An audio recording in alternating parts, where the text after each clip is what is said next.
1 minute remaining.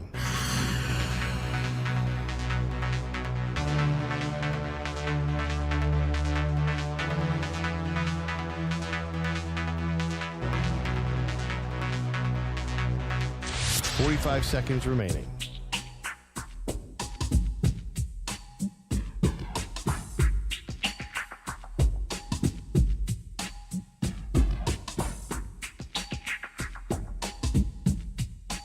Seconds remaining.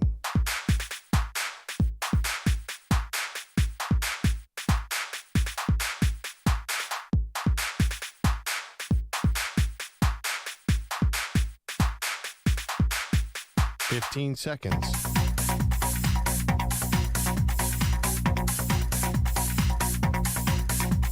Break ends in 5 seconds.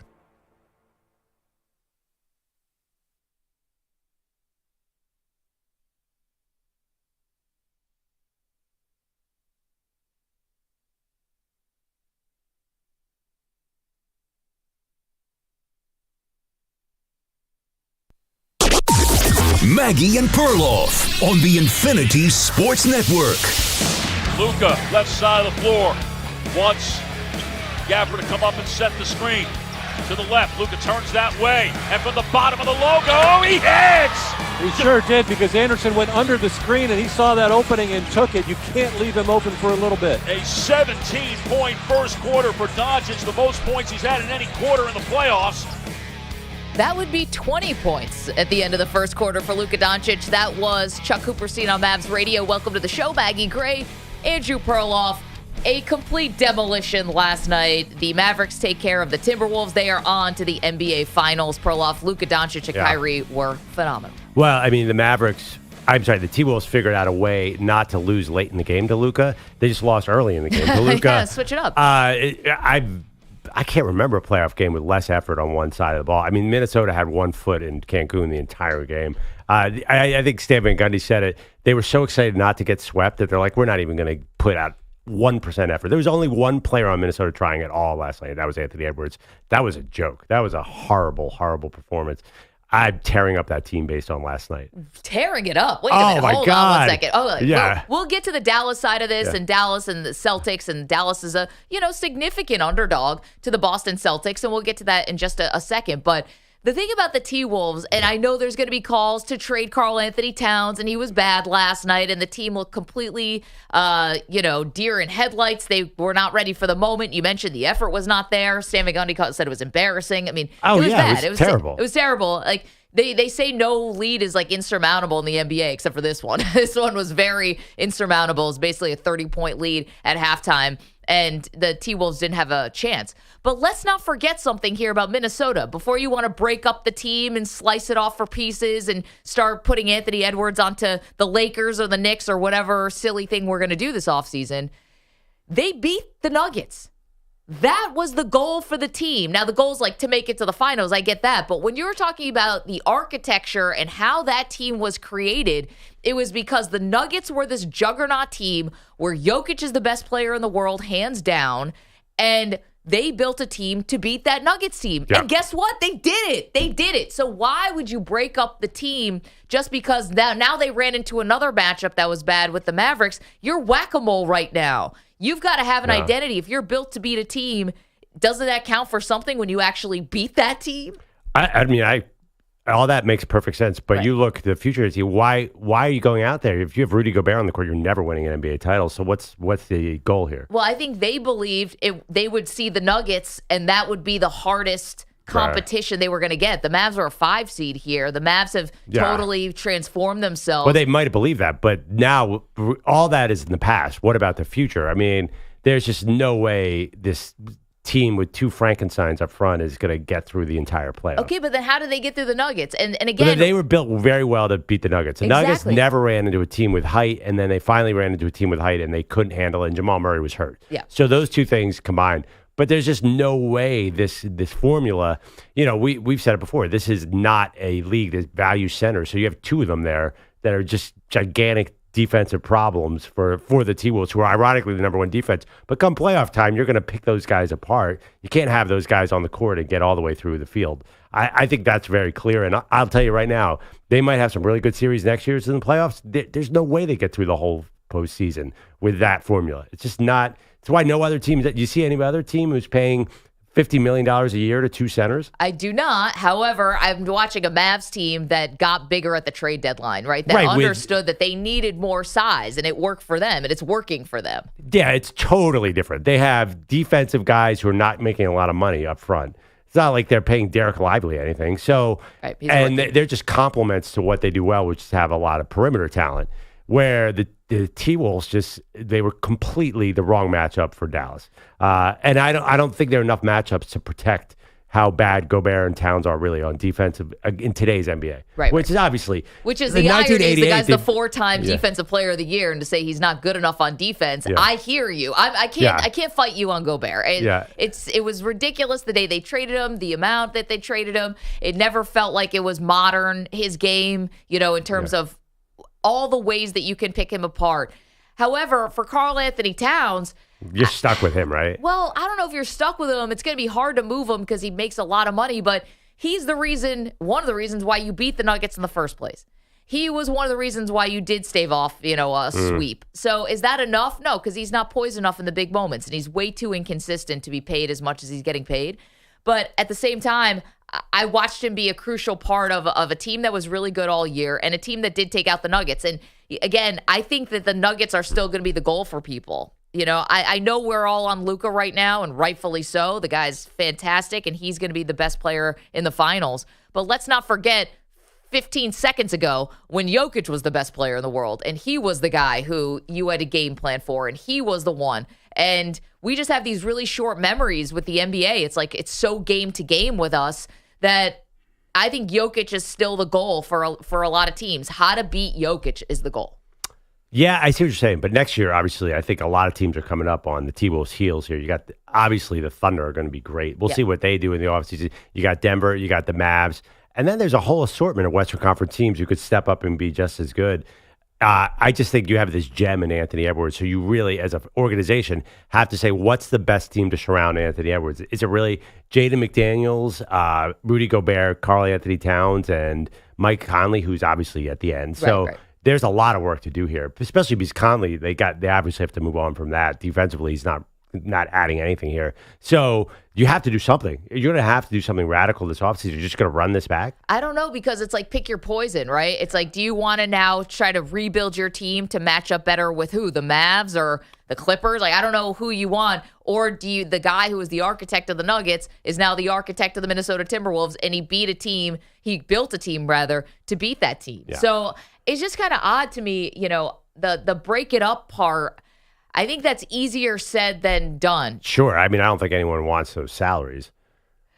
That's part of it. Yeah. I don't think actually the Timberwolves want to pay all this money moving forward too, because it gets a lot more punitive, and we can get into that. But anyway, Anthony Edwards, this is another part too that I think is he's an amazing player. And again, 15 seconds ago, we were talking about how he could be the greatest player in the NBA and how he's the next Jordan and all that stuff. He's got to get in better shape. He looks like he's in great shape. He is, but doesn't he have to? Now, this is going to be how much deeper you're going to go into the postseason, and he's got to do it on the defensive end and the offensive end. And that's a burden, because Luka's not really doing that, and Kyrie's not really doing that. He's one of those guys that does. Steph Curry doesn't really do that. It's hard for certain stars. Jason Tatum does it. Jaylen Brown, they do it. But for those kind of stars, like, they just ran out of gas. Like, they admitted it after game one. They even sort of admitted it after game two in this series. And you're a young player. And, far be it for me sitting here in a nice, cushy studio to tell Anthony Edwards he's got to get in better shape. But I think that's part of it. Well, I hear what you're saying. But look at Dallas on the other side. Luka plays at the top of the key on offense. Here's my theory on energy. It doesn't take any energy to play offense. Steph Curry could run around for hours and it doesn't affect him. Defense takes energy. Sure. And last night, in many games this series, Luka and Kyrie didn't even have to cover anybody. There's so many guys you could just hide against the T-Wolves. The theory is that the Celtics do not have three guys that you don't have to cover. That's true. You definitely don't have to cover Gobert. They saw it last night. Like, Gobert's a guy who just goes wherever he wants because Gobert cannot catch a pass. I don't think McDaniel's guy really stays with him. If they get Nickeil Walker-Alexander on the court, they leave him alone. There's a lot of guys you can just leave standing on the three-point line, and you're fine. So what happens if you make Kyrie and Luka work on defense? Maybe that's a different matchup would help. Listen, it's good. That's going to be the challenge moving forward. So if we want to look ahead to the Mavericks and the Celtics, what I think is kind of odd to me, I guess, is we're talking about how Luka's the best player now left in basketball, right? He's the best player left of these two teams. Oh, sure. He's going to be the best player in the series. Kyrie is going to be where does he slot in? Top 4 players left? Definitely. Yeah, exactly. So how are the Mavericks underdogs, really? I get that Boston has the home court advantage, and you mentioned how they're going to have more matchups that are going to be trouble. But I just watch people tell me that, and it's people one person who's sitting right to my left, that the Boston Celtics may have had the easiest run to the finals of any team that we've ever seen. Right. The Mavericks, no one's saying that. They looked great against the Timberwolves, but people aren't saying that their run was easy by any stretch. So they've got 2 of the top 4 players in the finals. They had the tougher stretch. They're playing better. They're peaking at the right time as opposed to the Celtics, who have just been the best team all year. Well, yes. Why are they like a significant underdog? I don't get it. They have had a tougher stretch. But when you look at the litany of great teams, they beat a beat-up Clippers team. That's a Clippers team that has beaten them for many years. A beat-up Clippers team, the Thunder, who are not ready, and the T-Wolves, who are not ready. It's not exactly murderer's row historically. I mean, you're going to say... Now we're moving the goalposts a little bit because we're talking about the Western Conference is so much better than the Eastern Conference. You can't move the goalposts like that. If they had beaten Denver, then they'd be favorites. They beat this T-Wolves team who left all their energy in the last series. Yeah. I mean, honestly, T-Wolves win. The Celtics probably sweep the T-Wolves. I mean, I think the T-Wolves were out of gas. Yes, so they were. I just think the Celtics have been the best team all year, 64 wins. Best offensive team in the league. There's just so many guys. There's such a different team. You're right. So Luka's the best player on the court by far. But then Boston's got Tatum, Brown, Derek White, Drew Holiday, Al Horford, Kristaps Porzingis. That's about it, actually. But regardless, so that's a lot more guys. That's a lot of players. That's a lot more guys, and they're wing players too, which is way different than Minnesota, who has Anthony Edwards. Full stop. Yeah. Well, last night, Anthony Edwards seemed like he was the only one who was trying at all for that Minnesota team. Well, and again, it was like an all-time, I guess, bad matchup. I find it hard to believe that this Mavericks team that gets all the flowers and all the bouquets, where people are saying is Luka the best player in the league, just forgetting about Jokic. Like, Jokic just doesn't exist anymore. Because he's in Serbia watching a horse race at an OTB? I mean, the guy still plays basketball. But we're anointing Luka just like we anointed Anthony Edwards before him, and we do this thing, and yet they're not a favorite, and they're not. I actually wasn't expecting them to be a favorite, Pearl, not that, but I'm actually surprised that it's not an insignificant. It's not like this is close. It's not like it's totally even money. They are underdogs in this series. And it's just like, I mean, who's that? Let's look at you go. If you just do roster for roster, obviously Luka and Kyrie, but after that, I mean, I think you have an advantage at every position with the Mavs. I mean, well, I'm not so sure because what's Kristaps Porzingis going to be like? And he's going to be a massive linchpin maybe in this series, because is he going to be able to draw the Mavericks big men out to the 3-point line, or is he going to be able to disrupt any of the lobs that they love to throw to these guys where they are throwing down for monster dunks? Porzingis could play a huge role here. Al Horford had to play some major minutes against the Pacers. I know they won all the games, but Horford had to play a lot of minutes there. They had to think, all right, we can really leave Horford out on the floor here, so that because we're getting Porzingis back. Yeah, but you don't have to cover these like Gafford or Lively. You could just I know. You do as they're rolling to the basket. Yeah, but you're not going to cover them one-on-one. Just have a body back there. Like, that's not like all day long you have to worry about Daniel Gafford offensively. So I just think it's a little different. We're talking about kind of role players compared to stars. Drew Holiday's a star. I mean, that guy has won titles. He is a star. He's a great player. He's a great defender. Up until this run, he had not been thought of as a great postseason player. I know he won a title with the Milwaukee Bucks, but yes, he had been thought of as not a great postseason player, but he has been fantastic. Wasn't he good in that Bucks run? Am I He did not shoot well at all.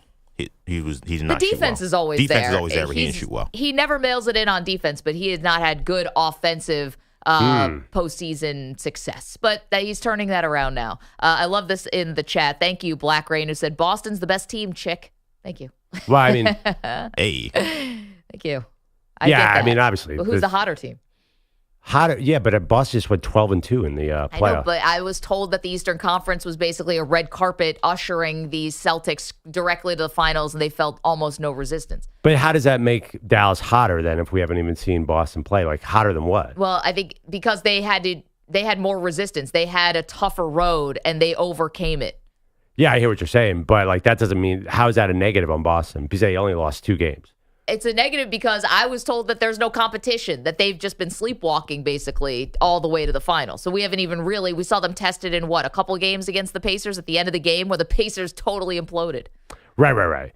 It just seems funny to be the hotter team. Well, one team has gone through this tough road. The other team we haven't even really seen do anything yet because they haven't played anybody. So that doesn't mean you know what I'm saying? Like, that's not a knock on the Boston. We have no idea how they're going to match up against a good team. Well, 855-212-4227. I see the Mavericks as the hotter team. That means you saw some weaknesses on Boston in this run? No, not so far. But again, let's see how they handle Luka.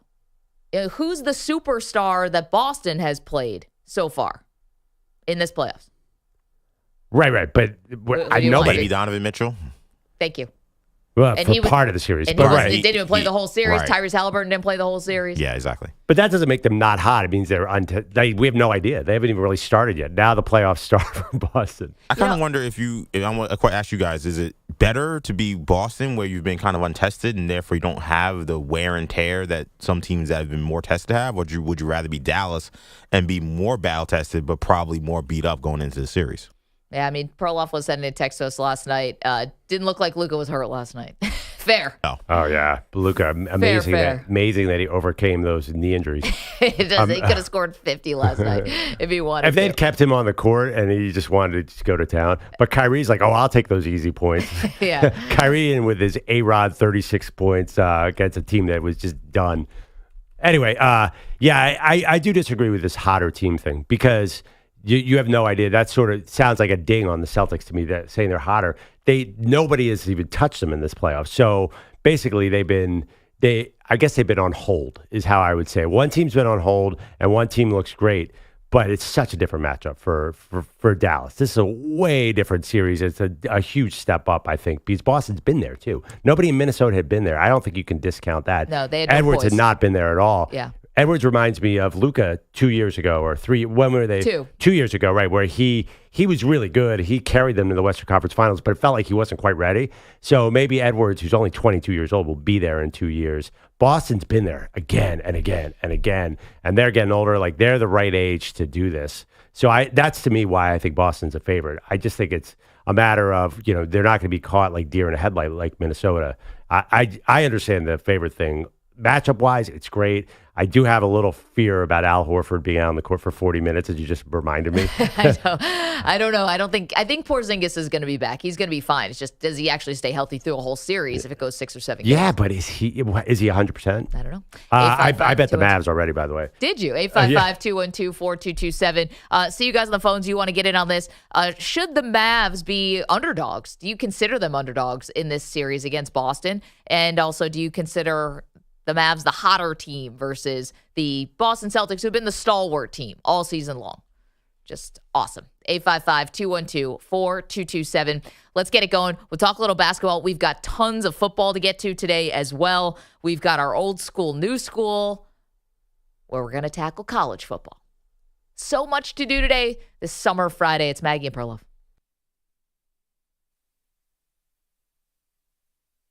You're in a 5-minute break.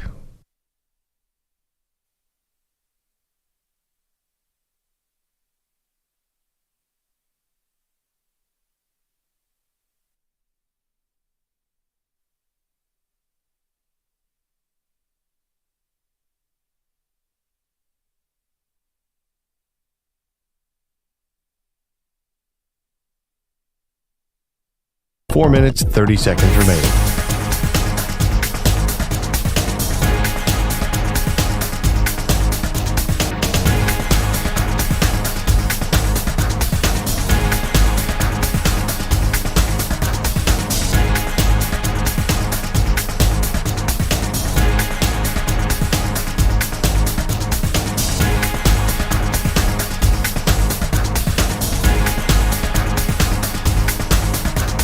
4 minutes remaining.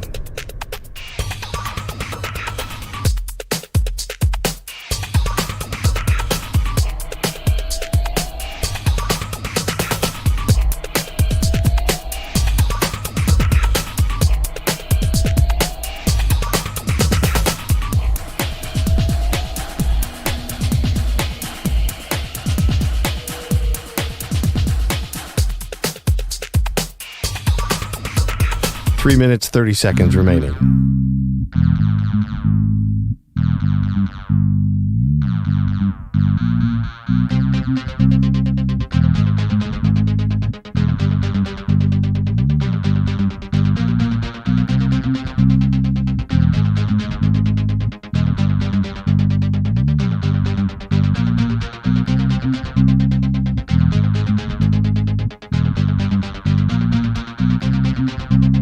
Three minutes remaining.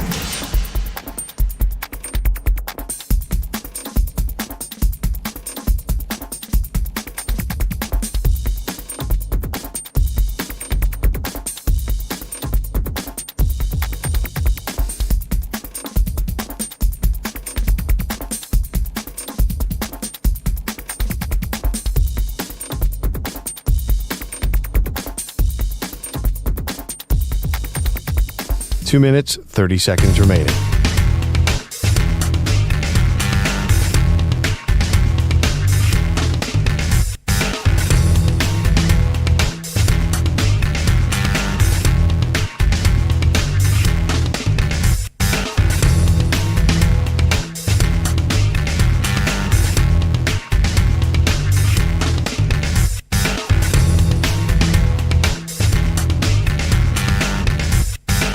Two minutes remaining.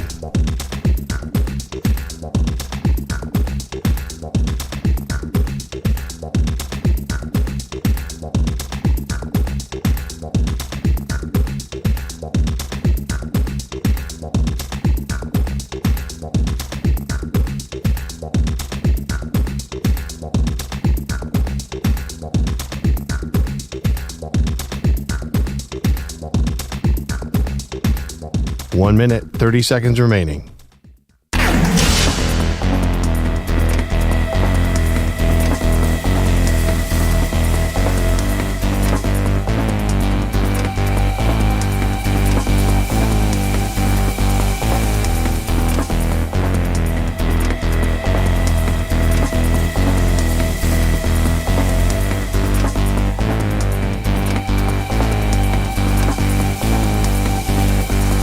One minute remaining.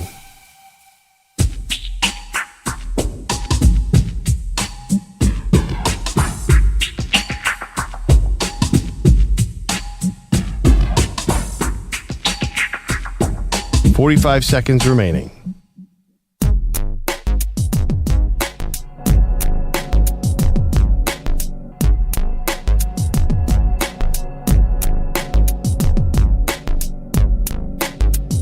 "30 seconds remaining.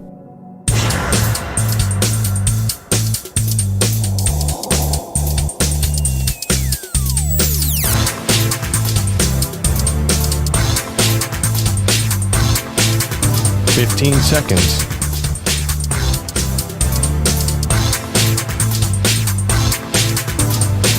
Break ends in 5 seconds.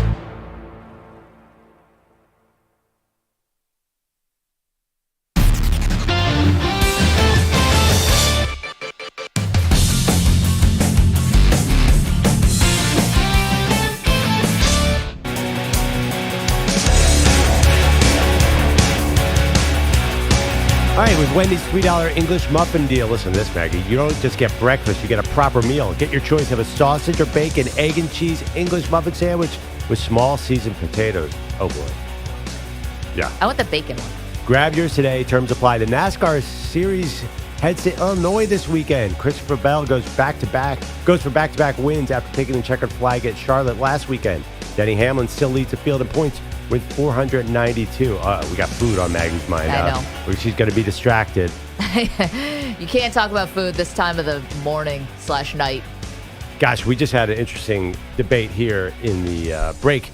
cold weather towns versus hot weather towns in quality of life, because Minnesota, to me, when it's sunny in Minnesota, everything looks great. I think it's one of the most beautiful towns, and the broadcasters couldn't stop raving about how much fun they were having. I think that's a great place to live. I'm team cold weather city. Yeah, they say the quality of life is awesome. I know the quality of life in other cold places like Finland and Sweden are really high. I think there's other things that play into that. I refuse, as someone who grew up in a cold weather place, who still lives in a cold weather place, I refuse to believe that you can have the highest quality of life in a cold weather place. But everybody wants to... seasonal depression disorder, whatever that's called, seasonal affective disorder, sad. It's true. It's hard to live in a cold place. Harder, I think. Then why does a one-bedroom apartment in New York City cost $2.5 million? I don't know. Everybody on Earth wants FOMO? I don't know. Yeah, I think the place Not in Minnesota... every place is New York City, by the way. Yeah, I just say, I understand. You grew up in a cloudy place. I did. I don't think Minnesota's like that at all. Maybe I'm just imagining last night, but when we were there for Super Bowl week, it was cold, but it was sunny, and you go out and you ice fish. Super fun. Yeah. I just don't buy it. 855-212-4227. That aside, Timberwolves are going to have a lot of time now to spend laying out and enjoying the sunshine because they are going home. Dallas Mavericks move on. They wiped the floor with the T-Wolves last night. They'll face the Boston Celtics. Let's hear from you. Kevin is in Oregon. Good morning, Kev. Good morning. Hey, I got two things. One is I was the guy who called in yesterday about getting the young teen pictures of you guys. I want to see the old school, new school debate with those pictures. The other thing is I think Drew Holiday is going to be the key to this series. I think if he can score a reasonable amount and distribute the ball well, he's a true point guard as opposed to Marcus Smart, who they had before. But I think the series will go 6 or 7 games. I think if Drew Holiday plays well, I think the Celtics can win. I think if he doesn't play well, I think Boston will. Yeah. So, the Dallas will. So that's my thought. Kevin, two great thoughts there. Yeah. Let's take the high school photos first. I think my mom probably has a few. I can find some high school pictures myself. What about you? I'm sure. Yeah. I just want to warn everybody, I look exactly the same because I looked old then. So it's not because I look young now. I looked very old as a high school person. Oh, come on. I hope my mom's not listening right now. I kid you not. Mom, if you're listening, I'm sorry. I was able to buy beer for my friends when I was in high school with no ID. I just looked that old. I could walk into a store, put like a 6-pack on the table, and walk out with it, and nobody even questioned it. This is how old I look. But is that old? You're looking quote unquote old, or is it like, I don't know, like the person say, "Oh, young woman wants what's the name? I'm gonna let them pass." Like I feel like I don't know. I think it might not have been the fact you look old. No, but it wasn't like I would just go to the same place because I knew Bill was working there that day. I could hit every joint in town. That's odd. I don't. I know. I don't know how a person in high school could look old now. Like whenever I went to that freaking St. John's basketball game. Yeah, those are college kids, and they look like they should be in preschool. I know. I'm like, there's like, I don't. That's why you say this story. I'm like, I don't know if I believe you. Cause I'm like, I was mistakenly around college kids, and I was like, these kids look like they should be in grade school. I could have been in the teacher's lounge. They wouldn't have even noticed. Antonio's in Oakland, wants to talk about the Mavericks. Antonio, what's up? Hey, good morning, guys. You guys have one of those shows where you're sitting in the driveway, you can't get out of the car, your foot's on the driveway, you keep listening to you guys. So I like what you guys do. Hey, I'm a Warrior fan, lifelong Warrior fan, but I'm taking the Mavs. I think they got the hot hand. I think it's an East Coast bias, some East Coast bias at Boston. I mean, do I like Tatum? Sure. Do I like? I'm more worried about Jalen Green, but Derek White, Pritchard, Al Horford, those guys, they're going to be caught in mismatch matchups. I'm gonna love to watch when Kyrie walks into the building. Me being, I just can't wait. I mean, Boston fans are gonna give him the business.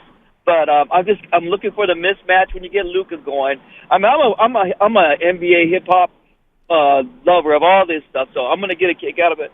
I got the Mavs in 6. I think they shocked the world just like the Warriors came in and shocked Boston. I'm taking the Mavs, and I can't wait. Antonio, thank you. Have a good day. Thank you. Thanks for the nice compliment there. Yeah, I mean, I'm with Antonio. I'm obsessed with the X's and O's of this series. How do you stop Luka? I've been staying up at night diagramming plays. I'll tell you one thing. Just do not let Luka get on Porzingis or Horford. Just please, somebody stop this. Why do you just fade back and let Luka cook Rudy Gobert? Just stop. America has to stop with the way they're playing the pick and roll. Why? It's so lazy. Just run through a pick like I did when I was a kid. It's a little different. I don't understand this new drop coverage. It's so awful. I mean, last night the Mavs could have scored 200 points if they wanted to. They just gave up.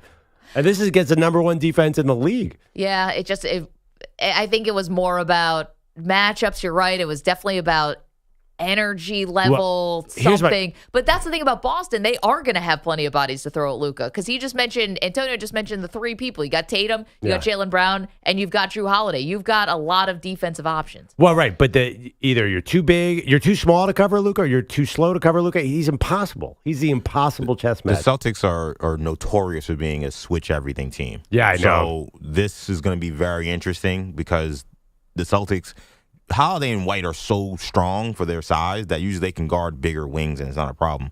I don't know if you can switch them on Luka. I would definitely give Holiday a shot. I've seen him guard like power forwards. Yeah, right. But good luck switching. Luka seems to love those small matchups too. He So gets guys in foul trouble like Jaden McDaniel. That's another problem, right? So I don't know what happens. Yeah, you don't want Jaylen Brown who in foul trouble too. That's another. Also, a lot depends on how they call this series. Like there are certain games where they were calling everything. Like Karl Anthony Towns just runs down the lane and his big hips hit somebody. It's like whistle. Yeah. So I don't know. Like are you going to get Horford and Porzingis in foul trouble? It's going to be a wild chess. This is a great sort of strategic matchup here, because also the Mavs have to cover Brown and Tatum too. On the flip side too, from the X's and O's, as Antonio brought up, there's also the Kyrie returning to Boston storyline, the how much smack is Luka going to be talking to the Boston crowd storyline. Well, if this was a finals that anybody watched, I think America would wake up to Luka complaining to the refs. That's interesting. I've never seen a guy who gets the call and then openly starts yelling at the official more. Like he's like, well, why wasn't that a flagrant? Why wasn't that a tradition? He's laying the groundwork for the next call. He complains on every call. Even when he gets the call, he complains. It is an amazing thing to watch. So that's going to be a topic, by the way. I don't think America's watched all of Luka complaining. It's something to see. And how much of the mic's going to pick up Luka screaming expletives at the crowd, especially the person who decided to bring a handkerchief to the game last night to say that Luka cries for calls, and then Luka hit a big shot and said, "Who's crying now, mother?" Yeah. We'll see if that works in Boston. The trash talk that the crowd gives back in Boston is probably going to be a little more intense than Minnesota. Not to stereotype Midwestern people who are, I think a little more proper. They got after Draymond. Boston messed up Draymond in that series when Golden State beat them. Draymond was bad for like 5 games. Yeah, I mean, Boston's famous, right? Remember the show Winning Time about the Lakers, how they chase after the bus after the game? I don't think it's like that anymore, but this is an old school fan base there. It's a step up in weight class, not just an opponent for the Mavericks, but also in the crowd and the trash talking and all of that. Andrew Bogusch is here. What's your high school picture look like? We're doing old school, new school, all of us in high school. I mean, no beard, because I don't think I could grow one then. Floppy hair. My graduation picture, my hair is terrible, and my mom still is mad at me because I didn't get a haircut in time for the picture. So that's not a good memory. But otherwise, I mean, if that's the biggest issue you have between you and your mom, I think you got away scot-free. It's up there. It might not be number one, but it's up there. But I looked like I was 12 in high school. I was the opposite of you. Yeah. Apparently, you could have been my mother in high school. Could have been buying beer for the whole party. Okay, great. What's up with the headlines today? So just to recap, the Dallas Mavericks Manhattan juried the T-Wolves to claim the Western Conference crown last night. Game 5 in Minneapolis might have been over after 12 minutes. Timberwolves have missed the last 7. Luka pulls up and hits again, a three-pointer from the top of the arc, and Chris Finch and Mike and Nori have to take a timeout.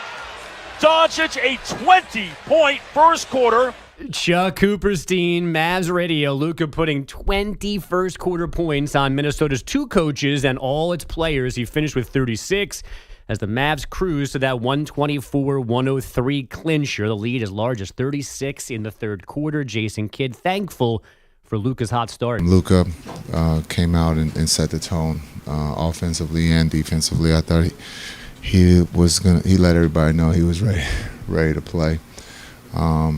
And so I thought we followed his lead. On the flip side, the T-Wolves never made a dent in this series, says Anthony Edwards. We never clicked all together as a team in this series. Not even one game. I think that was the main thing. Like no Like the last 2 series, we was all clicking at one time, making shots and stuff. We wasn't clicking at one time. Who is that on? That's on the players. That's on the coach. I think that's on the players, right? I mean, we're not clicking.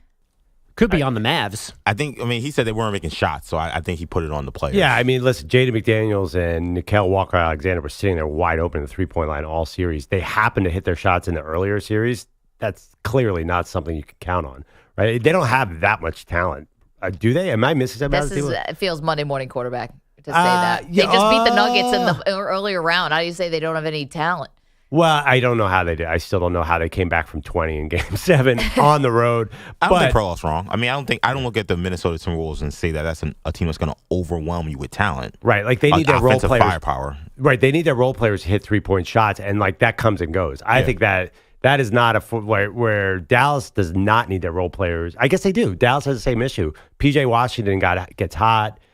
I don't know. I mean, in some ways, the Mavs kind of reverse roles that the T-Wolves normally play. They were the defensive team that had the role players hit the clutch shots when they had to, and the star that dominated. And the T-Wolves could never find what they had in those previous 2 series between the Nuggets and the Suns. I think also Luka broke the spirit of all those non-Anthony Edwards players. Maybe. I mean, he just made them all feel horrible about themselves. Saying those first of all, cooking them on offense and cursing them out in Slovenian. How are you supposed to have confidence in your 3-point shot just after you got cursed out in Slovenian? You come down to hit a 3. Dallas is back in the finals for the first time since its 2011 title Game 1 in Boston next Thursday night. The Florida Panthers are 1 win away from their second straight Stanley Cup final appearance.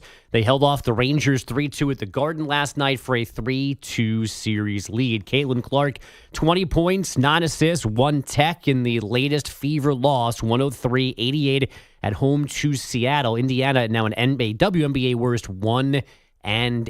But guess who didn't lose last night? First pitch. Swinging a high fly ball deep to center. Back goes Carroll. This may go, and it is gone for a home run.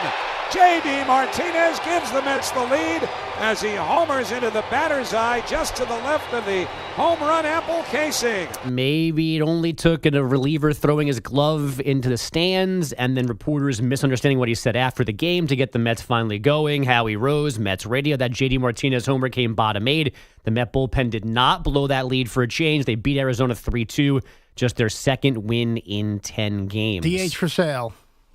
DH for sale. Anybody want a DH? No, listen. For sale. Why stop at the DH? Just whole team. Yeah, the whole team's for sale. Listen, 10 games under 500. Now it's June 1st. This is right where they want to be. Line in the weeds. Whoa. Here they for come. what, though? That's so funny you say that, Bogus, because the game that we were at, even though we were nowhere near each other, there was an old dude as people were leaving for the exits. As before Diaz blew up and everybody, they were leaving for the exit already. This game is over. And the guy kept saying over and over again, "Where you guys going? We got him right where we want him." So this is where we are now, 10 games down. Bogus is like, hey, we got him right where we want him. Yeah. Yeah, cut the excitement with a knife. Weren't the Nats like 1931 the year they won the World Series? This is the new path. This is not happening. This is the new path. I would love to be eating crow from this, but there's no chance in the world that this team is winning the World Series. That's exactly what I wanted you to say. Zero chance. Your doubts are fueling us. Zero. Big zero. Jeff He McNeil just made a 0 with his arms, by the way, did, for those who can't see. all of us watching. Big 0 for the YouTube audience. Yeah. Jeff Can't get McNeil. that anywhere else. Jeff McNeil just woke up smiling. Who? The second baseman for the Mets? Yeah, well, he wants someone more should tell of me this. he's the second baseman of the Mets. The softball World Series began yesterday, Oklahoma City. The night session saw top-seeded Texas down Stanford 4-0. Florida held off Oklahoma State 1-0. And another courtroom loss for the NCAA. Those dopes and the DOJ yesterday settling another antitrust suit. This one over transfer rules. The NCAA can no longer make athletes sit out a year for transferring more than once. This agreement also gives players who sat out a season since the 1920 academic year for transferring, they get that year back. Wow. I didn't realize that PS to it. Yeah, and I don't know. I haven't seen a list if there's any actual significant names that now can play one more year, but that is another little win for some more 25-year-old quarterbacks. Yeah, more power forwards either way. Oh, the NCAA is a bunch of crooks. What a surprise. This is one of the ones that feels really antiquated. Like, man, we didn't let people transfer, even though every other student could transfer and go to class right away. But you had to sit out a year, and coaches used to be able to block where you could go. There used to be rules where if you transferred in conference, you had to sit out for 2 years. And guys now transfer within conference like 3 times. Yeah, meanwhile, all these $1 million coaches can do whatever they want, whenever they want, while these kids are just hanging on. Get lost. What were we thinking? Not us. I mean, them. Yeah, I won't be in that we. No, I mean, we all thought it was ridiculous, but we just accepted it. Meanwhile, I've found some Slovenian curse words for all of us. Would you like to? No, you don't have to read that on the air. No, they're not dirty. That's the best part about them. They're actually a lot more creative than I would have thought. How do you know? Because I have stinky butt translations. Yeah, but how do you know that they don't mean something different? What if you were saying like severe curse words that translate into different? Well, then this woman who has a website that's all about curse words in Slovenian would be lying. Oh, she said so. She said there's a difference between using cursing words and swearing words. So cursing words, they actually are a lot more creative. It's not just like what we think of like dirty words. So this is like things they throw at each other. Pajdi de solit, go salt yourself. Bogdanima Rod, God doesn't love you. Ouch. That one bites. Naj te kokcha brunchki, may the hen kick you. Naj te vrag positra, may the devil take you. All right. You also have may lightning strike you, let the devil take you, poop bake, the road is white. I don't know what poop bake means. So this is what Luka could be screaming. You guys don't find this interesting? This is why Snoop was laughing last night? I'm sitting there sweating. I'm not going to say anything. When the FCC's don't gonna worry. I'll spell it if it's bad. You guys know how I do. Thanks. No problem. But honestly, what are the rules for cursing in a different language? You can't curse in different But no language. one knows what it is. Oh, on the FCC, you mean, or at a basketball game? Technically, you're not allowed to curse in any language via the FCC. But these are like witches' curses. Yeah, these are like actual, like, I'll put a spell on you. Yeah. But what are the curse They're not words? swearing. That's definitely not what Luca's saying. Maybe he is. I don't know. Let the devil take you. God doesn't love you? I mean, he could be telling that to Rudy Gobert. I don't think that's what Luca's saying. His curse words to that one fan in the front were a little more traditional. Yeah, he was going, and the thing he was saying to the people about him crying, he was also traditional with that, Yeah, a too. little more just straightforward. I truly love that we have to follow certain rules with the FCC. Meanwhile, we have no list of what words we can't technically use on the air. What about that George Carlin Carlin list? He gave his list. Yeah, let's play that back. Let's go find that. That's your worst nightmare, isn't it, Pete? Oh, yeah. Play it at 10 a.m. Eastern. I knew Luka was a dog when he said he knew Kobe Bryant when they were playing at the Lakers, and so he heard someone curse at him in Slovenian, and he was like, what? And it was Kobe sitting courtside. I'm like, the fact that him and Kobe have that kinship, it tells me everything I need to know about this guy. Yeah, cut from the same cloth. Bogush, thank you. 855-212-4227. You are welcome to weigh in. We're asking you, should the Mavs be the underdogs in their finals against the Boston Celtics? That's going to be your NBA Finals for you. Also, who's the hotter team? Is it the Boston Celtics? Is it the Dallas Mavericks? Okay, more to do. Maggie and Perloff on this Friday.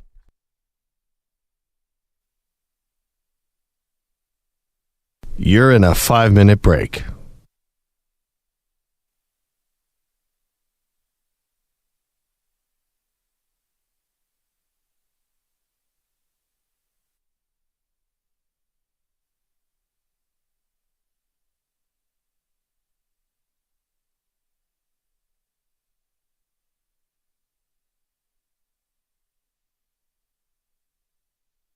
Four minutes, 30 seconds remaining.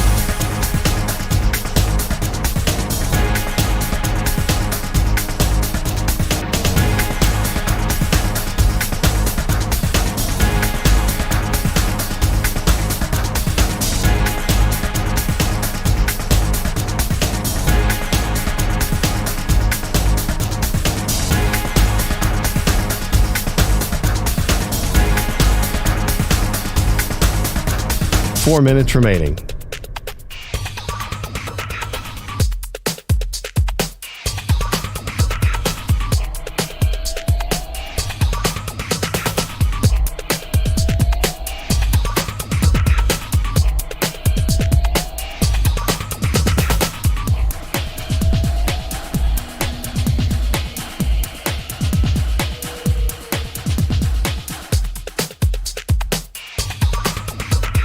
3 minutes, 30 seconds remaining.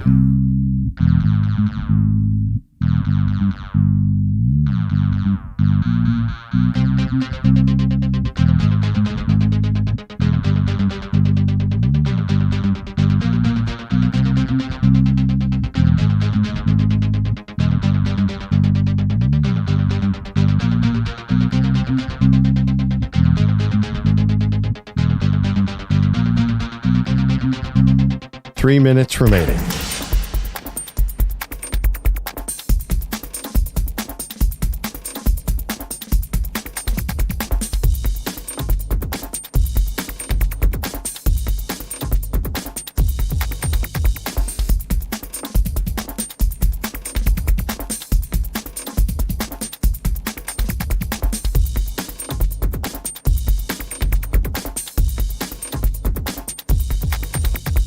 Two minutes, 30 seconds remaining.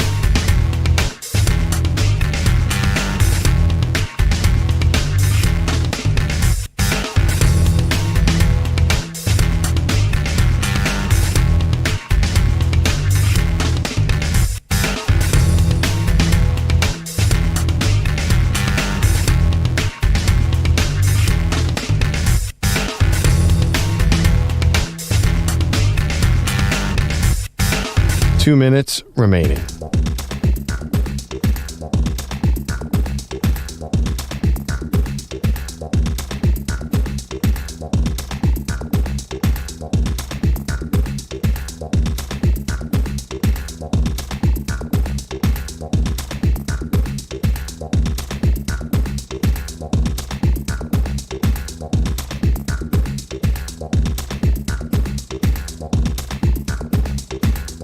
One minute, 30 seconds remaining.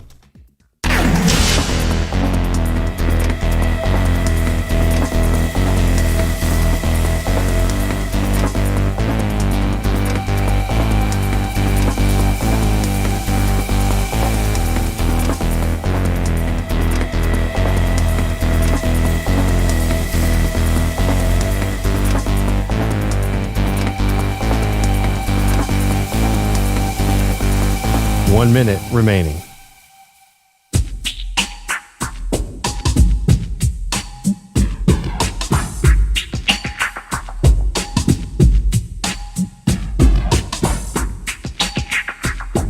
.45 seconds remaining.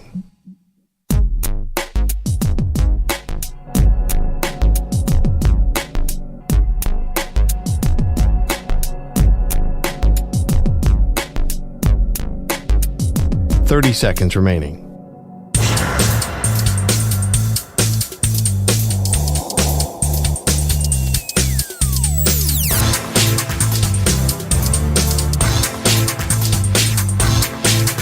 .15 seconds.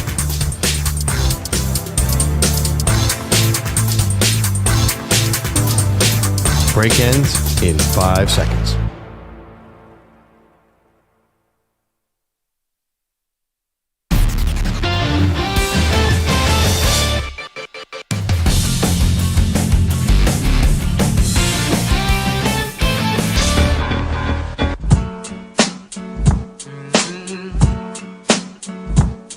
Maggie Gray, Andrew Perloff talking about the matchup now. NBA Finals. Dallas Mavericks just crushed the Timberwolves last night.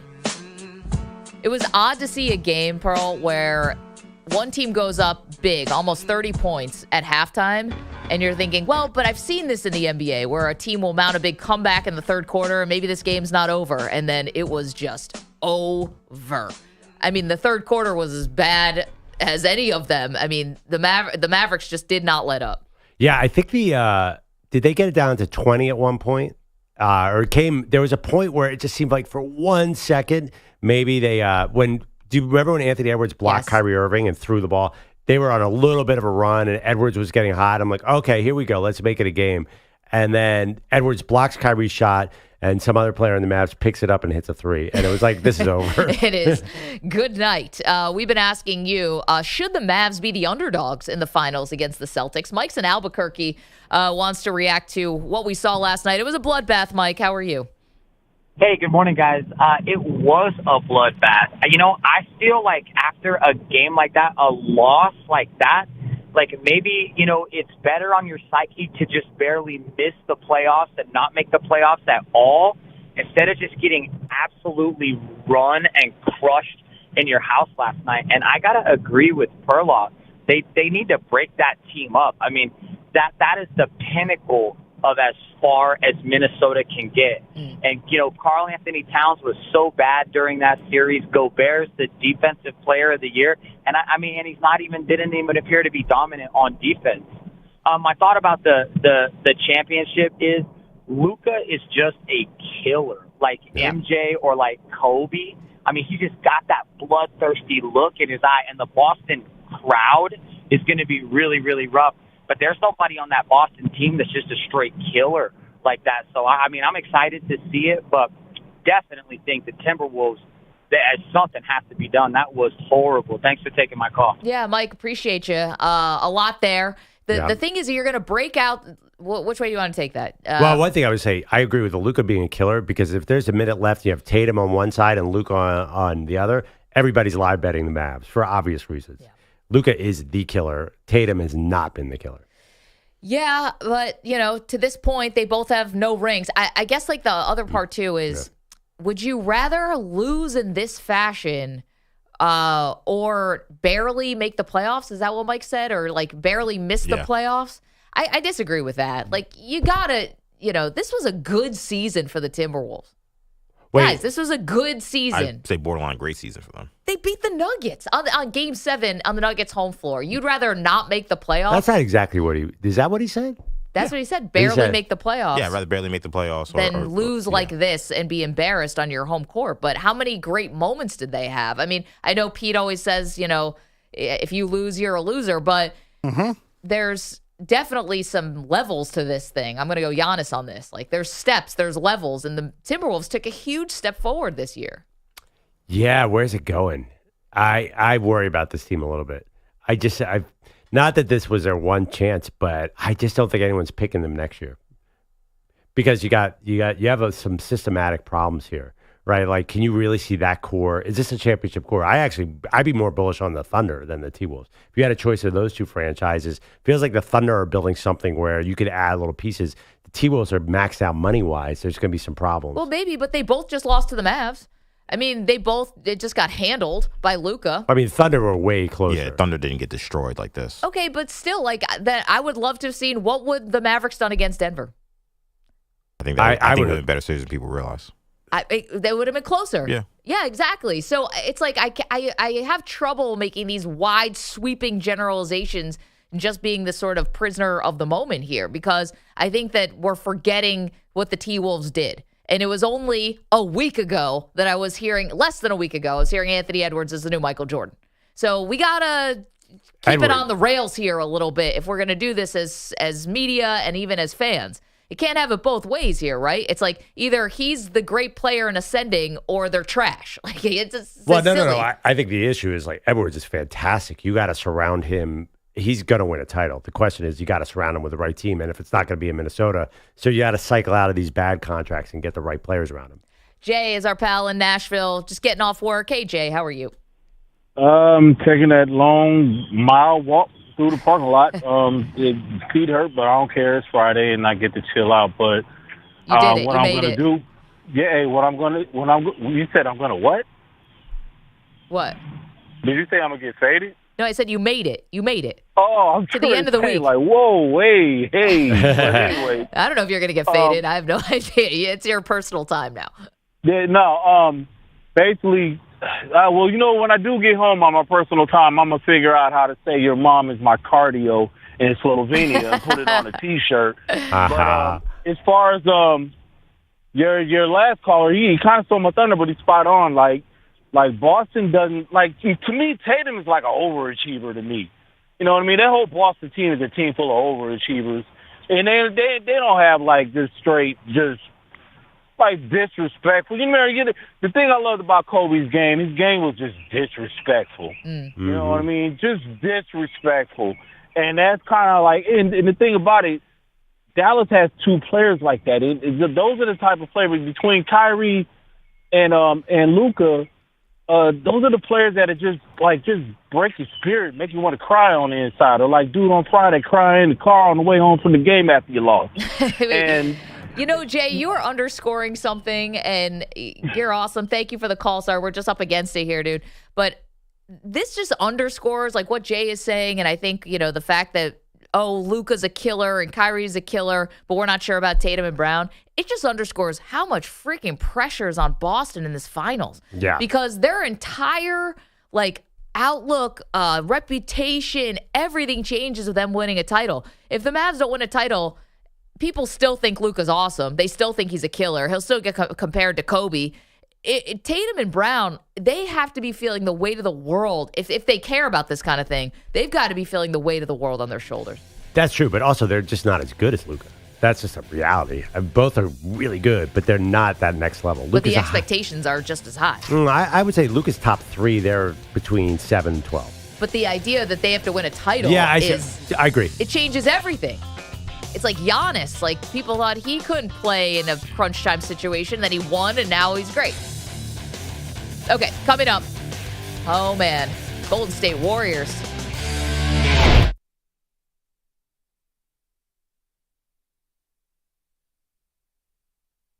You're in a 5-minute break.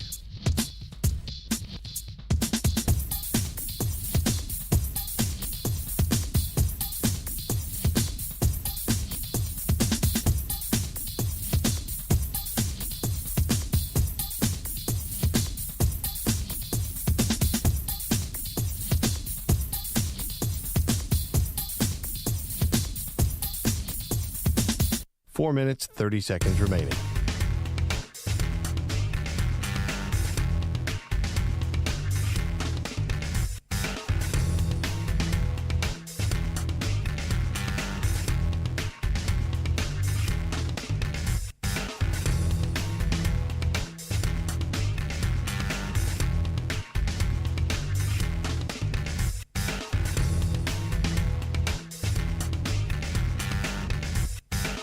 Four minutes remaining.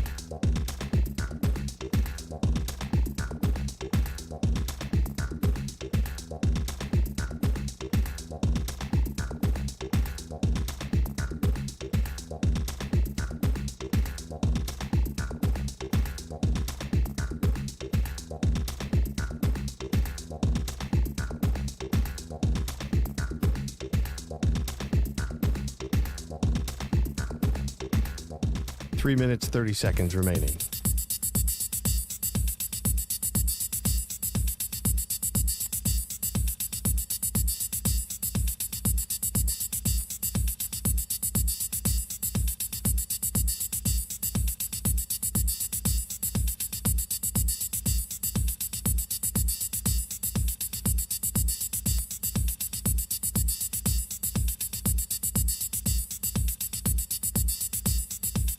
Three minutes remaining.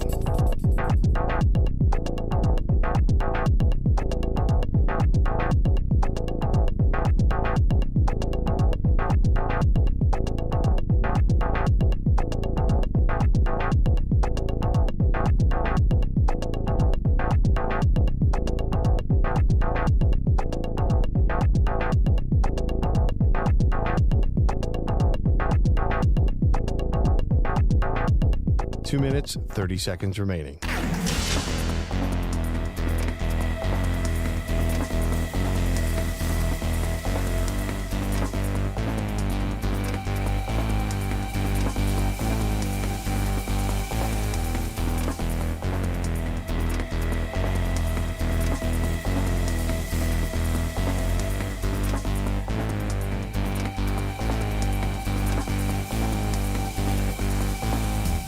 Two minutes remaining.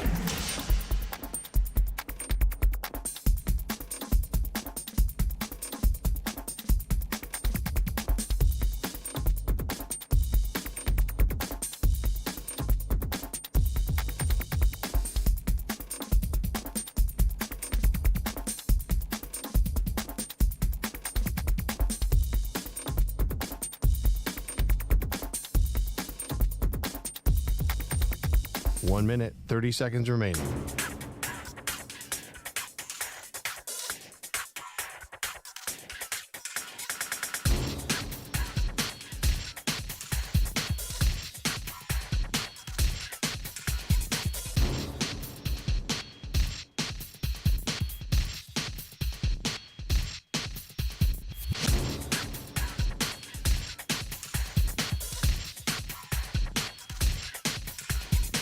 1 minute remaining.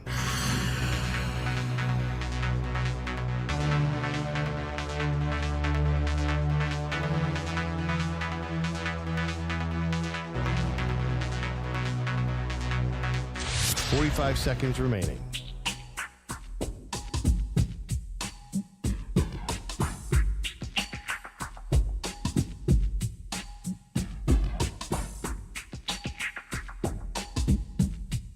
Thirty seconds remaining.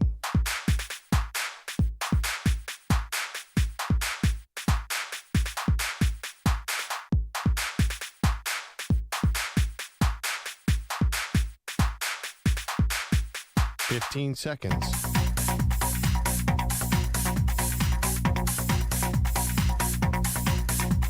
Break ends in 5 seconds.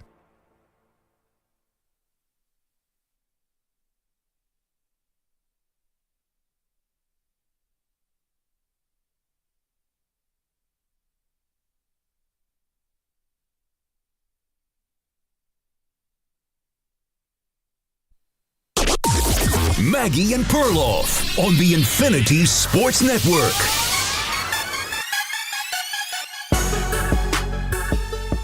We wondered if the Golden State Warriors window was closing. Hey, welcome to the show. Maggie Gray, Andrew Perloff, as the NBA Finals is set. Pearl, it's going to be the Minnesota Timberwolves who went home. It's going to be the Dallas Mavericks against the Boston Celtics. That's going to be the matchup, and we've dissected it 100 different ways, and we can still do that at 855-212-4227. We're asking you the question, should the Mavs be the underdogs in this series? They're significant underdogs. I mean, it's not a crazy, but they are underdogs. Yeah. I mean, listen, whoever sets the line is a mad genius. So there's a reason. I know they're trying to get the most bets, but it does make sense. I mean, let's not discount the fact that Boston won 64 games, was by far the best team in the league this year. And every metric is better. I think since the trades, Dallas is up there as one of the better teams.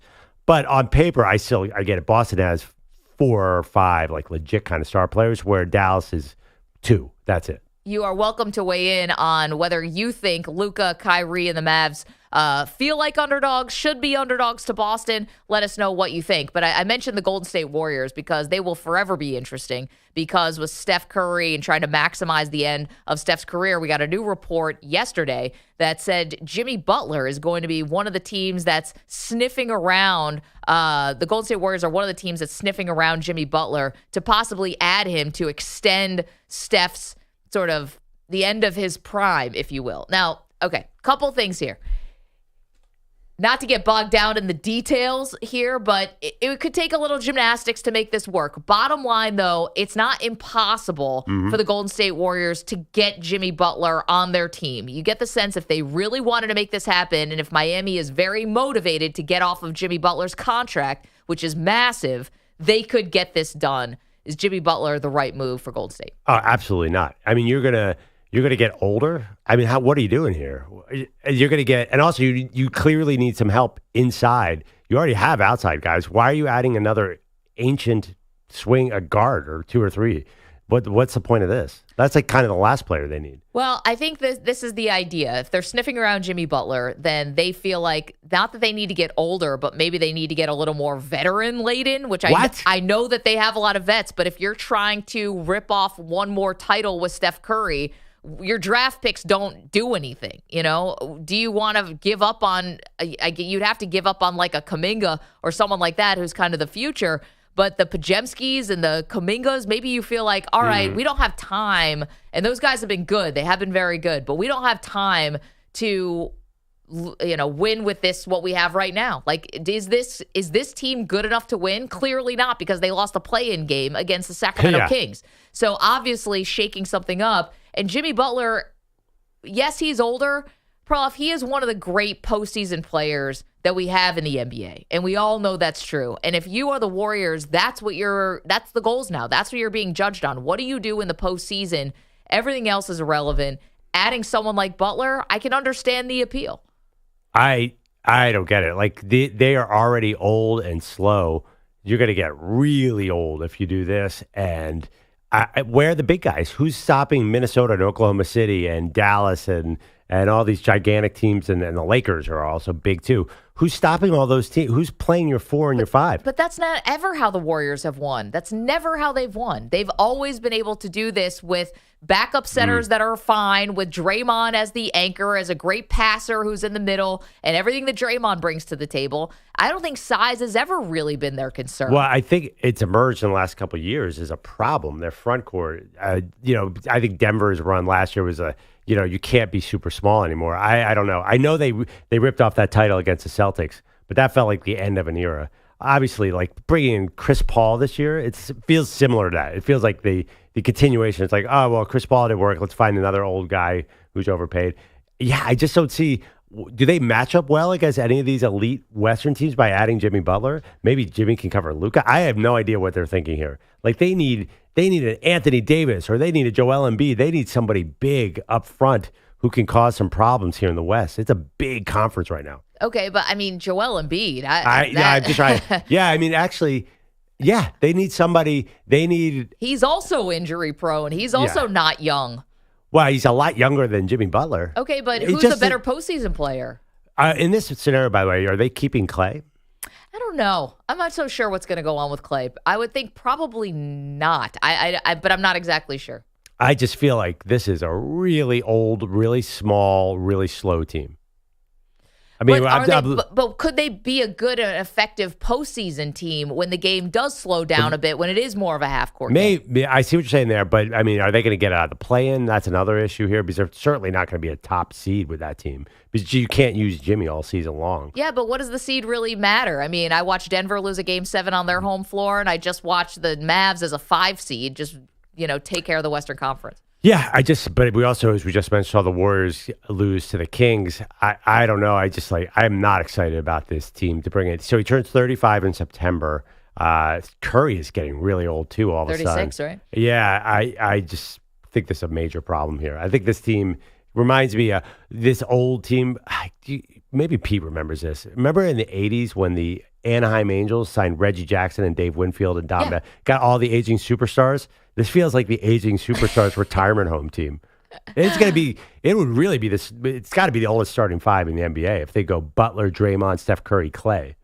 Probably, yeah. But it doesn't, if they're sniffing around Butler, then clearly that's not something that they're too worried about. Well, I mean, yeah, they might not be worried about it, but that doesn't mean it's going to work. They should be. They should be, right? I mean, that team is creaky. Well, but again, you manage the minutes in the regular season. You find a way to make it through. You just get into the playoffs, which is super easy in the NBA for the most part. And then you say, all right, I'm going to go to battle with guys, a Jimmy Butler who, dragged 2 teams to the finals that, quite frankly, had no business being in the final. Took out the Boston Celtics, who are the favorites to win the title right now. In the East. Yeah. Took out the Boston Celtics, who are the favorite to win the title. Yeah, with no right Drew now. Holiday. All right. Well, I mean, fine. But and no KP, but not that matters. Yeah, I mean, KP. This Boston team is way better than last year's Boston team. But regardless of that, getting through the East, I mean, come on. Does that mean anything in the NBA? That's like being the 7th seed in the West. Well, then, again, I'll bring it back to this current matchup. If people are giving no respect to the East at all, then, and you just saw that the Mavs got through the Western Conference, and you should put respect on the Western Conference. However this ended for the Minnesota Timberwolves, you got to respect the Western Conference more. I ask you again, like, why the Mavs are this underdog? I don't know. I mean, Boston is a good team. We get that, but they were tested, two times basically by Indiana, and that was kind of it. The first game, Indiana just blew it. I mean, they just couldn't get the ball in bounds in game 1. So to me, that's why I still go back to, I don't understand why the Mavs are this big underdog, but that's me. Well, I mean, then you should bet on that for sure, because obviously public perception disagrees with you. That's true. Yeah, but if we're going to all laugh at this Warriors team if they come in at this old next year. I mean, it's going to be a punchline. There's going to be like Ben Gay commercials on the sideline. Well, Phil's in the chat says the Golden Years Warriors. Yeah. That's great. I already got it. Also, too, if they bring in Butler, they're immediately dislikable in a way. But see, it's funny because so we're kind of toggling here between two things. We're talking about Golden State and them being a team that's interested in Jimmy Butler. We're also talking, obviously, about the NBA Finals matchup that we have set after last night, which is going to be Mavs and Celtics. But let's take it back to the Warriors for a minute, right? So here's the thing. you can either stay with this core and stay with this team and just think they get better, hope they get better. No, there's not. You're right. There's not a great future there. Okay, and then going younger, now you're asking guys who have less experience. Like we just watched the Timberwolves, who didn't have a lot of experience, fall flat when the competition got a lot hard. Well, actually, I mean, the Nuggets were great competition, but they fell flat in the Western Conference Finals. So if you're the Warriors, what would you rather do? Would you rather start counting on younger guys just because people are going to make jokes about how old you are? Or do you count on somebody like Jimmy Butler, who's a proven postseason player, and when he's healthy, he's one of the great postseason players of all time? But then isn't there a question, though? I think Perloff made a good point about, we could say seeding doesn't matter, but one of the issues that the Warriors and the Lakers, to bring them in this as well, has been that they have these tough first-round matchups. Right. And if you're a team that you say, well, seeding doesn't matter, well, then, all right, if you get bounced in the first round by the Nuggets or by the Thunder or by the Mavericks, I don't want to hear, well, regular season doesn't matter, like, because you were fine with that 8th or 7th seed. Like, that would worry me a little bit because Miami wants to get rid of Butler because he can't play in the regular season. It's not even that he won't, it's that he keeps getting hurt. I think it's also, like, feels like it's kind of run its course maybe a little bit in Miami. You know, it's run its course. I think that Jimmy is the kind of player who, I would say wears out his welcome. I just think he's difficult. And he's a challenging maybe personality, maybe a tough on players. I mean, there's tough on coaches. Yes. And so if you go to a Warriors team, though, he can't pull that with the Warriors. Like, I don't know. He's pulled it with Pat Riley and Eric Spoelstra. I don't know. Jimmy seems to go to the beat of his own drum, right? Yeah, but you really gonna mess with Steph Curry? I think about him and Draymond in the same locker room, and that if I was a Warrior fan, I mean, as a consumer, I agree with Pearl. It's gonna be awesome. If I was a Warrior fan, I'd be very concerned. You know, maybe it'd be nice for someone to challenge Draymond a little bit in that locker room. You can't Jordan Poole this thing because he'll punch you back. He's not gonna crumble. You know, like Poole did when he got sucker punched. Maybe they want another alpha in there to kind of keep Draymond a little bit, you know, in check. Yeah. I don't know if Jimmy Butler's that guy. But. Yeah, I foresee World War III in Warriors locker room next season. Let me throw a hypothetical at you. Would you rather have Jimmy Butler or Karl Anthony Towns? Not that can happen, but a younger big who complements what they already have, position-wise. I think that Karl Anthony Towns is a very inconsistent postseason player, and I think Jimmy Butler is a very consistent postseason player. So I think you have your answer. Yeah, I just think that he would fit so well with what the Warriors. I think they need a front court player. And Jimmy is sort of a front court player, but I think they need Karl Anthony Towns would be raining threes and goal. That'd be the perfect place for Karl Anthony Towns. Like that ball movement system where it could hide his defensive liability. I think that'd be great. I mean, the reality is, you know, this beggars can't be choosers. Like the Warriors don't have that many moves. You're right. They have to do something. I think this Butler thing feels a little desperate to me. A little desperate. 855-212-4227. All right, so we got a couple things on the table for you. All basketball here this morning. It was Luka and the Mavs, just dominant. Dominant, start to finish. Luka came out of the gates, house on fire, hit 8 of his first 10 shots, raining threes. He and Kyrie were stellar, and Minnesota really never stood a chance last night. So they are on to the finals. We're asking you, should they be the underdog, though, against the Boston Celtics? 855-212-4227. And then for the Warriors fans out there, Jimmy Butler, is that your answer? Or does it feel desperate, as Perloff said? Man, you know, I think EJ had a good point. Jimmy Butler and Draymond in the same locker room, that's a 30 for 30. That'd be, just the conversations would be incredible if they could bug that locker room, Patriot style, just to hear what they're saying to each other. Bug the locker room, Patriot style. That's funny. They might actually get along. Maybe it's kind of like opposites attract, or I don't even know if they're opposites, but maybe there's some kind of like, that could work, right? Oof, I mean... I get why Draymond and Kevin Durant didn't work. Yeah. That's very May, December to me, because one guy seems very confrontational and the other guy seems very passive-aggressive. Now you'd have 2 confrontational guys. Sometimes that works. You know, it's like guys who just kind of get it out all at once, not someone who's harboring some kind of, you know, going to bed mad if you want to make this like a couple or something like that. I think they both kind of thrive. I don't want to call them bullies, but I think they kind of thrive on really running the locker room kind of with carte blanche. Yeah. Like being able to say whatever they want to anybody, do whatever they want to somebody. And they're great. And I don't want to say that they're necessarily always bad teammates. A lot of those guys both say they're great leaders.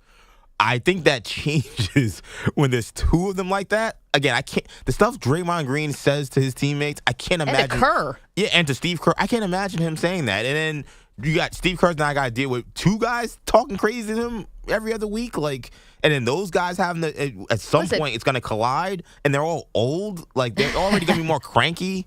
Like, you know, Pearl always talks about having young kids at home. I know Draymond has young kids at home. He's probably going to be cranky anyway. Like, big time. That's Mahomes' issue. That's a rough cocktail. But can we just talk about, like positioning, too? Like, who's their 4 and your 5? Like, who's covering Jokic and Aaron Gordon? It's just a small team, too, right? If they have to add something, they have to add a big guy. I'm missing something here. You're saying that they've won small ball before, but this is small. That's really small. Like, Jimmy's your 4 and Draymond's your 5, and you're going up against these teams? You still got Looney. 855-212-4227. Do they still play Kevon Looney? I don't have all the answers. I'm just telling you what the news is, and I can see it.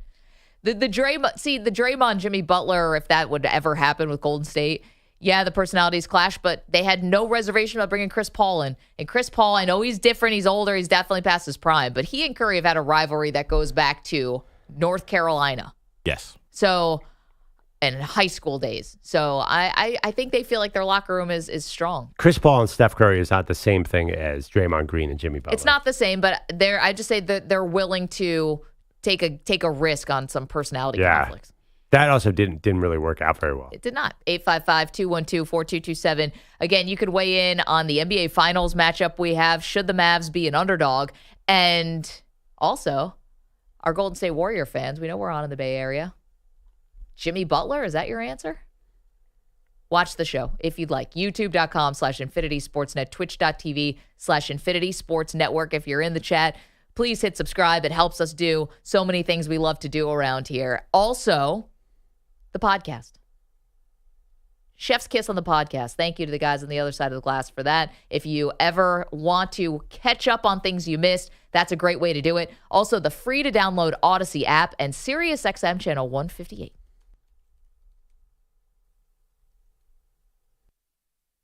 You're in a 5-minute break.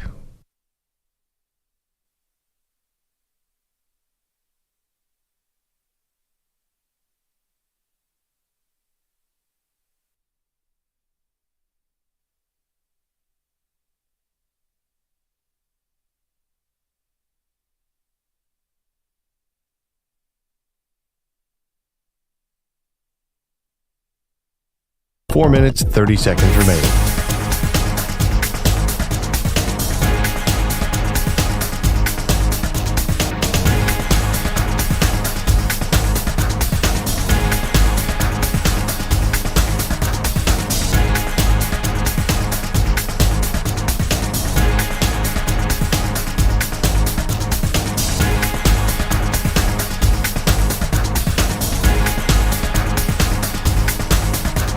Four minutes remaining.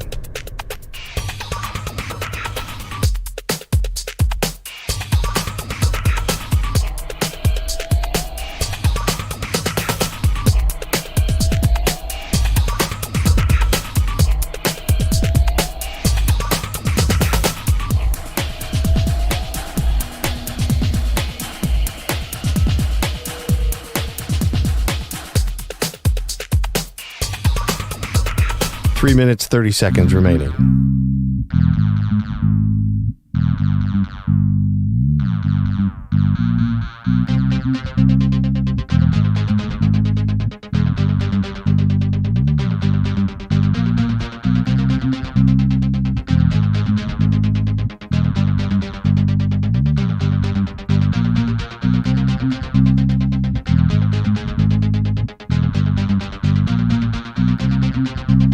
Three minutes remaining.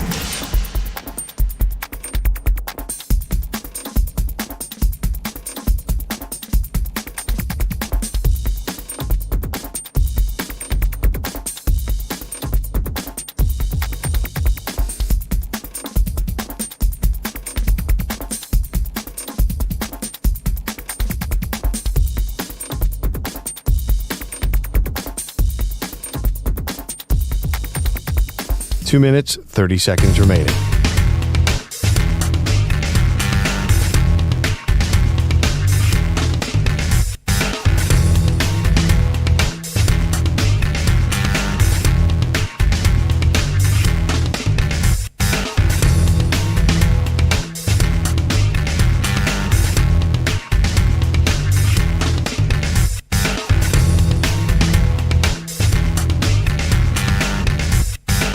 2 minutes remaining.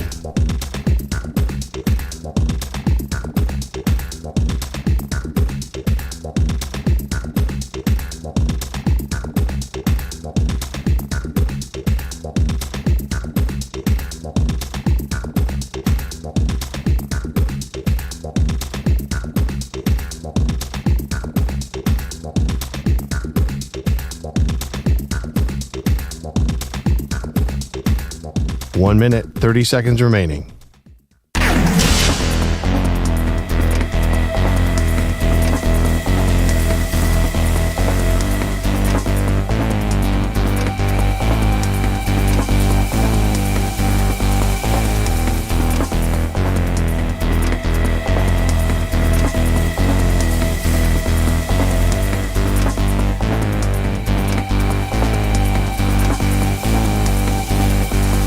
One minute remaining.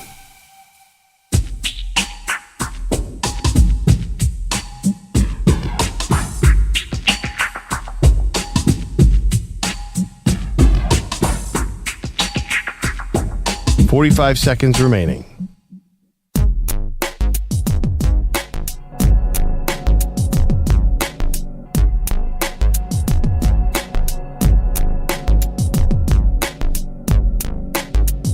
$30 seconds remaining.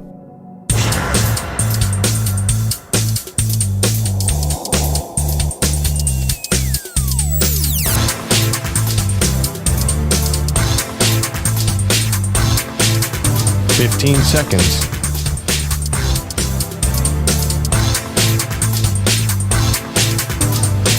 Break ends in 5 seconds.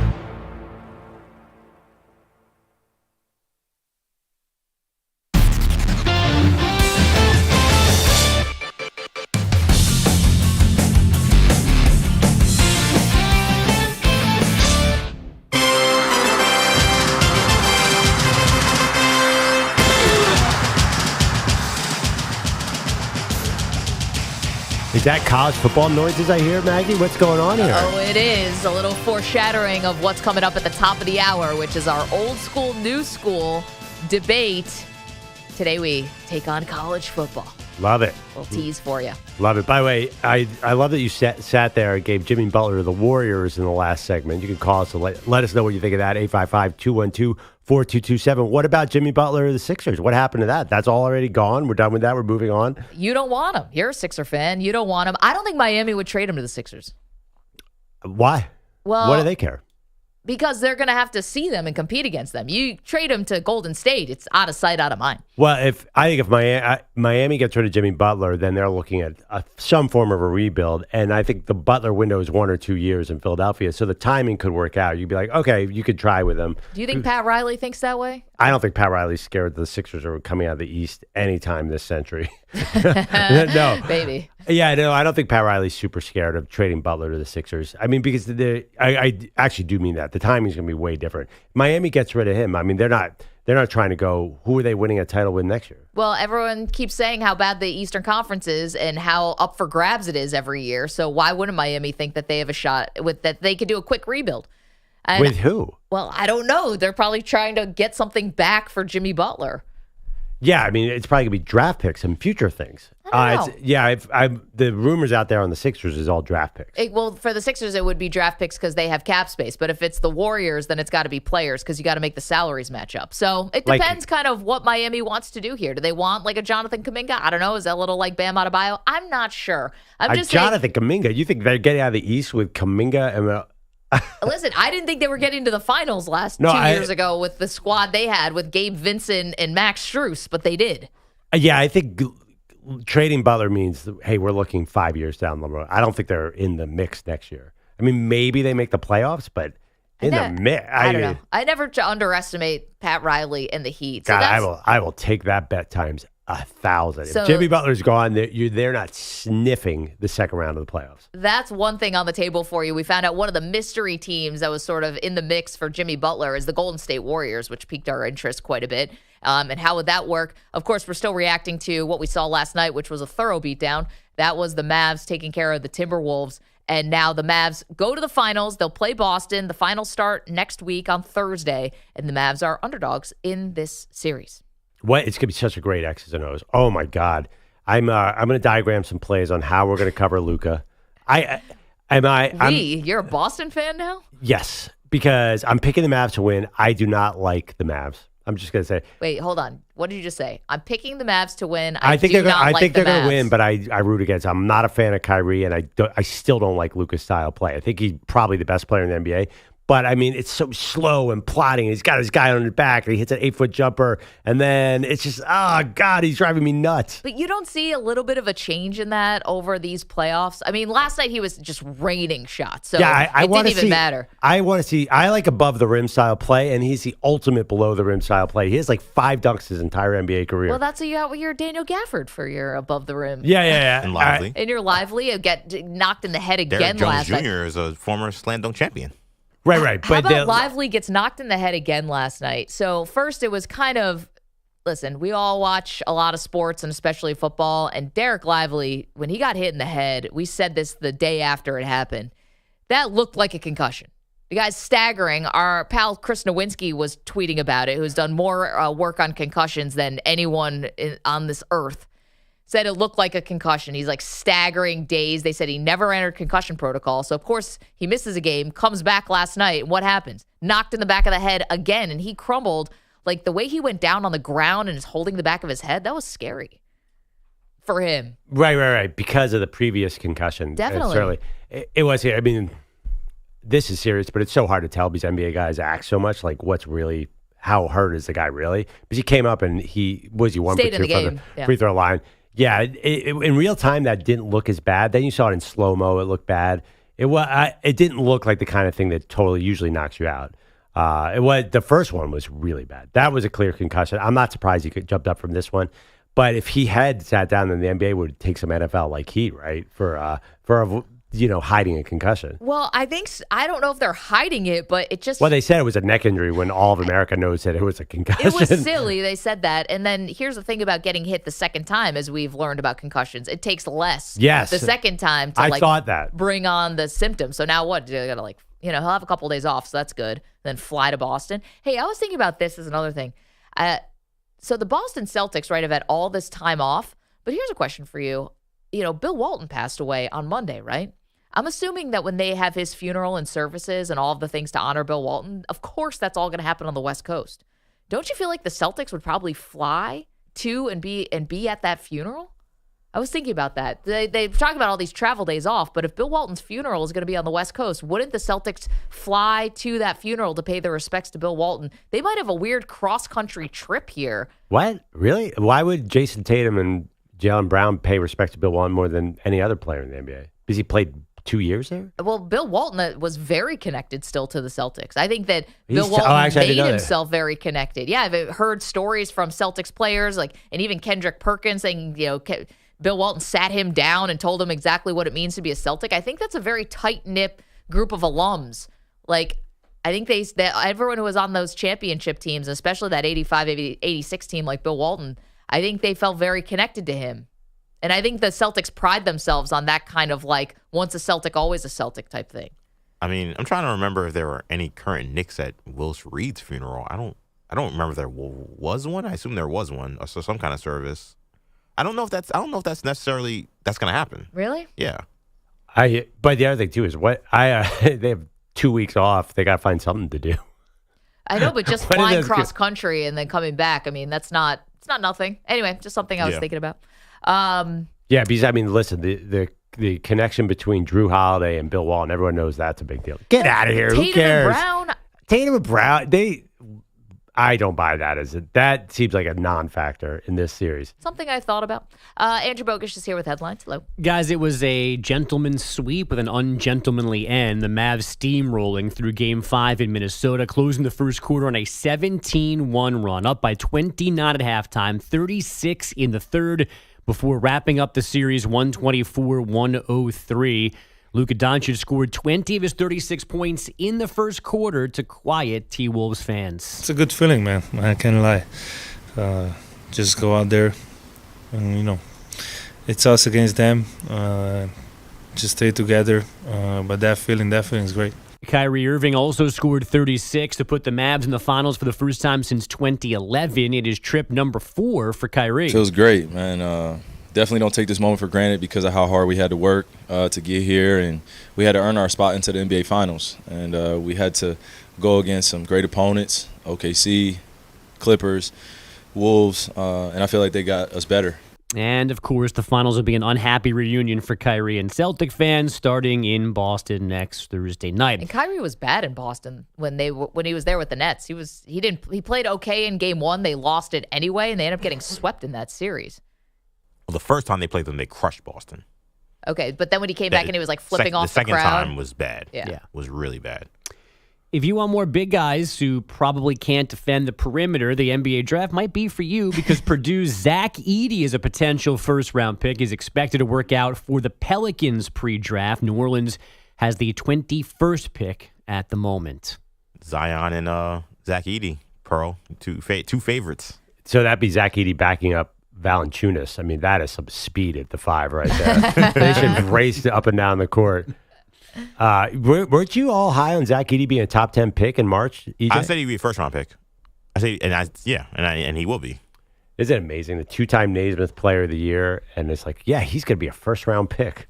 That is just shows the difference between the two sports. I mean, there's some people who don't think he should be drafted. You know, like it's a very, you'll get wide-ranging views on Zach Edey as a draft prospect. It feels weird though. Pelicans fit.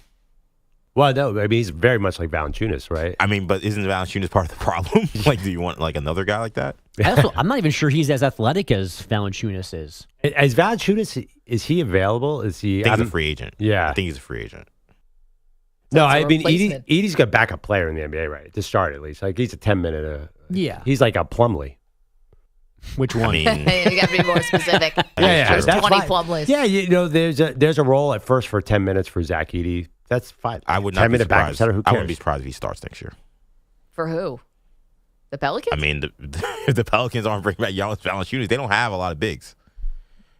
There are not a lot of great big men in the NBA. Again, Rudy Gobert, we keep trashing him. He was Defensive Player of the Year. It kind of shows you where centers are now. And they were better technically with him on the floor through the first 4 games of this series, whether you believe in like plus minus stuff like that. But like they were worse when he was out there. Yeah. So he had some value. Yeah, last night he was minus 23 in 26 minutes. Right, but before that, he was their best plus minus player. Yeah. In the first 4 games, whatever that means.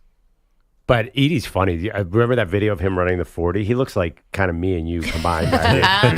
You and I. Well, I've never seen you run the 40. Only I've done it at the draft several years in a row. It doesn't look that different than you. Just sort very of, upright. Very upright. Not aerodynamic. Not super athletic. No.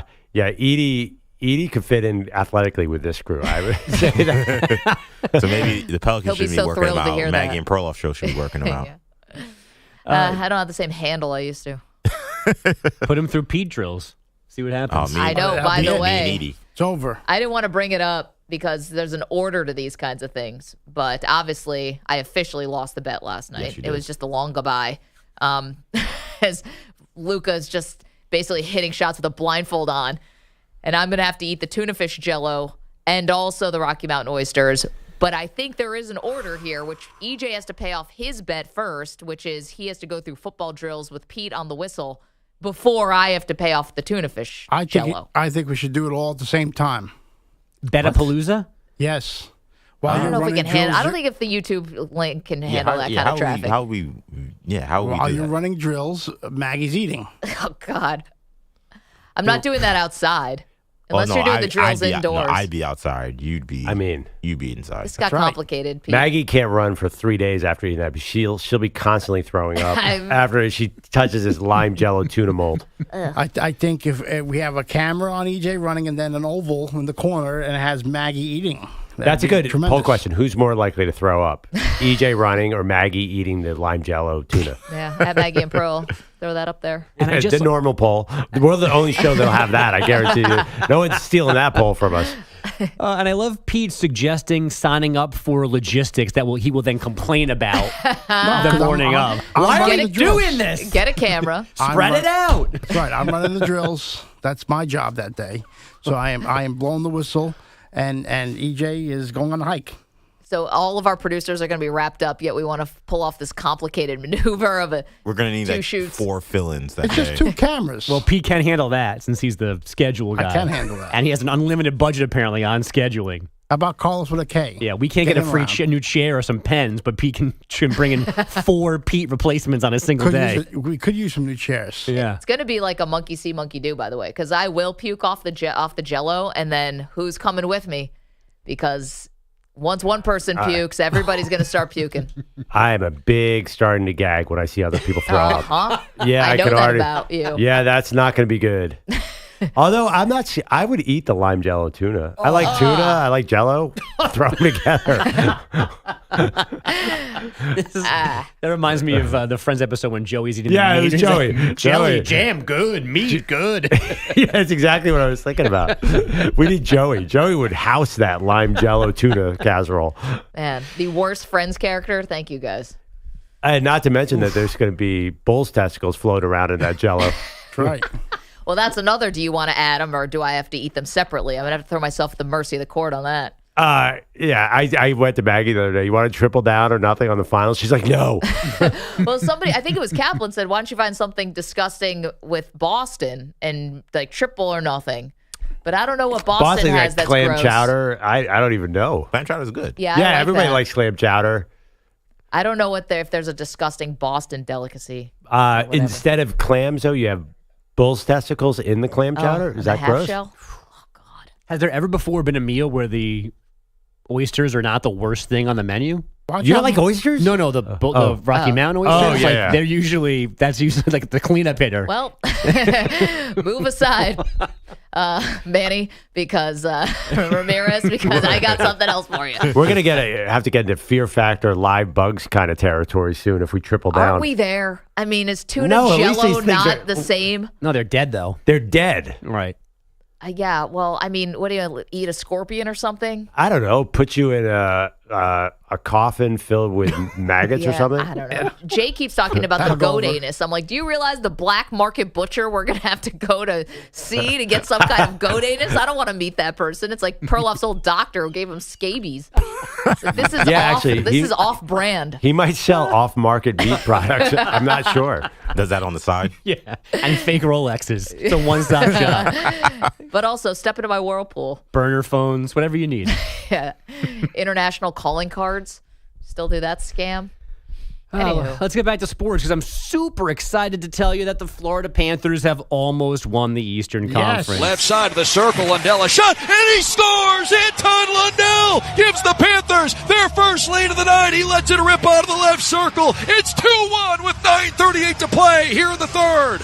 Whatever. Doug Plagens, Panthers Radio. That tie-breaking goal came mid-third period. 3-2 the final in Game 5 at the Garden. The Panthers can win the series tomorrow night back in their building. A beautiful thing. Caitlin Clark and the Fever now 1-8 after a 103-88 home loss to Seattle. Clark did have 20 points, 9 assists, played all but 4 seconds of the game.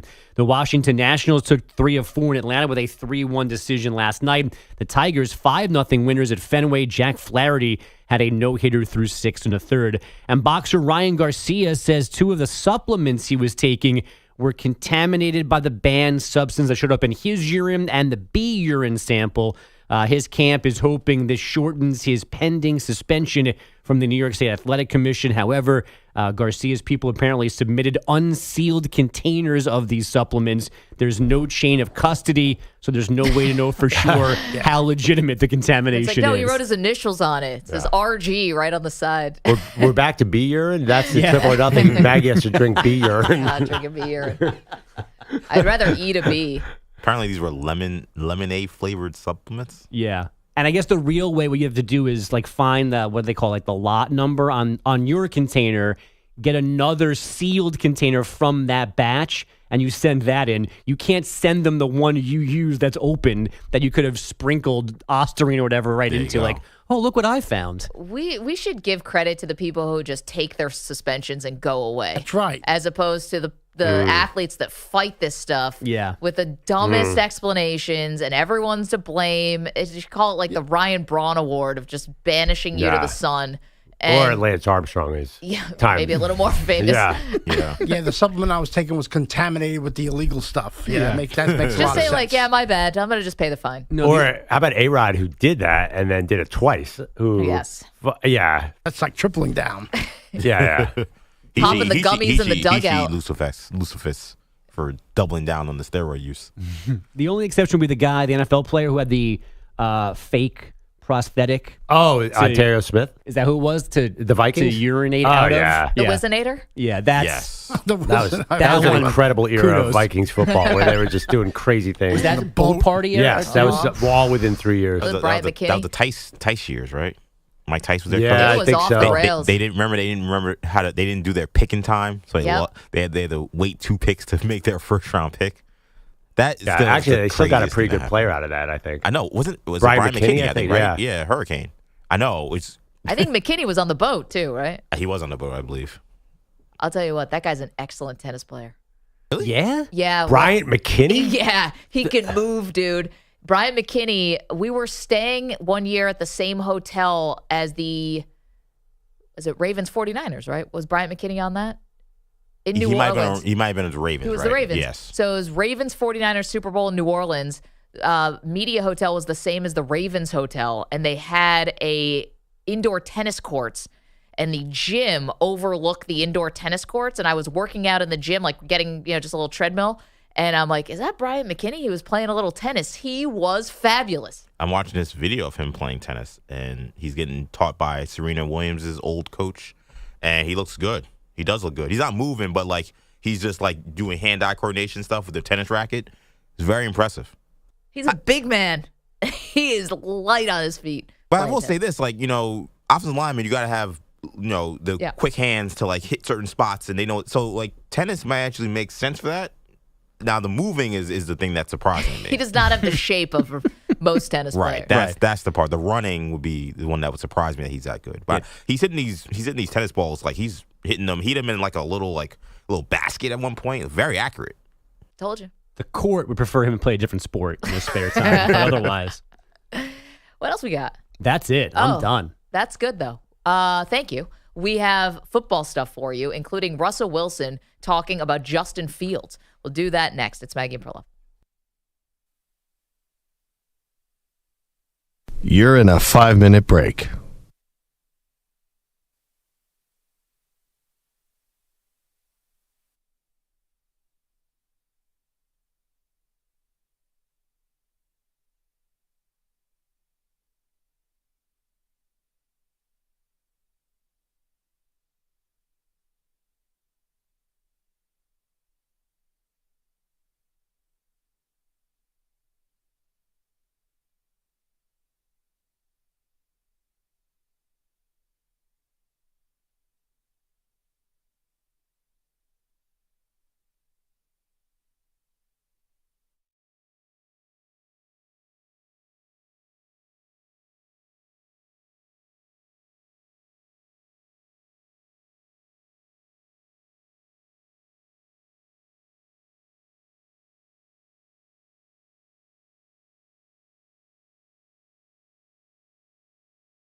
seconds.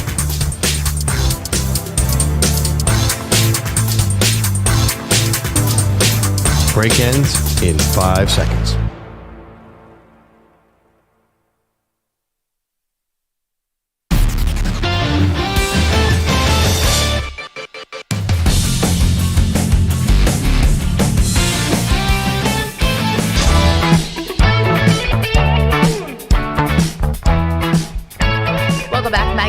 Maggie Perloff reacting to the Minnesota Timberwolves getting dusted last night by the Mavericks. The Mavericks now face the Boston Celtics. You can answer this question. Should the Mavericks be underdogs against the Celtics in the finals?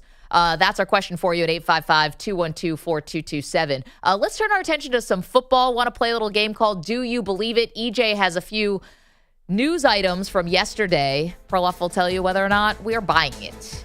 All right, so let's go to H-Town, where Houston Texans offense coordinator Bobby Slowick is really excited about the new team that he has with Stephon Diggs. Takes all limits off whatever you feel you need to do to win a game. You know, if we feel like we got to throw the ball deep to win a game, we could do that. If we got to throw it short to win a game, we could do that. If we got to run the ball 40 times to win a game, we feel like we could do that. So it just enables and empowers all of us to really do whatever's necessary that given week to beat the opponent in front of us. So, do you believe that the Houston Texans have everything they need to dominate offensively this season? Oh my gosh, and more. I mean, is there a spot on offense that they are not? I mean, listen, Joe Mixon at running back is kind of meh, but he's probably a little better than what they had last year. Their offensive line is awesome. Their receivers are awesome. Their quarterback is awesome. Bobby Slowick's a great coordinator. You know, he comes from San Francisco. They're the new San Francisco. Yep. Like 8 weapons to throw at you. Diggs, and they just re-signed Nico Collins, I know. They have so many different ways to hit you. I think he's absolutely right. Yeah, I can't argue with it. I mean, they do have everything, and this is a team taking advantage of having a rookie on a cheap deal. Yep. And a team that's on the ascent. Now, here's where I might disagree with you. This is an on-paper team that is supposed to be great, and they are going to get a lot more primetime games, and they're going to get a lot more attention, and there's going to be a lot more expectations. I'm not sure if everything's going to go according to plan, but yes, Bobby Slowick is right here, and I do believe it. They have an answer for every question you may have offensively. Yeah, but they got your things happen in a season. Yeah, they got your guys Stephon Diggs, so they have veterans. It's not like they're young and unproven. They have some guys, and Laramie Tunsil's been around now for a while. They you're talking maybe about health too. You never know. But that being said, like this is a formula: young quarterback, surrounded with talent, go to Super Bowl. Yep, it's the future is super bright for Houston. Let's go to Cleveland, where a new backup quarterback, Jameis Winston, is taking first-team reps as Deshaun Watson gets ready for the season after shoulder surgery. He said this is why he joined the Texans, to help Deshaun Watson. A big reason that I wanted to come here because the opportunity was here for me to serve and to give to my teammates. And him being one of the best quarterbacks in this league, being a quarterback that I have had to see him grow as a number 1 draft pick and to see his ascension as a player, I have familiarity with that, so it's an honor to serve him. Do you buy Jameis Winston joining the Browns to help Deshaun Watson? Listen, I can't figure out Jameis. I think the teammates love him, but he also can't get a job like as a starting quarterback. I'm not exactly sure how the league views Jameis Winston. Is he going to help? Sure, he should help. He's a backup quarterback, but I don't see that as his role here. I actually think Jameis is going to probably end up starting like 5 games for them. Deshaun Watson can't stay healthy, and the Browns have signed multiple backups. But I'm not someone who looks to Jameis Winston and says, like, wow, that guy, that's the leader I want. That's the influence I want in my locker room. That's not it to me. Well, I do think about New Orleans locker room and the post-win videos where they're all doing the chopper and all that. Yeah. And I feel like Jameis was a big part of that. So there was a team camaraderie around Jameis that I've never really seen with Cleveland. Like, it doesn't feel like Deshaun Watson has necessarily been embraced there. Right. Because he really hasn't been on the field. So it's hard. So maybe it's about camaraderie and everybody being on the same page, and Jameis can do that. We're not in the locker room. It's really hard to tell exactly what that dynamic is. But you usually think, like, when a quarterback says that, you think mentor. Like, my buddy Case Keenum is in Houston to mentor C.J. Stroud, and they're way different in age. Jameis is 30 and Deshaun Watson's 28. It's not a mentor situation. So that part's a little funny. Okay, let's go to Pittsburgh now, where we had Cordell/Stewart. Well, we now have Justin/Fields. There's a talk about using him as a kick returner. That's been kind of pushed back. And then you have Russell Wilson talking about using Fields in certain situations as an offensive weapon. He's like, cool, Justin's one of the most talented guys in the NFL. You know all the things he can do. The player, the quarterback that he is, he's dynamic. It's all about us winning. That's the focus. I think it would strike fear in some defenses, that's for sure. Do you buy Russell Wilson supporting the idea of using Justin Fields on the offense as a weapon? So let me get this straight. Russell Wilson supports an idea where he's the starting quarterback and Justin Fields is playing another position other than starting quarterback? Yeah, I believe Russ likes this plan. Justin Fields is a dynamic runner, almost set the rookie rushing record. He's a quarterback. I mean, I'm sorry. It feels like this is manipulative by Russ. Because Justin Fields said this idea, there was this notion out there he'd return kickoffs. And Justin Fields, I think, was insulted by that. He's like, I'm a starting quarterback. And to me, this feels more like Russ trying not to put him down. I think Russ's heart might have been in the right place. But it does seem like it's sort of denigrating the idea that Justin Fields can be the leader of this team at quarterback. And I don't think that's a reality situation. Because like you, I think this is a real battle. Listen, Russ can play all the mind games. I'm not sure I agree with you on that, but let's just go with it.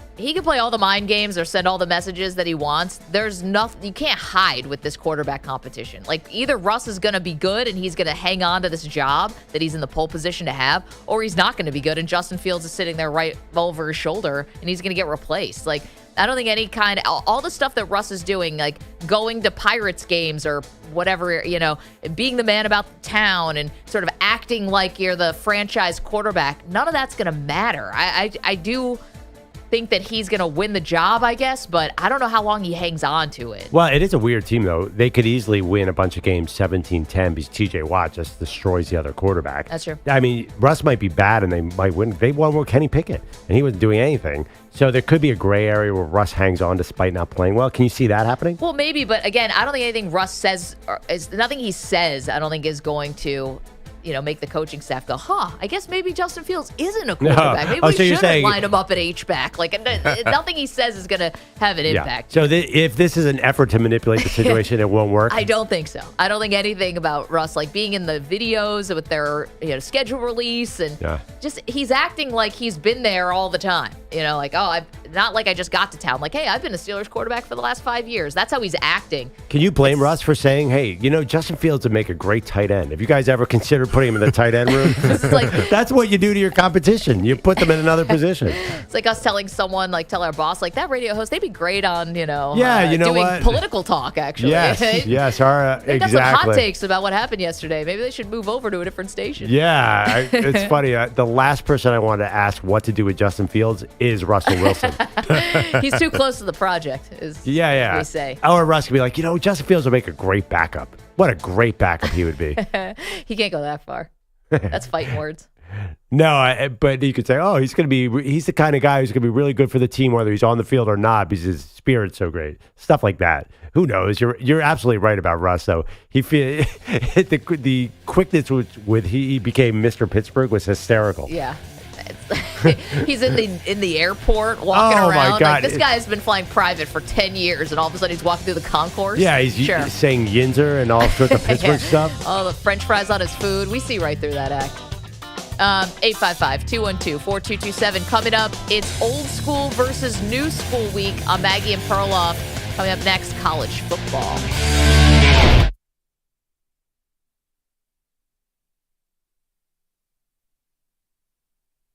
You're in a 5-minute break.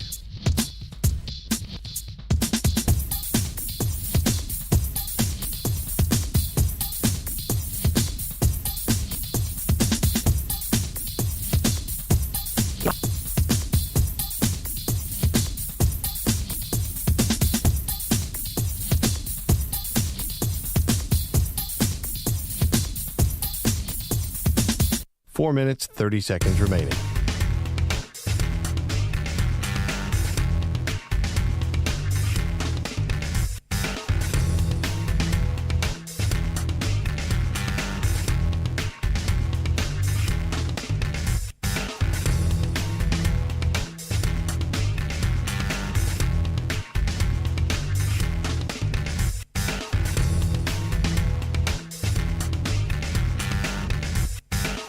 4 minutes remaining.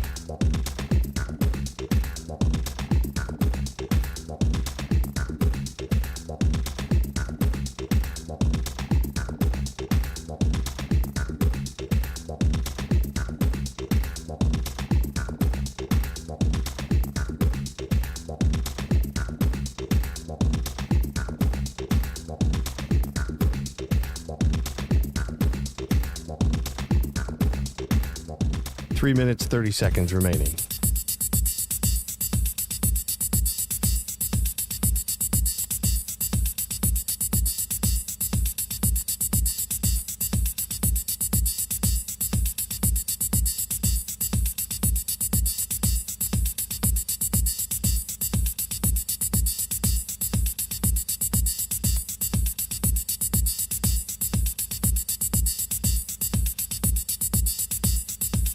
Three minutes remaining.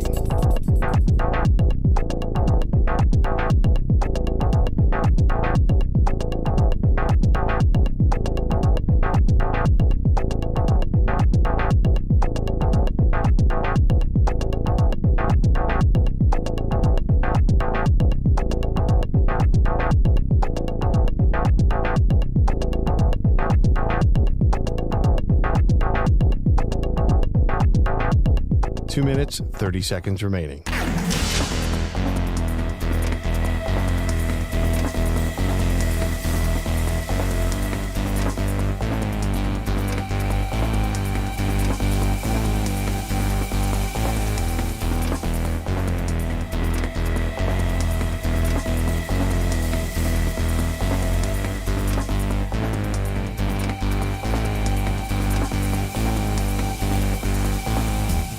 Two minutes remaining.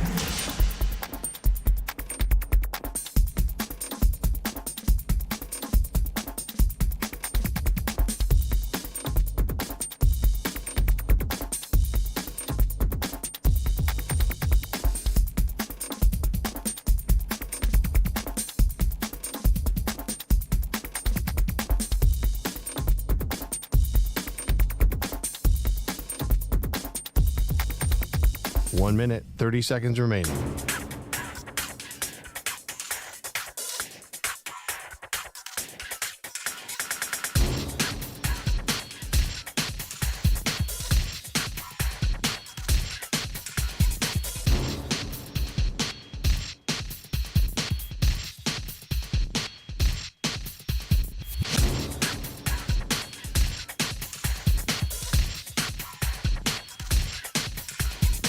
One minute remaining.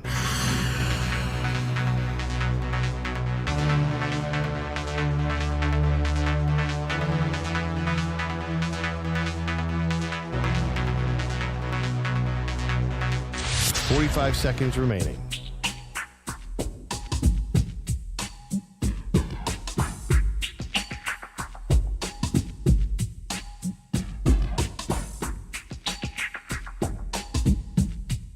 Thirty seconds remaining.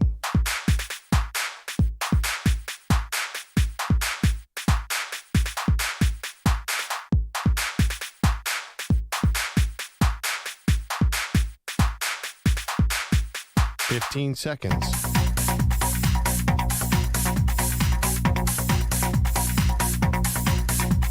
Break ends in 5 seconds.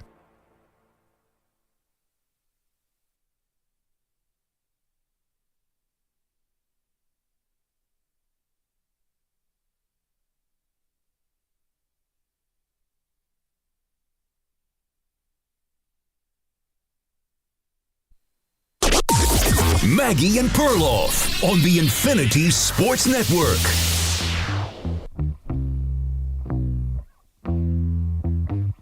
It's been a smashing success around here. We've been doing old school versus new school all week long, Perloff. It's been dynamite.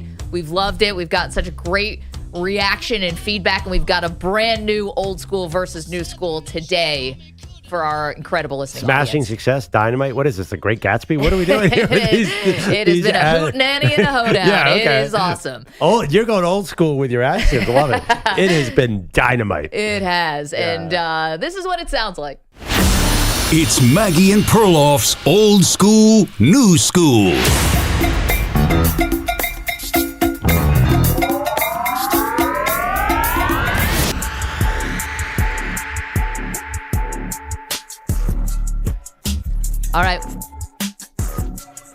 talked about the NFL, old school new school. We've talked about the NBA, old school new school. We've talked about baseball, old school new school. Perloff, on this summer Friday, we turn our attention to college football. What do you have? Old school college football that sounds like this? Rudy takes the snap, works a deep one for the end zone. Oh, he got it! He got it! He got it! Touchdown! The winner of the 1991 John W. Heisman Memorial Trophy, Michigan's Desmond Howard. He's going for the corner. He's got it. Vince Young scores. Or are you more in favor of the new school of college football? The 2019 winner of the Heisman Memorial Trophy is Joe Burrow. Over the middle, Harrison Jr. again. Down the sideline, Maserati Mar. The Georgia Bulldogs bludgeoned their way to back-to-back. Okay, so that's the topic today. What do you got? Old school college football, new school college football, and a lot of this is being brought up now because of this new college football video game that's getting re-released for the first time in, 10 years? They finally have a new college football EA whatever game. It's not my thing, but I know everyone's really excited about it. So, Perloff, old school or new school college football? Give me old school all day long. Give me Keith Jackson on a Saturday. Give me Oklahoma against Florida in the title game. Give me Miami, Ohio State. The era of superstars of college football. I'm sorry, the party's over in a lot of senses. Now college football is kind of a mini NFL, which is good for the players. I get it. I love the professionalization for them. But there was just a magic that the sport used to have when guys stayed at a school for 4 years and there were superstars at a school and you had dynasties.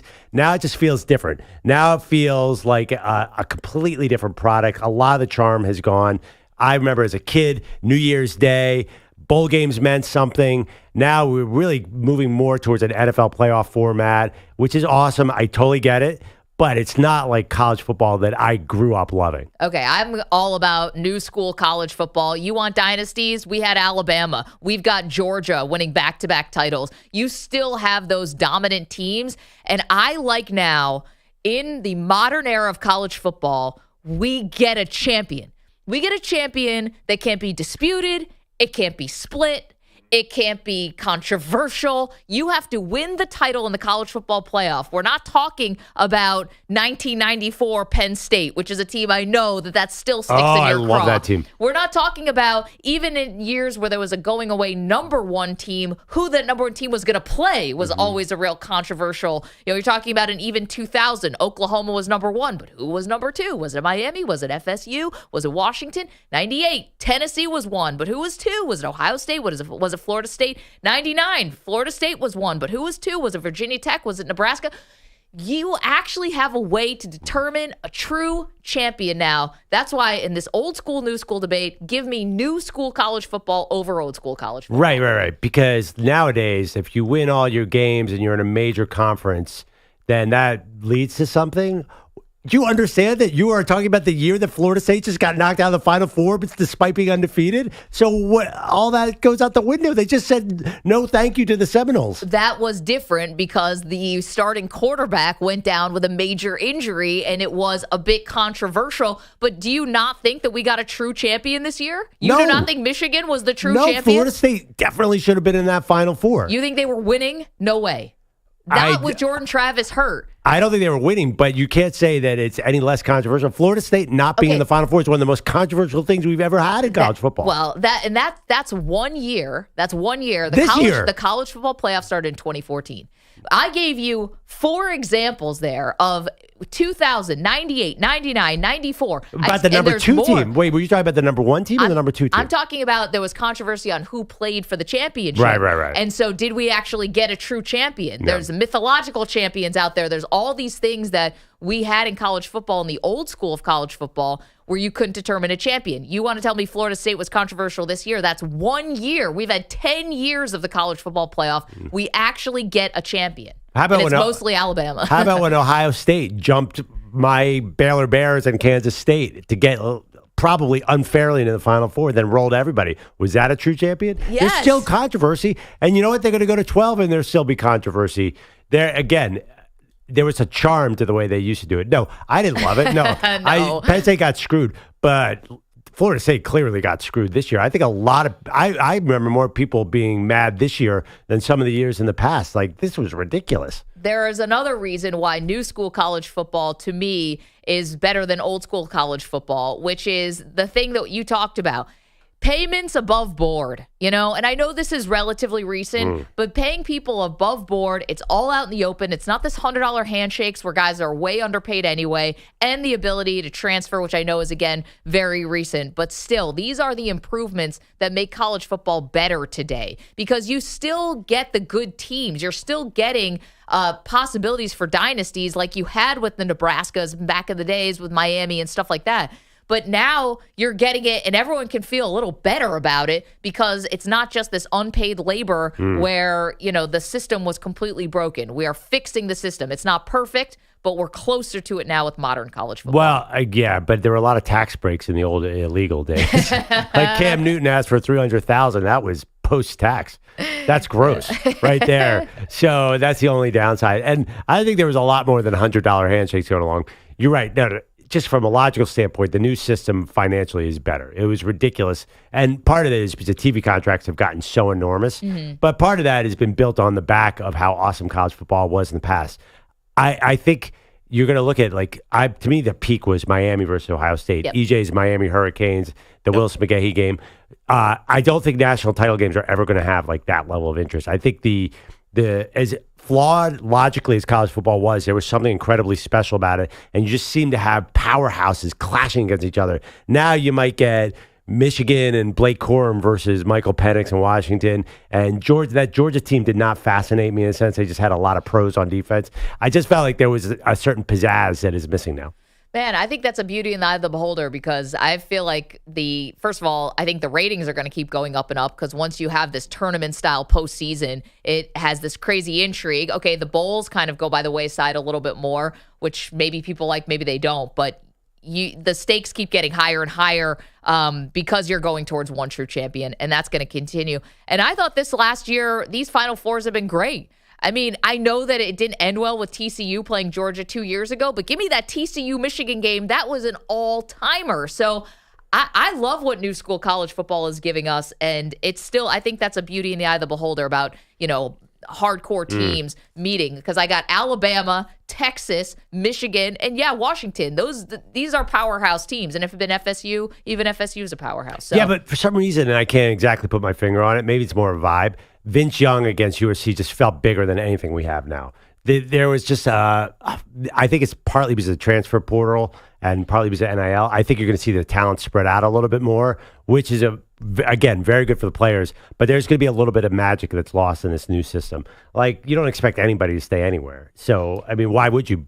Because you have to redo your NIL deal, and you're better off on the open market. So you're not going to have that feeling of a great team being together like the Miami Hurricanes. So we're doing Maggie and Perloff old school versus new school. Today, it's what do you like more? Was it old school college football or is it new school college football? I like the free agency sort of it all. And then you just saw really good teams and guys who were playing Georgia, sending guys to the NFL and then another wave of guys on defense who were just awesome. You even had the cool Stetson Bennett story where it's he's not going to go on to this great NFL career, but he had been counted out and maligned and now he's back and winning 2 national titles. You have the great stories of the guys who are going to go on to be top picks and then the guys who are going to, just sort of be college, superstars forever. You still have it all in new school college football. Now, this is interesting from the chat. If you want to watch the show, youtube.com/infinitysportsnet, where Phil says, the only reason I would go old school on this is the old coaches. Joe Paterno, Bear Bryant, Delta chimes in. I did like Bobby Bowden. The old school coaching characters, I get that nostalgia, and those guys were characters, but you're telling me Jim Harbaugh is not a character? Give me a break. I'll tell you. He is. Nick Saban, Kirby Smart, these guys. Kirby Smart is not a character. I will tell you that flat out. Lane Kiffin, he's not a character. Well, it's Lane Kiffin's definitely Fisher. Lane Kiffin's definitely a character, and he's got a great team this year. But I don't remember seeing Lane Kiffin in the national title game. Well, he's not, but he's a character. Deion Sanders, guys. I've got Deion Sanders as a coach of a Power 5, Power 4 school. he's the ultimate character. Right. But I think those guys, like title contenders, you're going to see a lot of Kirby Smart and different versions of Kirby. You're going to get Kalen DeBoer and Kirby Smart and Dan Landy's a little bit of a character, but these guys are a little more professional and scientific than the old ball coach like Steve Spurrier. I miss the characters, like the guys who are winning titles. Barry Switzer back in the day, like those guys were larger than life. I can't believe you would put Kirby Smart in a list of characters. There is nothing. I have nothing to grab onto there. Well, I can't even picture his face sometimes. Okay, there's no character at all there. Maybe what he lacks in character, he makes up for in winning. I mean, Dabo's not a character. Come on, guys. Wait, who? Dabo Swinney? These guys He's a character, characters. right? But Dabo actually feels like an old school guy. Like I don't see Dabo winning again in today's college football. He's just not going to. He put that. I get Dabo in my old school argument, and even so, Dabo is just a little different than Bobby Bowden and Joe Pa. I know it ended terribly. Yeah. But Joe Pa growing up was a big deal. It was really fun, and he would give lots of speeches and say interesting things. I just you have Dion now, but Dion's probably going to win 3 games this year. So what are we doing? I know, but you're asking me for coaching personalities. I'm serving up on a silver platter. Right, Jim but Harbaugh, winning titles. But Jim Harbaugh just won. Yeah, with the sweatshirt tucked into the khakis. Okay, yeah, I guess so. It feels like the Saban tree probably had a bigger effect. Jim Harbaugh won this one. Who's going to win next year? It's going to be Kirby or Ryan Day. I don't know. It's just not like the old school. You know what I mean? These guys were there for 50 years, too. 855-212-4227. That is the Maggie and Perloff old school versus new school. Today we talk about college football. And what'd you like, the old school college football or new school? You are welcome to weigh in on that. EJ, which side are you on? Old school. And I say that understanding that the kid's getting paid now. NIL is great. They should be getting paid out of pocket, which they will be soon. But NIL is great, and I get the transfer stuff is great. But there was just a different feel for me about, the iconic coaches, because you're mentioning personalities, but Bobby Bowden and Jimmy Johnson in the 80s and Schembechler and Woody Hayes, these guys were icons. They were larger Nick Saban's not an icon? I think he's one of one. I think that you don't have a lot of larger than life figures in college football. I think you have characters, but do you have larger than life icons? I don't know if you have that right now. Guys move around a lot more too. And coaches. That's another thing too. Guys aren't staying in one spot, so that's a big factor too. Okay, you might not have icons, but I'll give you the characters I'll give you Nick Saban. There's no bigger character than Ed Orgeron, who maybe coached one of the best college teams of all time. I know, but he's a one and done basically. These guys that Perloff and I mentioned, these guys won 2, 3, 4 national championships, and and there was a time back then. I liked the Bulls. I'm not saying I don't want the college football playoff, but winning the Rose Bowl was a huge deal. You won your conference, and then a lot of these teams you didn't have this big non-conference play. We were playing all these teams all over the country, so it was the first time sometimes these teams really got to see these power matchups, and they meant something. I know, but we have 3-4 weeks in December where we're just it's just a snooze fest till we get to the college football playoff, and then we get in these bad games in the playoffs sometimes. Well, that's because the Bulls they got over their skis. I mean, it was too crazy about I think it was just about how much money they were leaving on the table, by not having a playoff. And that was too much and too tantalizing for everyone to ignore at this point. Right, but you can't have the playoff and the Bulls be significant. The two don't exist together. They don't go together, and they opted for the money, and that was going to be inevitable. But the other part, too, is I go back to my main argument here why new school is better is because you have one champion. One champion. It's not, I won the Rose Bowl, so that actually means I'm the best team when, I've got another team that's playing in the Sugar Bowl, and that's for the actual national title. It just doesn't make sense. And there were a lot of years where you did get a true national champion, but yes, there were also years where it was one team. Split titles, or one team would say, hey, I think we should be the national champion. I don't know. And for me personally, I know it may be small, but I don't think it's small. The college football video game and how important that was to the growth of college football in the late 90s, early 2000s, I don't think can be understated. Because I think that the attachment that young fans had to certain players, I think of Reggie Bush, part of the reason why he's so popular is in part is because you were playing with Reggie Bush for 2-3 years at USC. He's on the cover of the game by the time he's in the NFL. We haven't had that for 10 years now, and I think that there's a detachment from these college football stars that wasn't the case when I was a kid. Well, I don't know about USC in real time was such a big deal. It was such a star program. I know, but I'm talking about, like, again, young kids who today are still banging the table for Reggie Bush to have his Heisman. A lot of those people who are my age, they're doing that because they also played with him in college football, NCAA football, 04 or whatever. Yeah. And he's 100 rating. Like, I mean, he was like a Bo Jackson type character on this games. Like, that stuff matters. I think that they've lost a lot of the attachment to the game and the attachment to these players that we've lost because of the professionalization of college sports. And it's just part of the give and take. Feels like a minor league a little bit right now. Yeah, we talk about that a lot more with college basketball than we do with college football. Yes. Because, basketball, you're one and done, you're out. You guys transfer now. It's like you have very little attachment, it seems, to your school. Right, you don't even know the players. But college football is heading a little bit in that direction with all the transfers. Don't you think? Like, all of a sudden, like, you're like, wait, where's that guy playing right now? Like, you get your school lands a guy in recruiting, and they're like, that's 3 schools later he actually gets on the field. It's kind of hard. I mean, like, where's DJU again this year? I can't even remember. He's been on so many programs. Florida State, I think, right? I know. But this is the thing. Okay, you can say that you don't like that, but you may never get Joe Burrow if that isn't the case, right? Yeah. You don't get an all-time great season and an all-time great player who was, stuck in third string at Ohio State because Urban Meyer didn't like him or whatever it was. No, it's great. And it's also great for the NFL because you get to see every quarterback start. It's very good. You're totally right. And you didn't even mention, I would have thrown, I love the wishbone and like all the crazy running guys and Marcus Dupree breaking 85-yard runs. But the spread offense is pretty fun, too. Oh, it's awesome. I mean, the one thing about college football, we're doing Maggie and Perloff old school versus new school. Do you like old school college football better or new school college football? I was thinking about that with the offenses, and everyone loves all these high-scoring games. And, the Big 12 is like, it's just insane sometimes. And like some of the scores. My one knock against modern college football, if I can just make a case against myself for a second, the games are so freaking long. The games. Well, yeah, but they've always been long. They got a little better. Quarter. They got a little better this year. I didn't notice. 855-212-4227. So you are welcome to weigh in. Old school college football or new school college football? I'm sorry. Did you want to say funny because the last three, I'm thinking about the last 3 champions. Michigan did not really do a spread. They never passed the ball at all, and Georgia won with defense. So actually, it doesn't feel like the spread is having a moment, but it is everywhere in football. Let's go to Adrian. He's in Maryland. Adrian, old school college football or modern college football? Hey guys, I gotta go with, I guess, a little piece of both of you guys, because give me the old school players in the new system. Take away the portal. So if you get the playoffs with the old school, and that's the perfect situation. That's what they're trying to get at. Aside for the portal, I don't like the portal because you get players that think, oh, I'm not getting enough time here, or this, and then I leave.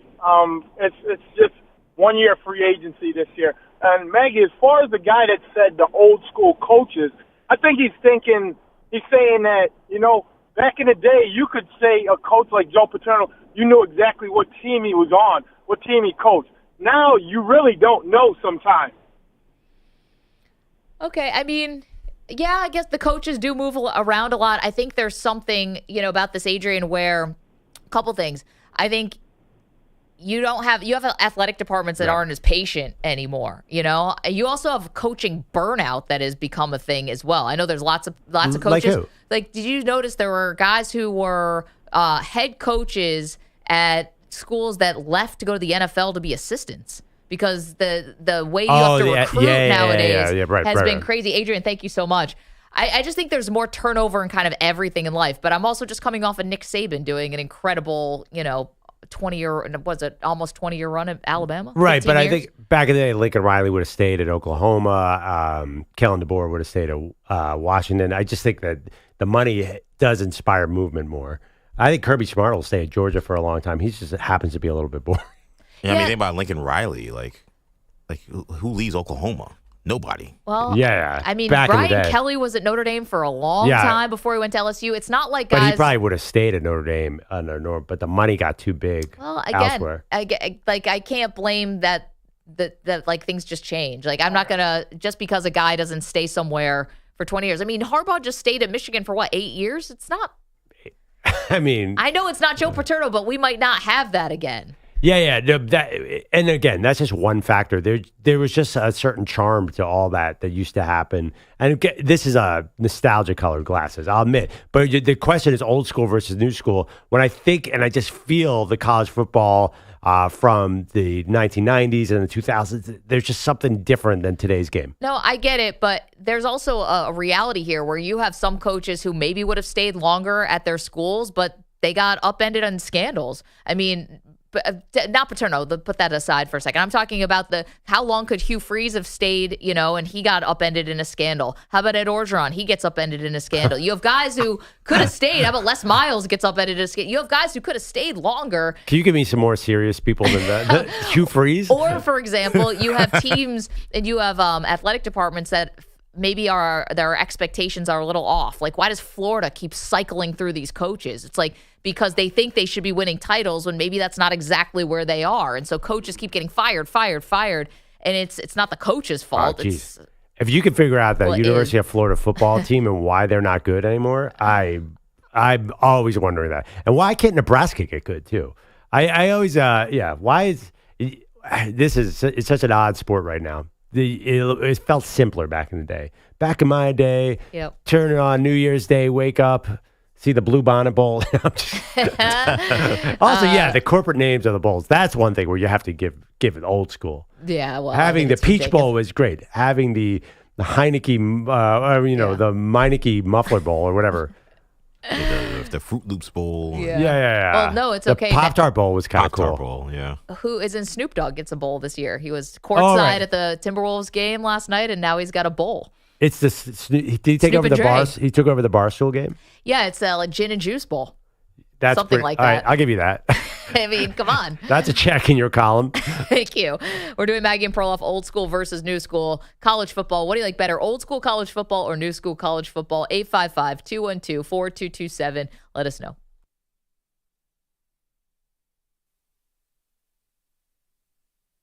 You're in a 5-minute break.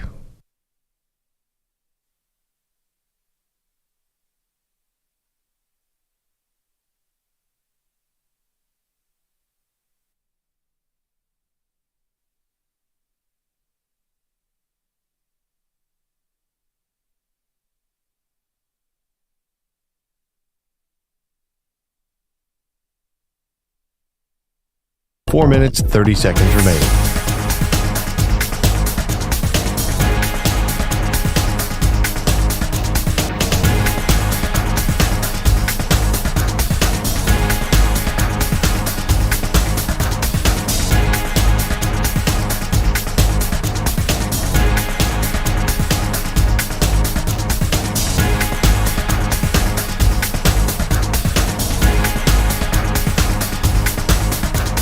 Four minutes remaining.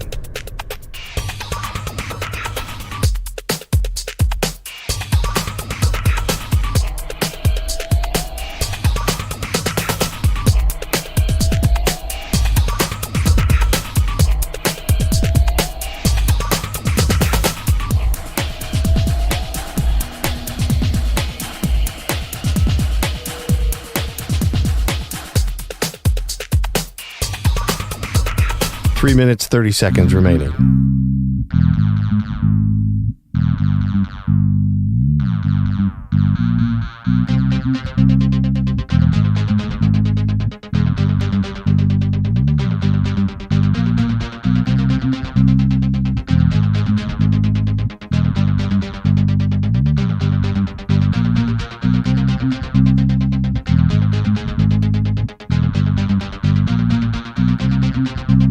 Three minutes remaining.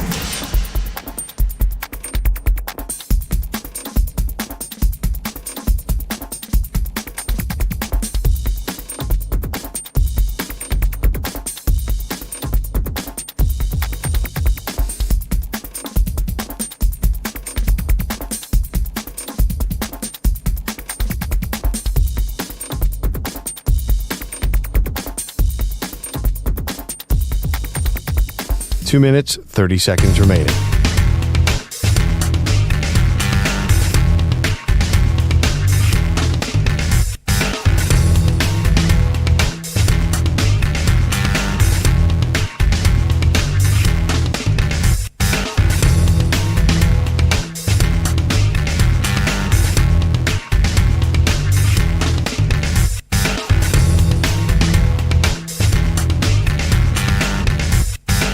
2 minutes remaining.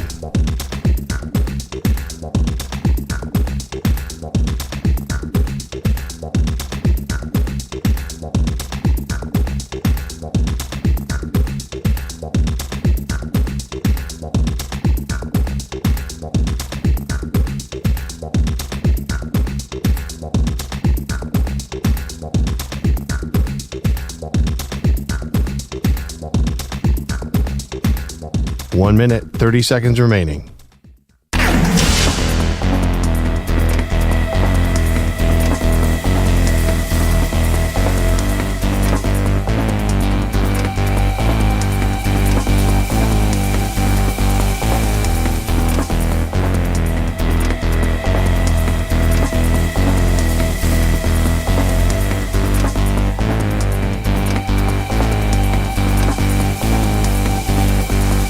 One minute remaining.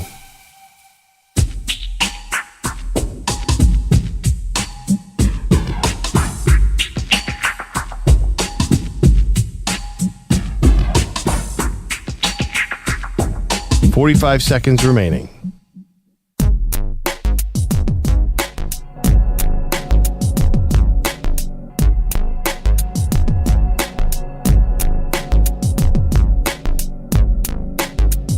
$30 seconds remaining.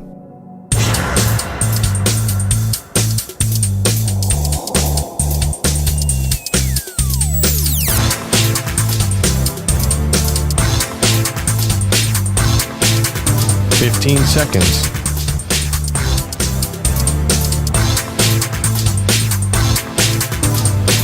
Break ends in 5 seconds.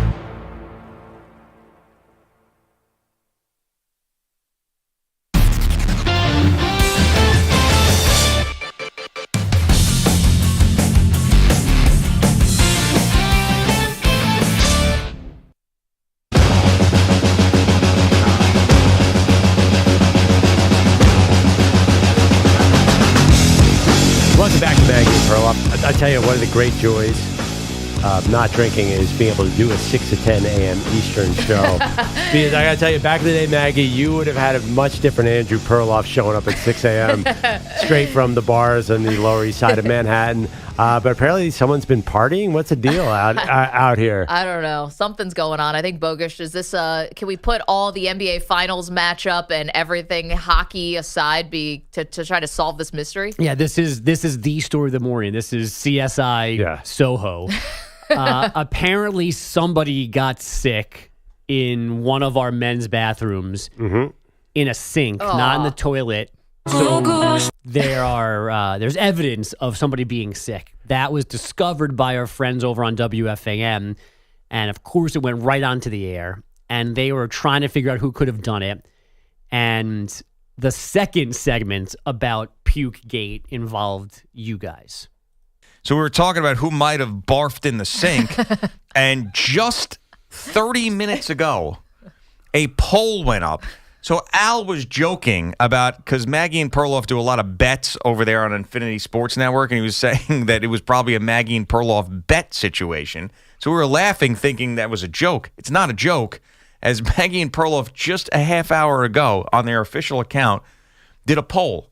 Who is more likely to puke on their bet payoff? We were kidding.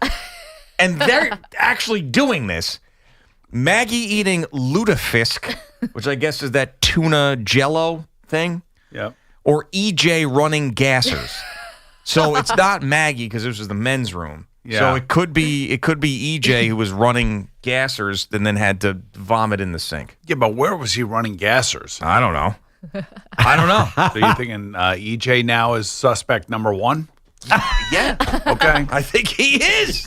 So, EJ, you need Scheffler's attorney right now. I don't know if he can work in New York, but you need him. Yeah, all the negative things I said about him yesterday, can he take that back and just say, hey, I need some help here? Okay, I got an idea.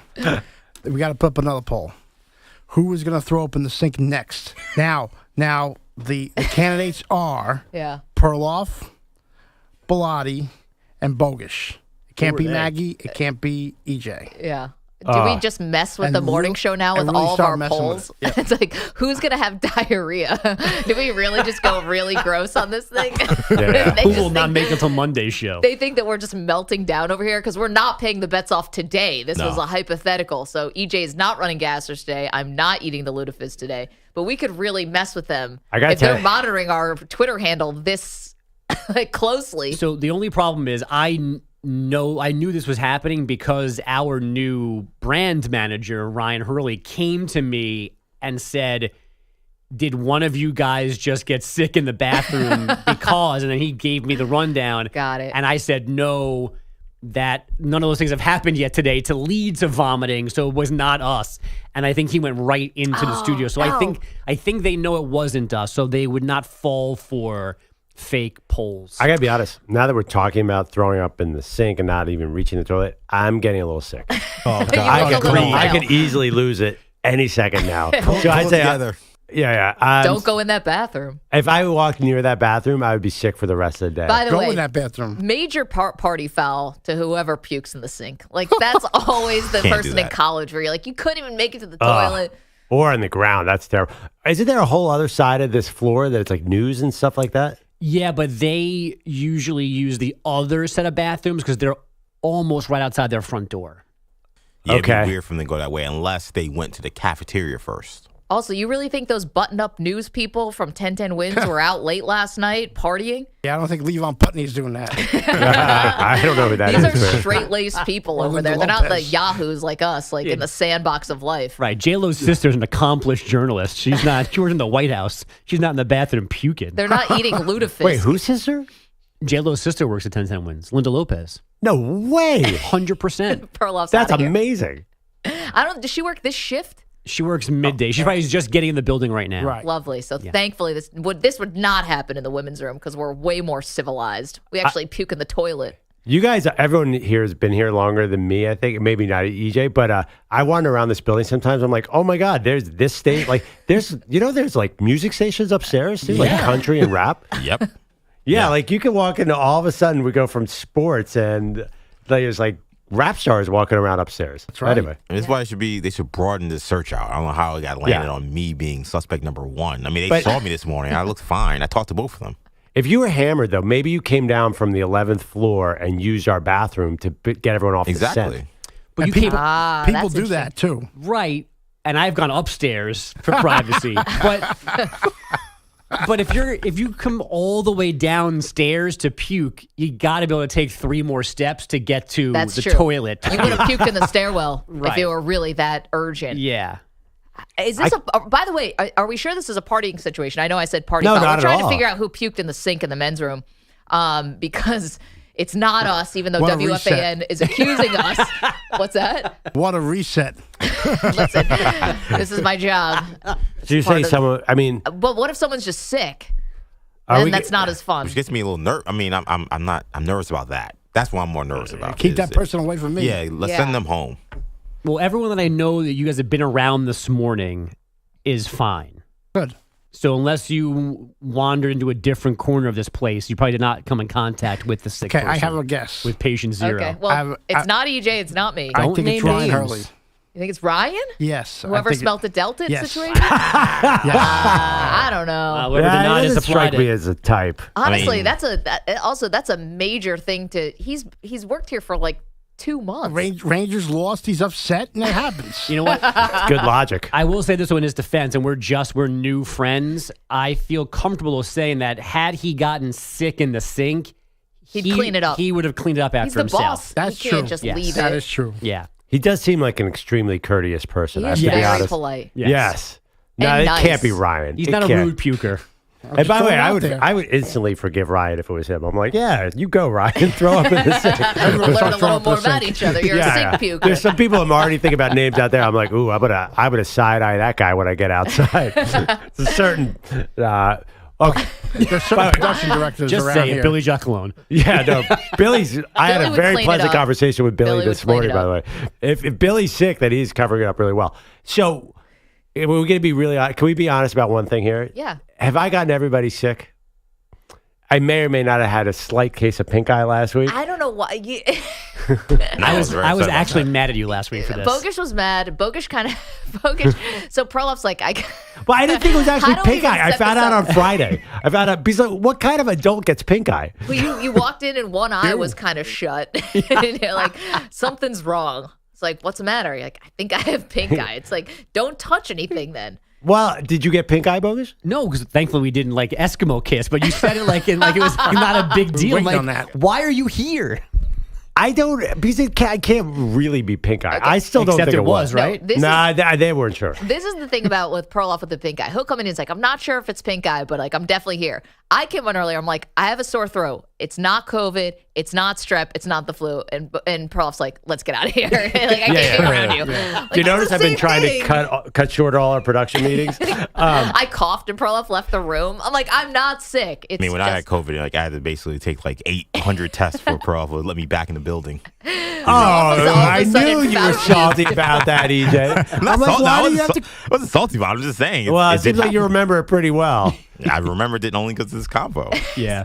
EJ was off for a month, but that was not because EJ was off. It was because Perloff wouldn't allow EJ back in. Andrea's got COVID. Don't come back until she's better. I'm like, all right. Oh, okay. Now I'm the party pooper because I You did didn't the same want you thing to coming me, in too. with COVID.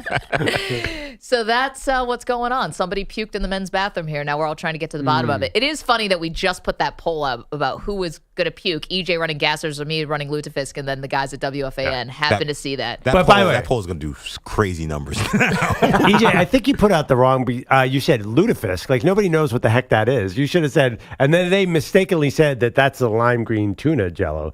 Lutefisk is a Norwegian gelatinous combination of fish. Basically the same thing. I don't know Like fish they had jello. no idea what lutefisk Well, was. the poll numbers are in, and they suggest that they know exactly what Maggie's eating. No. Disgusting. Also, you're talking to Boomer Esiason, who's the head of the Norwegian Day Parade here. Well, he he's like the most said- famous Norwegian person in the country. They said it was a lime green tuna jello, and nobody corrected him. That's not what lutefisk is. I mean, it's close. It's in the neighborhood. You're right. It does sound gross enough that it make you throw up. Whatever. This is Boomer Esiason. I mean, if anyone knows lutefisk, isn't it Norwegian or Swedish? I think it's Norwegian. Yeah, okay. Well, Boomer, again, the Boomer's most probably famous gonna- Norwegian descent person literally Since Leif Erikson. walking the streets of this great nation. He's probably in the whatever the name is, Hall of Fame. The Lutefisk Hall of Fame. Yeah. By the way, Hey, the Victor first, Hovland. the first comment on this poll from 32 minutes ago, this is all coming together now, is "and puke in the bathroom sink?" ? And I saw that and had no idea what that meant, but now I know Yeah. exactly what that means.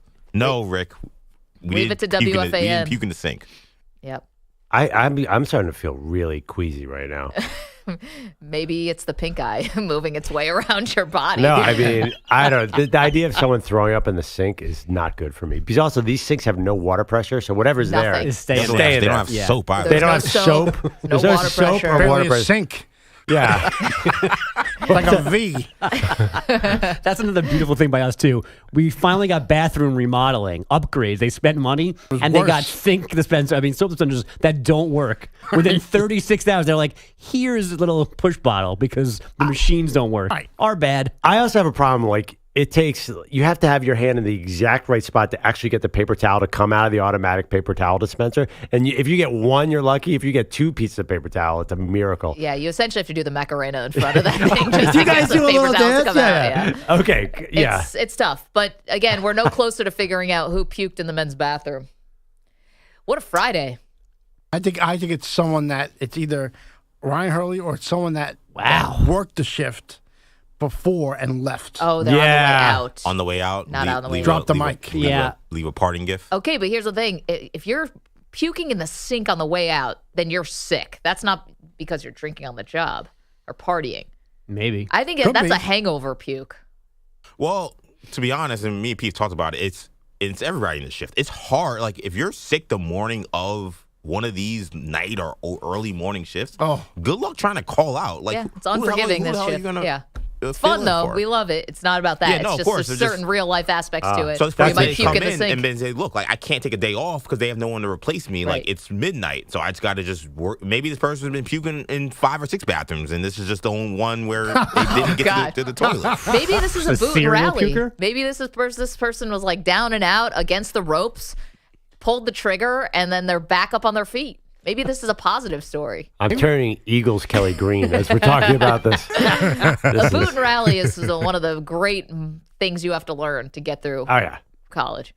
And well, we don't really 20s. have the crack security system over here, so maybe someone just was on this walking by the building and needed to get in. They somehow found the 10th floor. Yeah, they're like, hey, You're bad at this game. It's not our boss, and it's not a stranger. you gotta open up your options. You gotta think out of the box. No one's gonna mystery admit it. puker. No one's gonna admit it, so you gotta try every avenue. I give Pete big points for just immediately calling out the new boss. that takes some guts. It was bold. I mean, I was I'm thinking saying Ryan it. too, but I wasn't going to say it. No, I'm just kidding. I don't think it was. You have to think of all options. Also, though, Ryan or no Ryan, you've got to be a real, like, we're trying to figure out who puked in the men's bathroom, but you've got to be crazy to have something like that happen and then be the person who calls it out when it was really you. Yeah. That's like... Okay. There's or is that genius? There's a psychological term for that. I don't know what it is. Well, but. yeah, he's a genius. That's why I'm saying it. I could take this to next level gross if you want. We have another boss figure who likes to eat sardines all day long. It might be him too. He's not here yet. Well, there's a reason. He stopped at the 9th floor bathroom. He's working his way up. Dave's food on his desk is super gross. Like, we'll put that out there. It could have been David Marinick too. Yeah. Let's throw it out there. So one of our two bosses. Can we go into Good job, the guys. record to see when his ID came in, to see if he came in, snuck we'll go in, take a look. puked, Also- left, and came back just to throw us off the set? Ken has a great point in the chat. He goes, "Nice one, Pete. Announce to the public that the security isn't good there." Listen, I'm the joking about security's that. good. You can't get in to puke. I'm joking You about can't. that. I promise Relax. you, no Listen. one's sneaking in here to puke. Exactly. All of a sudden, you floors start up. calling out Jerry Jones and the Cowboys, and here comes the It's called morning radio, Pitchforks. folks. You think I'm working in an unsafe building? Relax. No, actually, this is the safest building I've ever worked. This is the only building where you have to get your ID to walk 8 feet around. That's the first thing I said to you when I got here. I'm like, what's the deal with why I'm in security? Now I have to do it to get, move around. Mm-hmm. There's less security. There's less security at the UN than here. Yeah, Maggie said to me, she said there's You been do some a shift things on that happen. WFAN. There's Yeah. been some things that happened in the past. There's a reason that you have to go through 3 doors to get to the bathroom to puke in the sink. yeah. Whoever puked in that sink has clearance. That eliminates that option. You have to think about the outside the box. All right. Well, listen, Bogish, can you stick around for a second and give us headlines on the other side? Sure. Because we blew that, and we didn't get any closer to the truth of who puked in the I gave you great options there. 2 bosses. I thought we could have really messed with the morning show.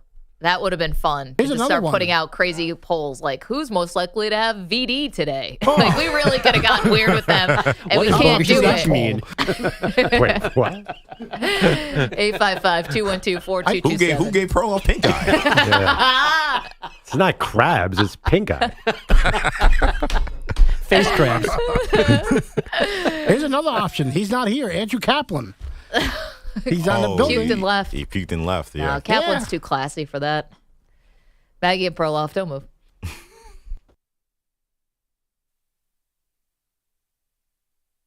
You're in a 5-minute break.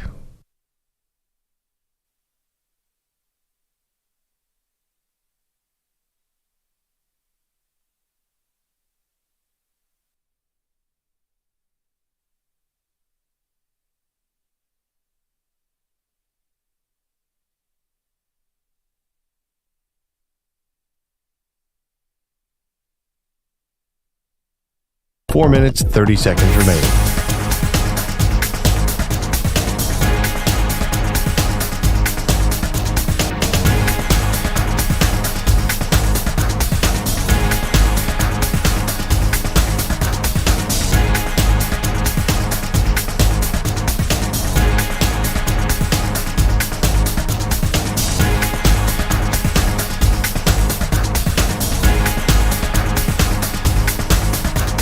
Four minutes remaining.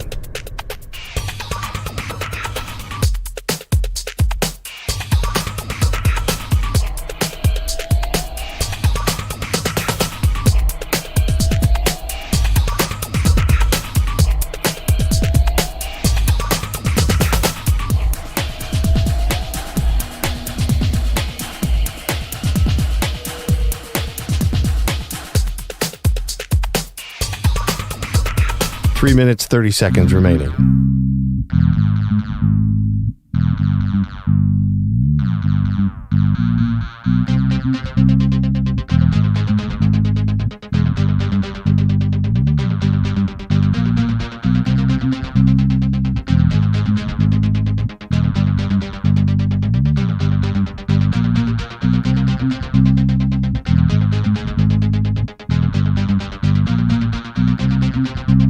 Three minutes remaining.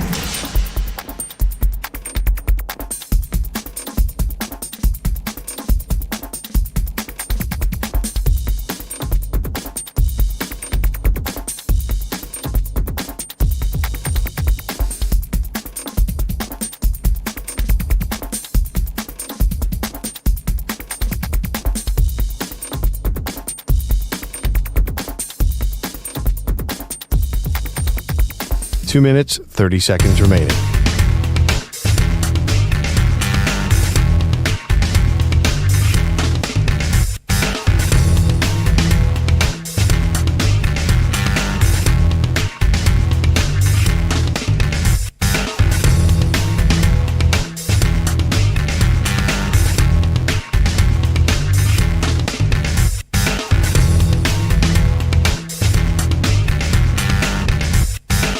Two minutes remaining.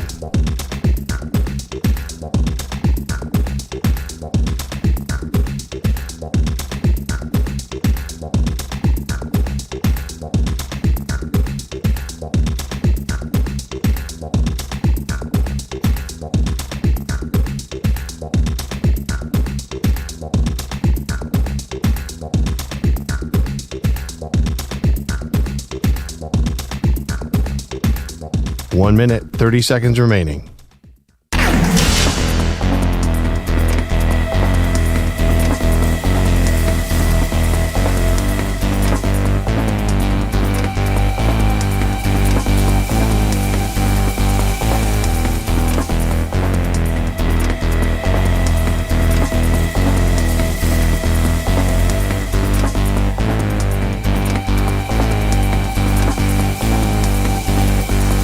One minute remaining.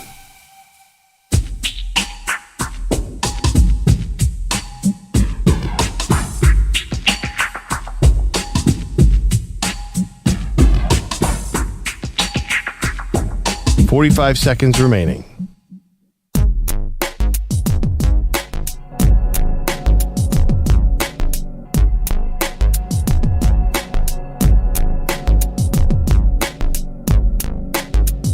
.30 seconds remaining.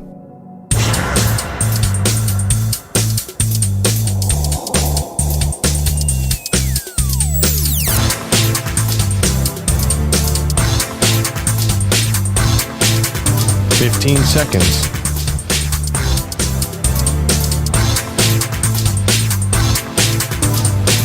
Break ends in 5 seconds.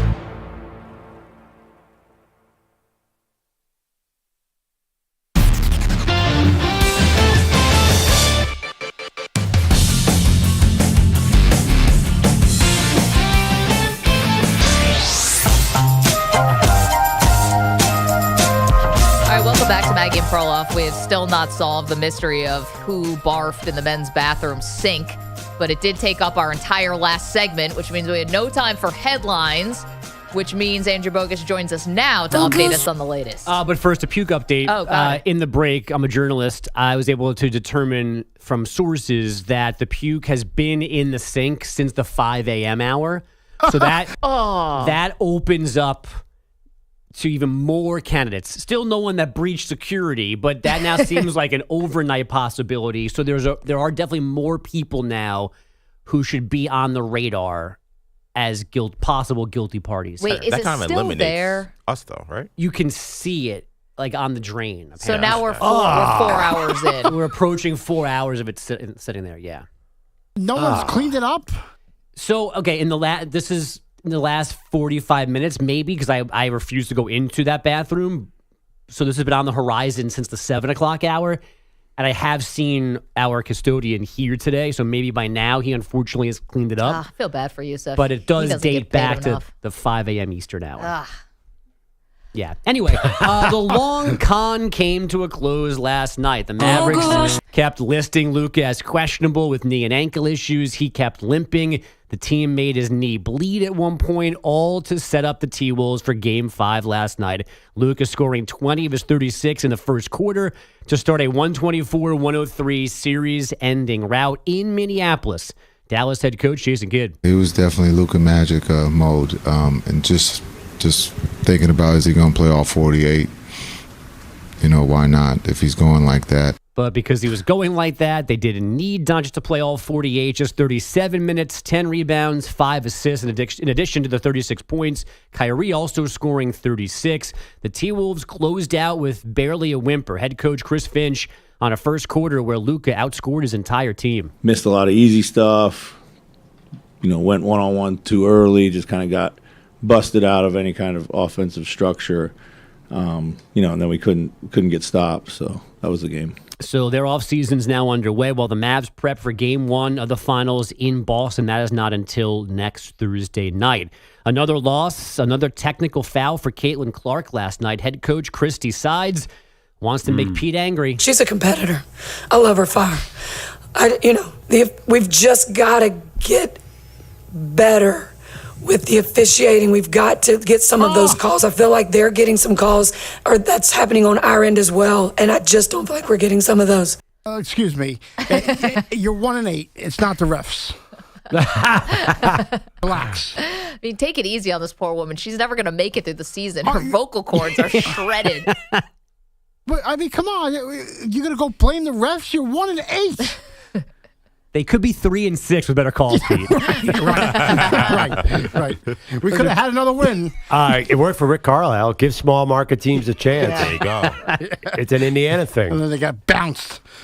They lose last night to the Seattle Storm, 103-88. They are 1-8. Clark had 20 points, 9 assists, got teed up for going nose-to-nose with Victoria Vivians during this game. The Florida Panthers are taking 2 or 3 games at MSG so far in the Eastern Conference Final, winning Game 5 on Ranger Ice 3-2 for a 3-2 series lead. Aaron Judge, a 2-run homer. Juan Soto, 3-run double. The Yankees an 8-3 win in Anaheim, and Coco Gauff a straight set win to reach the 4th round at the French Open. All right, Guys, Coco. Pete, back to you. Thank you. All right, Coco. You big fan? No, I don't know who he is. She. It's a woman. See? You don't know. You don't know who Coco Gauff is? I know who Coco Gauff is. Just won a tournament. Yes. I saw Naomi Osaka blow 4 match points the other day. Yeah. That was rough. Anyway. The true warrior sport, tennis. Well, As I yeah. always say. Brian McKinney plays it, so he played football. Told you guys. Yeah. The true We should warrior. ask him, what's tougher? What's more mentally taxing, playing tennis or playing football? Yeah, I mean, honestly, would you rather go over the middle and get hit by Ray Lewis or return a serve by Sinner? I'm telling you, you're taking your life in your own hands either way. Yeah. 855-212-4227. Okay, we'll try to get to the bottom of who barfed in the men's bathroom. Also, old school, new school today. We're asking, what do you like more? Was it old school college football or new school college football? On top of that, we've got some news for you from the NFL. Maggie and Perloff. Sit tight.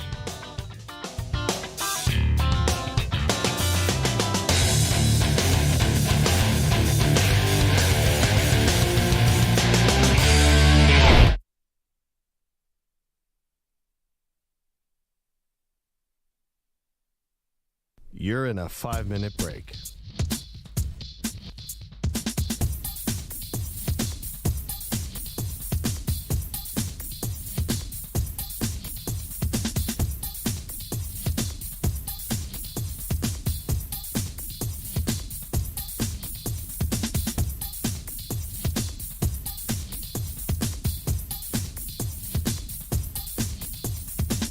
Four minutes, 30 seconds remaining.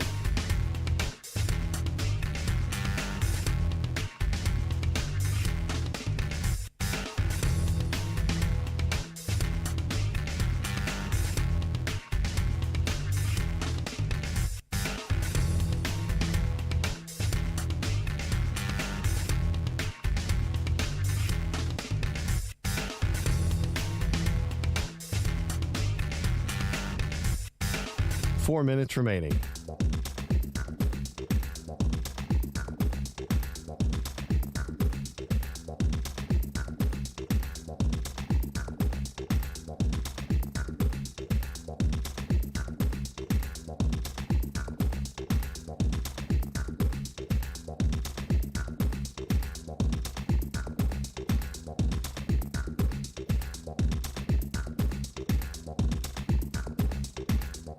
Three minutes, 30 seconds remaining.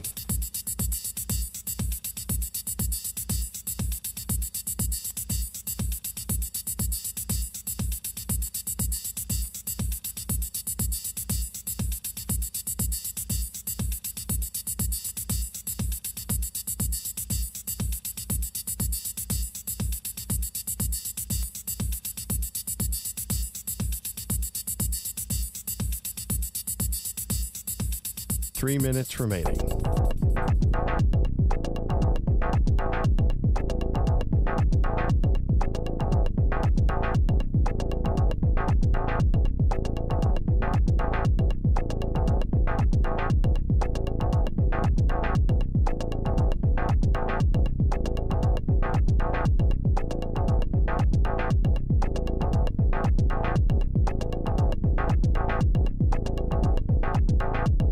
Two minutes, 30 seconds remaining.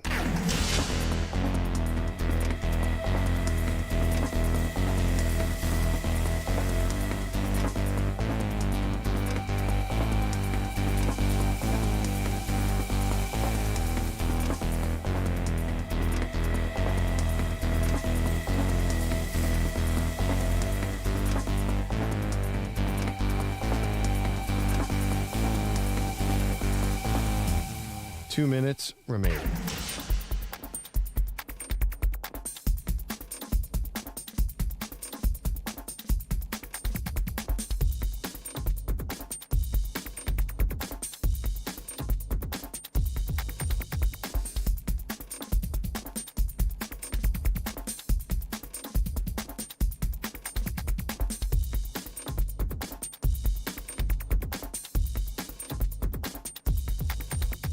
One minute, 30 seconds remaining.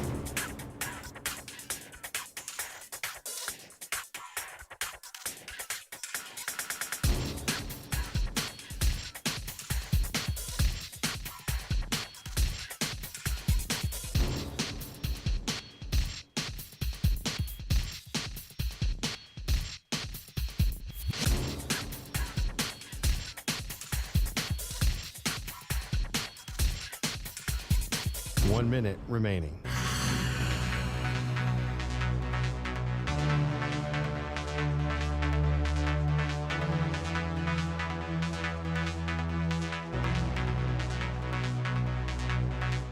Forty-five seconds remaining.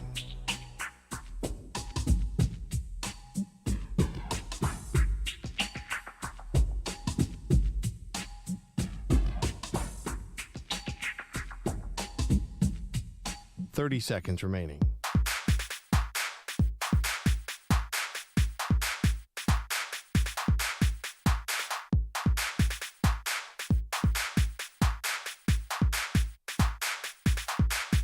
Fifteen seconds.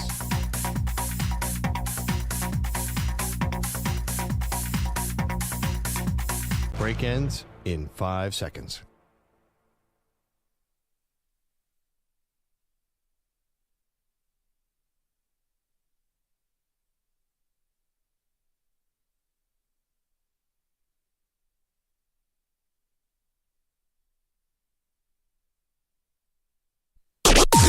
Maggie and Perloff on the Infinity Sports Network. Timberwolves have missed the last 7. Luka pulls up and hits again, a three-pointer from the top of the arc, and Chris Finch and Micah Nori have to take a timeout. Doncic, a 20-point first quarter, only his third 20-point half of the playoffs. And he's got 20 in the first. Mavs radio, Luka outscoring the entire Timberwolves in the first quarter, and it wasn't one of those games where a team gets out to a big lead, Perloff, and then the other team comes storming back. The storming back never really happened, and the Mavs are on to the NBA Finals. Yeah, I mean, how much do we criticize the Timberwolves? Their body language was terrible. Yep. Their effort looked really bad. Every loose ball went to the Mavs.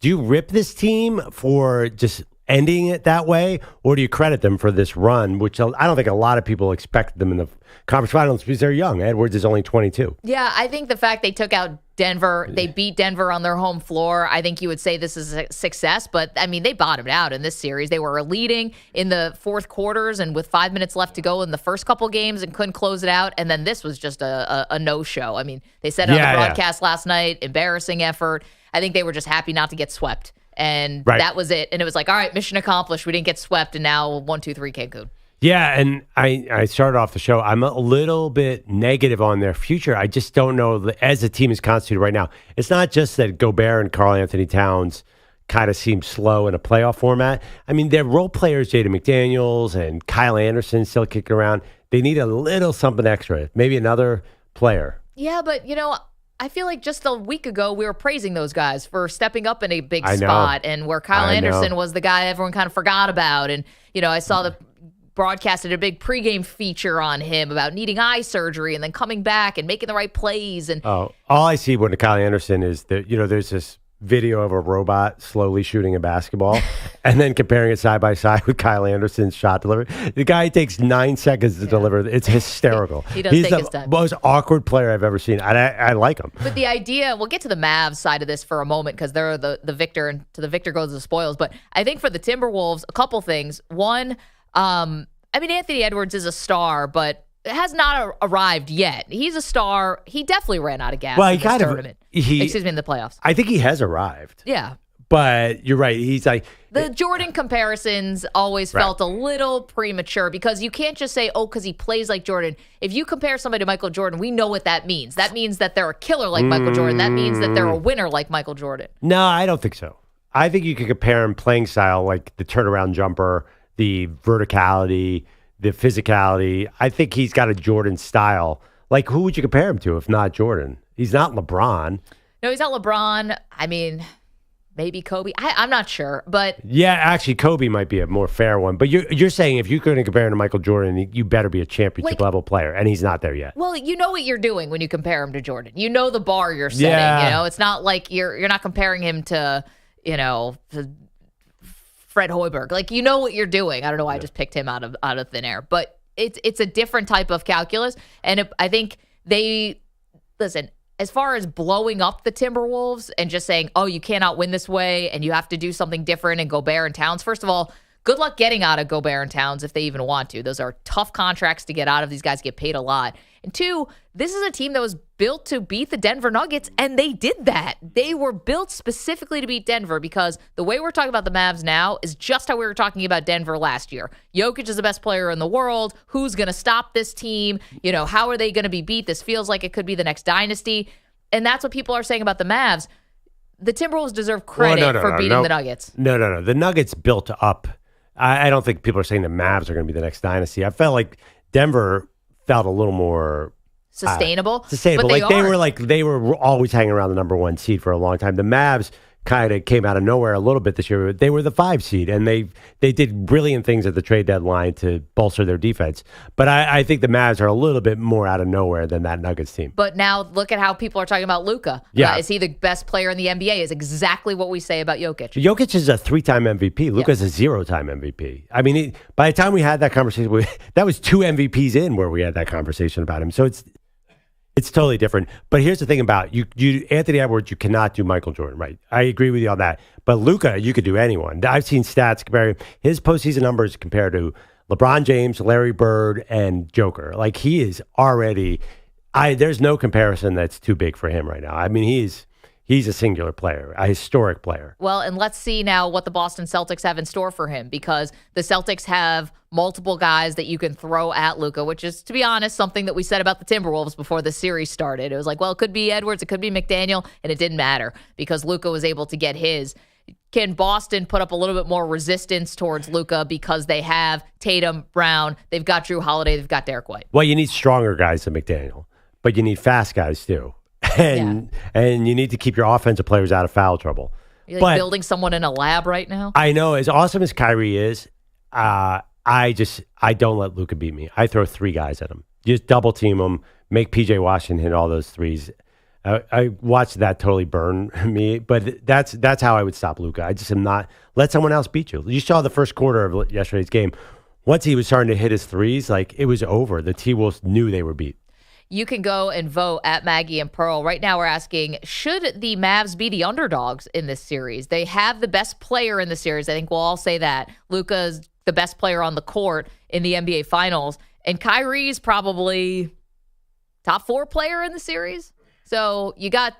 Well, you have 2 teams. I would hope you'd have 2 of the top 4 players. That's not a radical statement. But I don't know. I mean, I'm just saying, I was a little surprised that Boston was the heavy favorite they are. Right now, if you want to go and vote at Maggie and Pearl, who should be favored in the NBA Finals? Right now, Celtics are winning this poll 65-35. So the rest of the country is there. I just think it's weird to say, is Luka the best player in the NBA? Is he the best player on the court? Yet we're not really giving them a shot to win this championship. Well, they're plus 175. It's not exactly a dark horse, but I'm actually a little surprised. I think 2 weeks ago, if you had said, what's the odds of this series, it would have been plus 300 or something. I think the Mavs have proven a lot of people, but the T-Wolves are just not designed to battle the Mavs. The Celtics have so many more options on Luka.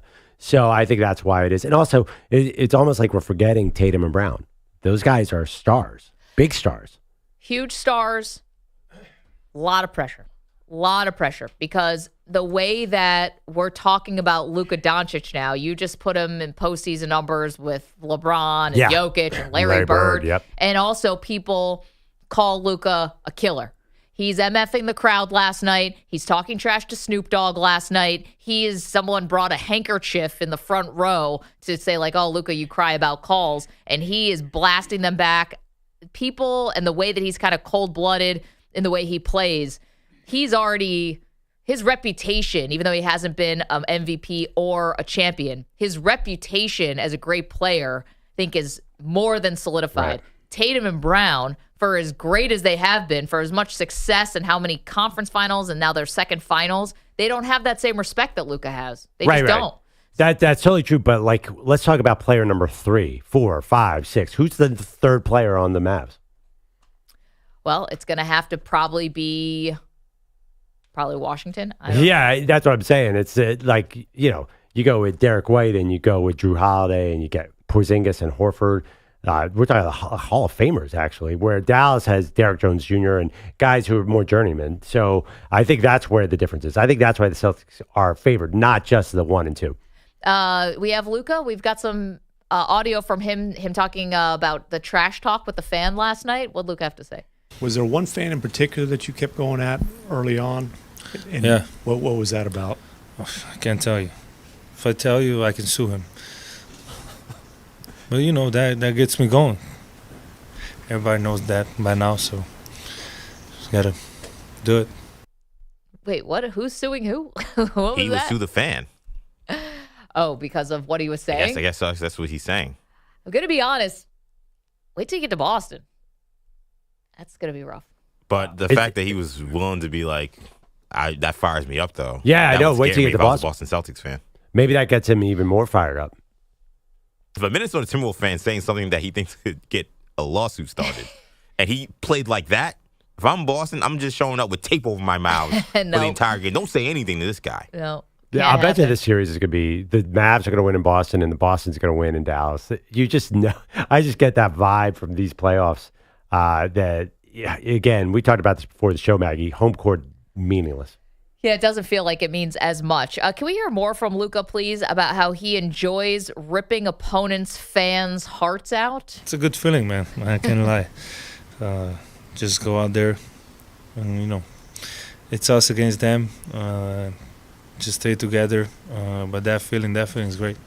Okay, so again, this is where Luka has already solidified as like a killer crunch time player, even though he hasn't won anything yet. Where Tatum and Brown are still answering those questions. Okay, you can tell me the Celtics are a deeper team. I'll agree with you on that. Porzingis is healthy. It adds a totally different dimension. And how they're going to have to defend, Porzingis and bringing their bigs out to the three-point line and what Porzingis can do to disrupt the lob game and all of that stuff. But if you're asking about stars versus stars and who do you trust more in a crunch time situation, don't you think that Kyrie and Luka now would win that poll if we did it over Jason Tatum and Jaylen Brown? Oh, sure. But And what does the finals generally come down to? I feel like it usually comes down to the stars. yeah. But I mean, obviously, like I really think Drew Holiday is such a huge factor for the Celtics. He's been great in this playoffs. Yes. He's such a good defender. And honestly, there are times in a lot of these series where Derek White's the best player on Boston. So that's the thing about Boston. They have so many different ways to hit you. And Horford will hit those threes too. If it's not Porzingis, Horford's going to pull a guy out. You know, there are stretches where he's been their best offensive player. There's just so many different ways. They're a great defensive team, and they're the best offensive team. Dallas does not have that balance. No, but to credit Dallas, they've been a better defensive team. No, you're right. They've been really good. But, I mean, this series against Minnesota, there was a perfect matchup. Kyrie and Luka would just stay on the weak side and not cover anybody for large stretches. Then somehow Luka would get on to Naz Reid, who dribbles like a madman, and just steal the ball from him. They didn't play any man-to-man defense. Somebody's going to have to cover. They're going to have to cover somebody, right?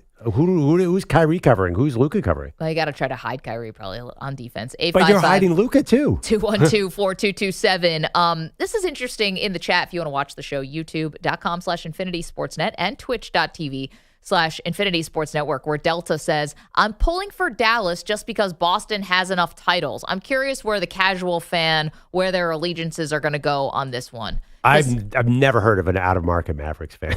Does that such a thing exist? No, but I can't think of anyone outside of Boston pulling for Boston. Probably. Tatum, I feel like, has some fans. Luka has some fans. I think more people will root for Luka. I do. I don't think so. I think Luka grabs more of the casual fan than Jason Tatum or really anything Boston. Boston is something like Boston, Philly, New York. Like if you're not rooting for those teams, I think you generally root against those teams. Well, right, but I think you're tuning in for Boston. I think if it wasn't Boston in this finals, it'd be the lowest rated finals in history. I don't think.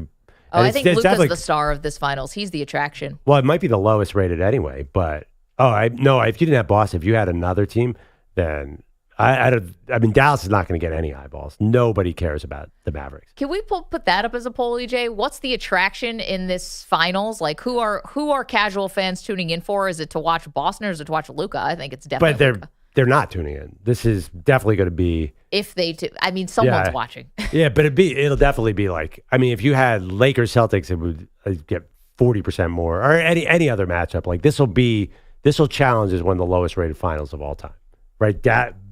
I know, like Luka's foreign. Like, so that makes a difference, I think. I think people love him. I don't know. I think really? People, yeah. I think he's a big star. Big star, but right, he's not. I mean, you saw the love of Anthony Edwards. Like, there's a difference, I think. I think this finals would have done way better. It's going to do way better than a T-Wolves Celtics final. But I think Ant-Man would start to get a lot of hype. If he could be like a title-winning player, that's what the NBA needs. No, he's a future star. But I think people would not have bought that they were going to beat the Celtics. I think Luka's a lot like Joker. I think that's different. I think Joker is 7 feet tall. Nobody roots for Goliath, as Shaq always says, and Wilt Chamberlain always says. Like, Luka is not Goliath.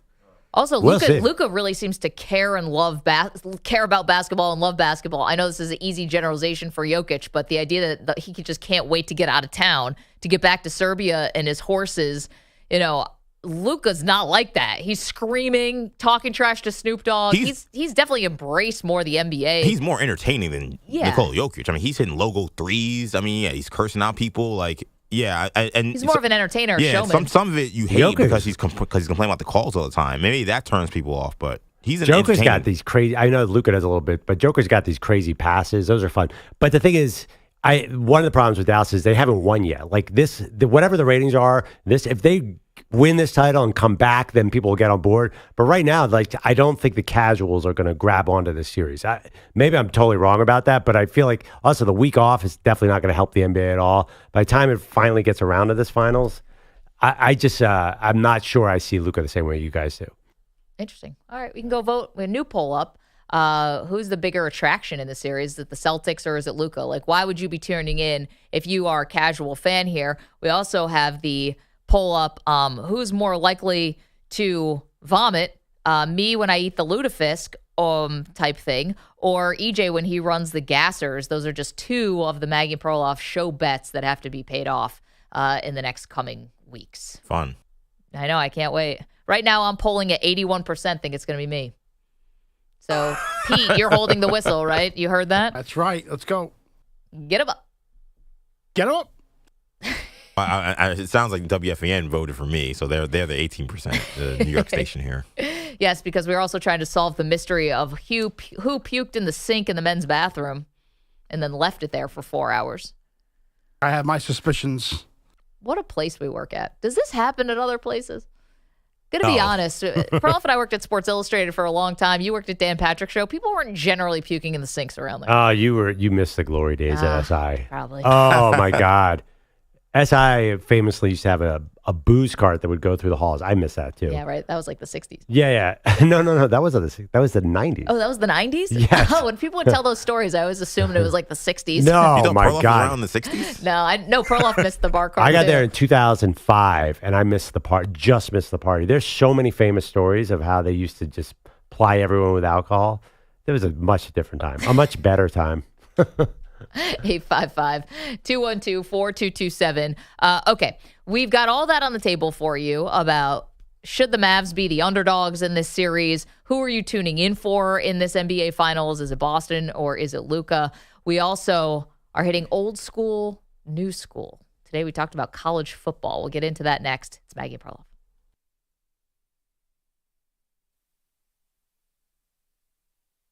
You're in a 5-minute break.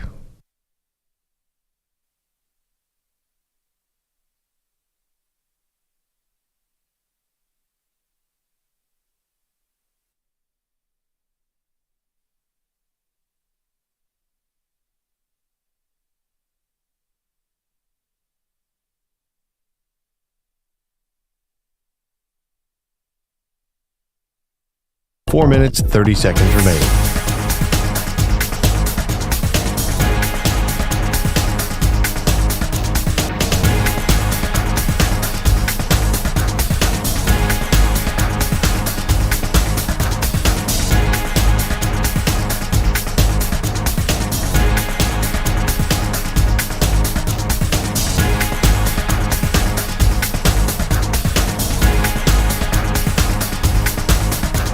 Four minutes remaining.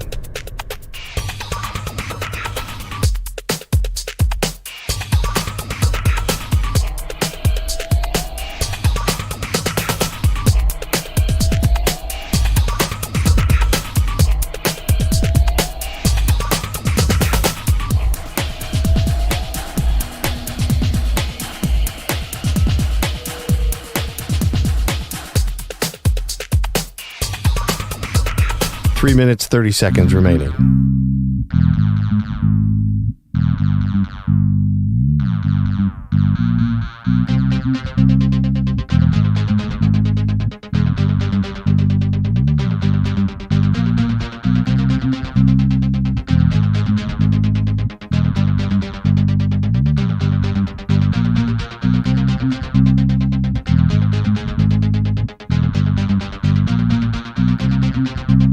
Three minutes remaining.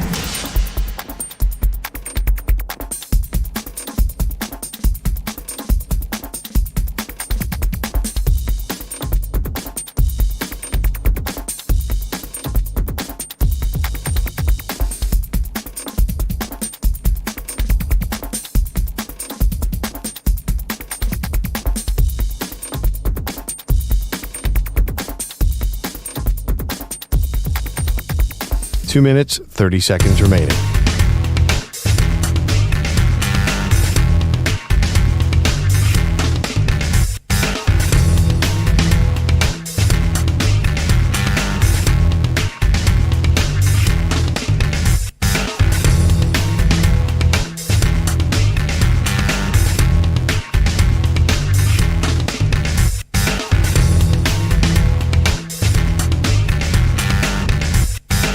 Two minutes remaining.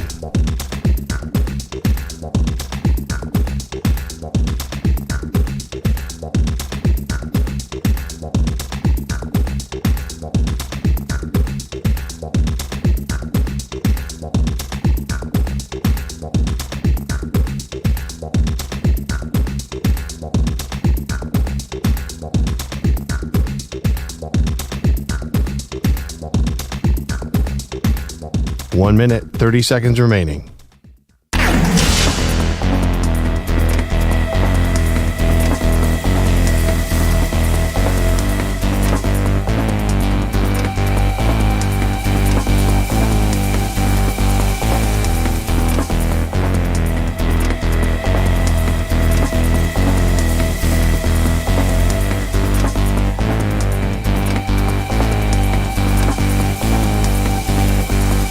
1 minute remaining.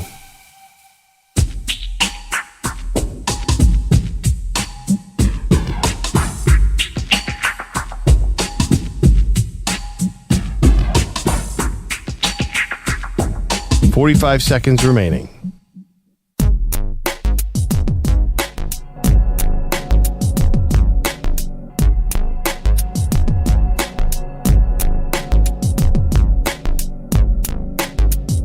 $30 seconds remaining.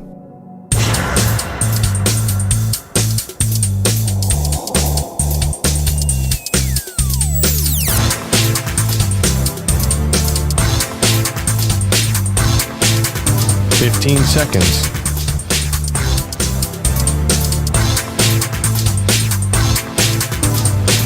Break ends in 5 seconds.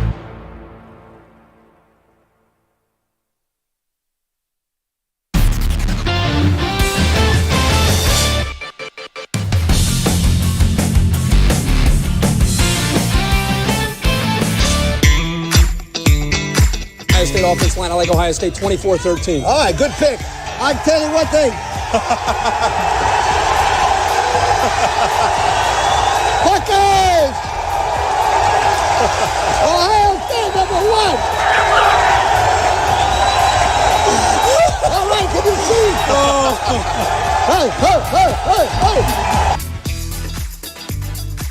That is Lee Corso Game Day. I'm not sure what year that is. That's the first ever headgear pick from Lee Corso. What year was that? I think it's 96. Welcome back to Maggie Perloff. We're debating old school versus new school college football. Do you like old school or new school? Corso's been there for all the schools. I actually just read he's 89. He's returning to Game Day next year. Is that amazing? Whoa, I didn't know he was coming back. Yeah, so he's not going anywhere. In fact, he said he have no plans of retiring. Obviously, they don't need to use him as much, but the helmet thing is great. I don't know. He feels old school to me in the sense that, like, the pageantry around, when I think of the pageantry around college football, more of that is in the old school. The new school feels a little more professional to me, so I'm voting old school. Yeah, I'm going to go with new school on this one. I like new school college football because we get champions, legit champions. You know who they are. There's no split champions. I love the fact that the sport comes to a better conclusion. And I still think you get the pageantry. You still get the traditions. You still get, for the most part, the rivalries, although that's kind of watered down a little. Really?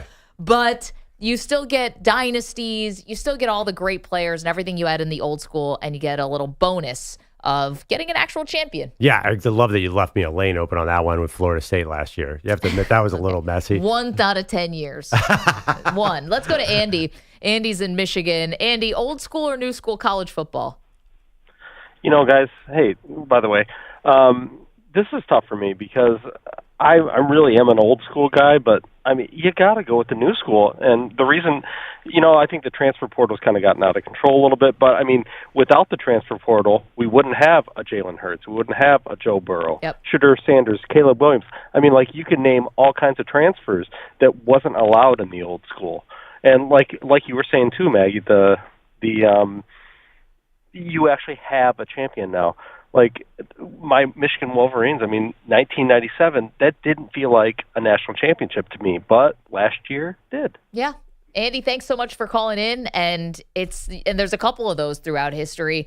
And now you have a conclusion, and now the tournament's going to even expand. And the transfer portal, which is obviously so new and very, very new school, I like it too. Remember back in the day, you either had to sit out a year or you had to be a grad transfer, and you had to go through that pomp and circumstance of finding a school that didn't offer your graduate program or whatever it was. It's all silly. That's how Russell Wilson got that year at Wisconsin. It's dumb, and now everything's a little bit more just above board.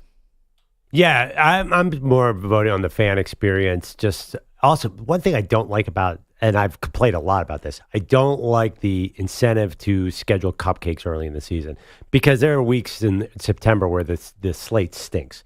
And now it's going to get even worse with the 12-team playoff. I heard some coaches say, like, it's just not happening anymore. We're not going tough games out of conference. That part's not ideal. It kind of helps that everyone's in the Big Ten and the SEC, but there's going to be a lot of bad games this year. I mean, I was looking at Alabama's schedule. They have just like cupcake after cupcake out of conference. Yeah, I mean, it's not like no one was playing cupcakes back in the day, though. Yeah, but it feels even worse now. It feels like a big incentive to avoid those games. Yeah, but sometimes those games give us our all-time upsets, you know?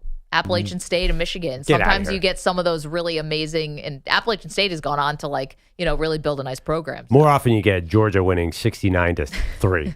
Well, if that's teams that want to run up the score, like Penn State, teams like that. Anyway, 855-212-4227. So there you go. You can vote. You can let us know. Old school or new school, college football. What do you got? Andrew Bogish, what are you? Old school or new school? I guess I'm old school. I mean, the new school business stuff makes me happy. The freedom of movement, players being able to make money, the playoff. But I liked when conferences made sense geographically. I liked when New Year's Day was something. I liked when the Rose Bowl was just the Rose Bowl. Yeah. Right? Well said. Yeah. I forgot about the conference The realignment. conference is big. I forgot about that one too. What's at the conference? Conferences. It's a huge deal. Bogish man making great points. He's finding out who's puking around. It's a crack reporter for us. Yeah, by the way. Walter Cronkite right there. yeah. Excuse me, Mr. Edward Armuro. Have you figured out who barfed in the men's bathroom sink? Surprisingly, DNA testing takes a long time for non-criminal activities or paternity tests. So hopefully by Monday, we'll have the lab reports back on whose shrapnel was left on the sink. Swabbing a couple cheeks to figure out who puked around here. Yeah. But the early appearance of the puke has really changed things now because that has opened up a lot of more potential shooters, so to speak. Yeah. It's a conspiracy. Yeah. Multiple pukers? Yeah. Have we even explored that? Magic bullets. I mean, there's a lot going on here now because at 5 a.m., that's the whole overnight window could have done that. Well, it's also a big crossover moment because 5 a.m. is kind of when the morning people start showing up, the night people are starting to leave. Heathens that work overnight are still here. Yeah, it's a bad window. Oh, yeah. It's gotten more complicated. On the old school, new school thing, I'm gonna miss Utah stay in the Pac-12 so much. I don't know where they're in the Big 12. I just had to look it up. It is chaos right now. It's total chaos. Well, Stanford's in the ACC. Yeah. Yeah, Miami's got a trip to Cal, I think, this year. Yeah, it is. Professional is a good way to put it, but it's kind of just stupid. It's just stupid. Remember when college basketball did that, and everybody just ignored the direction of their conference? Like there were East Coast schools in the Big West and stuff like that. Yeah, I mean, they were kind of following the lead of football. They were just trying to survive, I think, a little bit. I think basketball was worse. The AAC and the Colonial, right? It's the CAA? Was that what it was? It is the CAA, but now it's the Coastal Athletic Association. It's no longer Colonial. The AAC was one that was really silly. Don't think UConn and Houston are natural rivals, Yeah, maybe? Rhode Island and Houston. Where's UConn now? In the Big East. Football. Connecticut still. Sorry. Back in the Big East. In the Big East. football, I think they're independent, if I remember correctly. Yeah, they are. They're one of like two left still. Yeah. Because nobody wants them. Sorry, Randy Edsel. Yeah. No, isn't Jim He's Moore not their there coach? anymore. They got rid of him again? Yeah, who is it now? It's Jim Moore, Oh, I think. right. Senior? Jim Moore is the coach. No, not yes. senior, Oh, unfortunately. come on. Playoffs? College football playoffs? Come on. They didn't do diddly poo. Let's go. So now How old is Jim Moore Sr.? What, 80? I'm leaving that one alone. No, he's probably like Probably, yeah. 80, right? I think older. But the last I checked, he was still very much, spry, as they say. What do you He's mean? Do 89. Pete drills? Last time you checked. That's right. I put him through his paces. He did well. Last time I saw him on television. Yeah, Jim Moore was in the news a lot last year. What wasn't he doing? He did a commercial. He did a commercial. He's 89? God, that guy looks good. Him and Lee Corso. He looks great. 89 is the new 40. Why did he never get another head coaching job? Did you hear some of his post games? he was not a terrible coach. Had a lot of success. Yeah, I mean, 2001, like the coach job was the end of him. Everyone wants the new thing. Seems intense. Are you sure he wanted to go back? You're right. He should have got another job. Yeah, you think Jim Moore Sr. is working with analytics? I don't think so. He got fired in 2001. Analytics that wasn't in the picture at that point, Pete. No, I mean now. Oh, no, definitely not now. I'm just saying, though, he was 66 when he got fired. I don't know. He could have got one more job. Why would Jim Moore Sr. be particularly? You think he's old school? He doesn't want any of that? No, I think a lot of the old school guys really aren't going to work with a bunch of Dartmouth guys and sit there and do math all the That time. felt personal. I'm just saying. Yeah, we were just talking in the old school, new school about the old characters, like coaches. It was better when you had Joe Paterno and Bobby Bowden. Like, yeah, I don't think Bobby Bowden was using the analytics department like Kalen DeBoer is. Right. I think he was using the suitcase full of cash department. Only analytics department he was dealing with was the math department to see what players he had to pass to get to the game against Miami on Saturday. No. But as far as the money, like this is old school. Like the head coach didn't touch the money. That's true. That's what the other guys were there for. Yes, That's what the assistant coaches did. Plausible deniability. It's like the mafia. Mm-hmm. I'm sure they'd appreciate that. That in comparison. Well, I mean, listen, it's not that different than the mafia. It was a black market way to pay guys. It was completely illegal, and everybody did it, much like the mafia. And it made for good movies. Now we see what staying power the T-Wolves have. They won 56 regular season games, then took down the Nuggets in round 2, and they learned important lessons from this 5-game loss to the Mavs, right, Anthony Edwards? What do you think you can take from what they did to stop you personally in this series and apply it to next year and beyond? Nothing. Okay, next question. What? He should take something or he's going to be eliminated again. They're just done. They're just cooked in every way. That was some soul snatching that happened last night. Edwards and Karl Anthony Towns did score 28 apiece on their home floor, but Luka and Kyrie each scored 36, with 20 of those Doncic points coming in the first 12 minutes to start the rout. The lead was 29 at halftime, 36 in the third, before a 124-103 final. Luka headed the finals for the first time. Means a lot, man. Means a lot. It's not easy. It was very hard road, very hard, but we are here. Obviously we're not done. We need 4 more, but I think today we all deserve to enjoy this win. Have you guys mentioned this video yet that's making the rounds? Doncic is outside the locker room last night with, I think, maybe his dad and some friends. He's drinking a beer, and Michael Finley played for the Mavs, now the VP. He walks over and just takes the beer out of Luka's hands and walks away, and Luka turns back. I think his dad just like shrugs his shoulders and goes, okay, fine, whatever. But for some reason, Michael Finley was like the RA, and you can't drink on the floor. Maybe he didn't want him to puke in the sink. I saw Michael Finley was the first person in the post game to get honored. I was like, oh my God, that guy looks familiar. That guy looks familiar. They're like, Michael Finley. There you go. By the way, you saw Mark Cuban did not get the trophy. I know it was. We thought about that. Yeah. We talked about that yesterday when we asked who's the better owner, Jerry Jones or Mark Cuban. And we know Mark Cuban did sell like a majority of the team. But he was 3 people over. And the new owner of Mavs, not exactly a wordsmith there. I don't know if you guys saw that interview. the son-in-law of the rich people. Yeah, very much the son-in-law. He might want to let Cuban take the championship trophy if they win that thing. Doesn't he got to act like you've been there before? Oh my gosh! I'm like, can you say more than 4 words? What's going on, dude? Yeah, this is a new level of rich person because usually it's like the rich person and then it's the rich kid. Yeah. This is the rich son-in-law. Yeah. Isn't that that's like a Kroenke family thing? Yeah, well, that's actually the real son. Oh, Penner is the guy. He's the son. That's the Broncos owner. You're right. That might be the but Kroenke, the son-in-law. Kroenke actually married into Walton money. Yes, he married in, and then his son is their blood.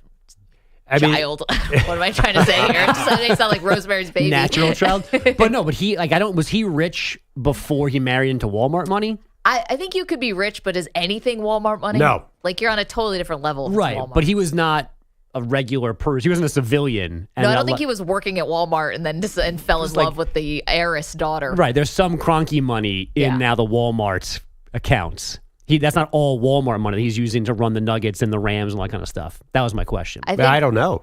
I think the Kroenke money is now probably like chump change compared to the Walmart money, but I don't know. He's another guy, man. He's terrible when he gets trophies. But anyway. After 3 straight overtime games, the Panthers scored the tie-breaking goal with 9.5 minutes left in regulation last night, winning Game 5 on Ranger Ice 3-2 for a 3-2 series lead in the Eastern Conference Final. Florida now has 16 one-goal wins over the last 2 postseasons. As the SEC wrapped up its annual spring meetings yesterday, Commissioner Greg Sankey again explained why expanding March Madness might be necessary.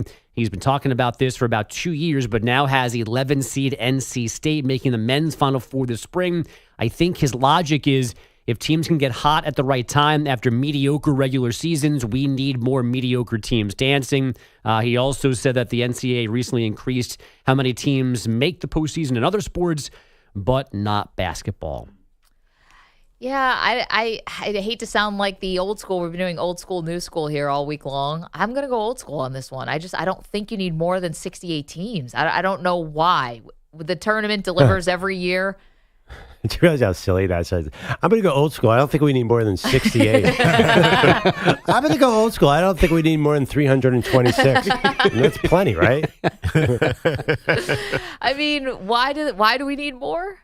Just every team makes it? In case somebody gets hot and makes a run against State. This feels like a little bit of a shakedown by Sankey, because I think he's trying to, because also the big thing from the takeaway was the idea that he said, oh, these conferences, we can coexist within Division I if you give us more teams like our mediocre, bad Power 5 teams into the college national, the NCAA tournament. It feels like there's two separate things, but I think that's his end goal. Is he's using the idea that, hey, college football, like we can just do our own thing and lead Division I.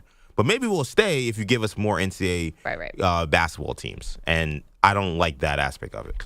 Yeah, Sankey's really setting himself up here to be like the czar of college everything. I feel like he almost is already. Yeah, he might be. Yeah, it's crazy. Yeah. He has so much power. I feel like why are you wasting your energy on basketball? Who cares? You have the, it's all so about much football. money. The tournament. It's the tournament. Yeah, that's why he's focused on the tournament. He's not even worried about a regular season or anything like that. But he's got way bigger thing to this new SEC Big Ten power alignment is really going to change everything, right? I mean, and he'll be the first commissioner of college football, I would imagine. Yeah. What I've seen floated though that would be worrisome for me is the idea that you'd have these, let's say an NC State type team or whatever, those teams who are at-larges would play against some of these smaller schools in a first round.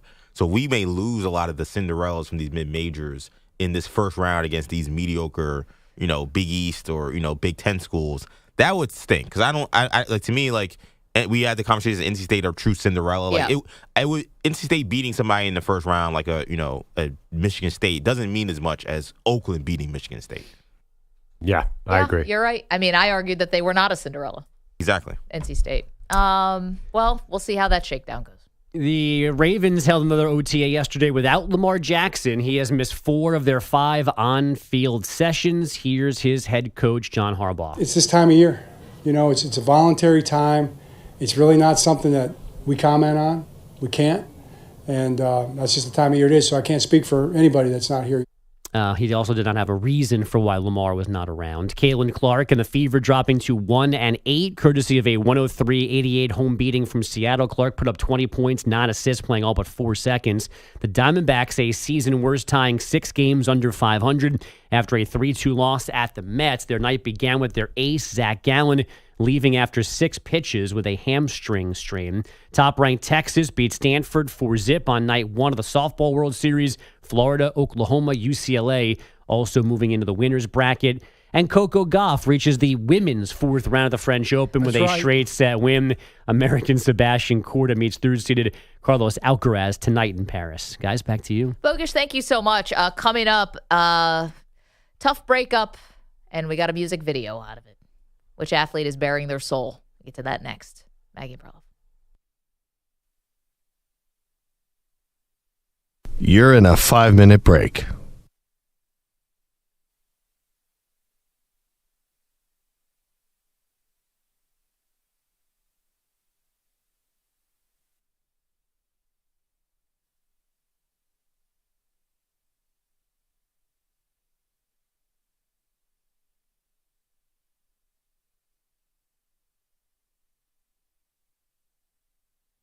Four minutes, 30 seconds remaining.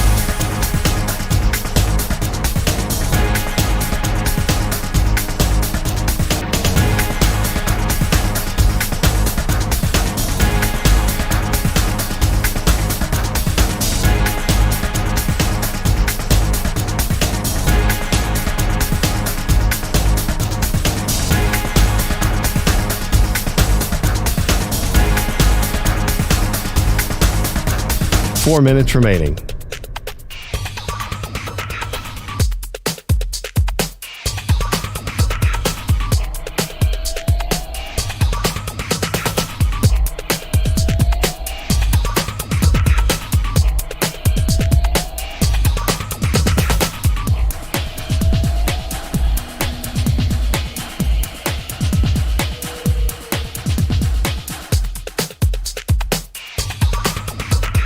3 minutes, 30 seconds remaining.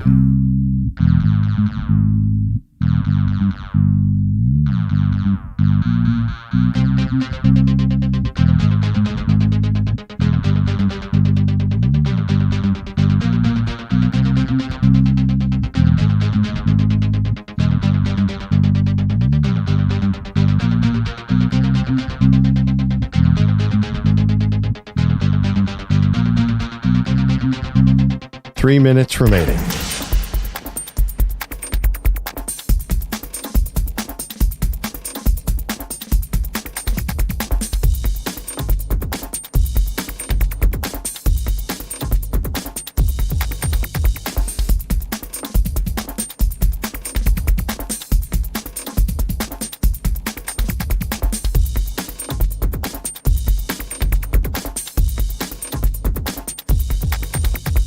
Two minutes, 30 seconds remaining.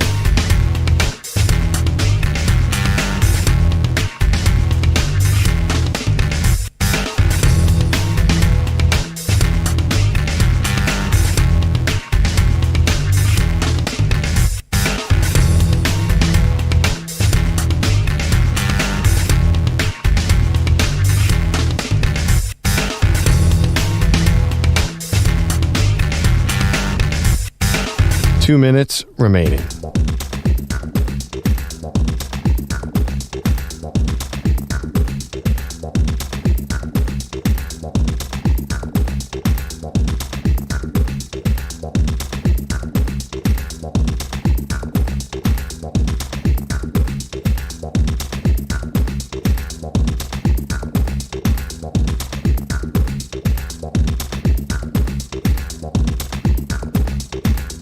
1 minute, 30 seconds remaining.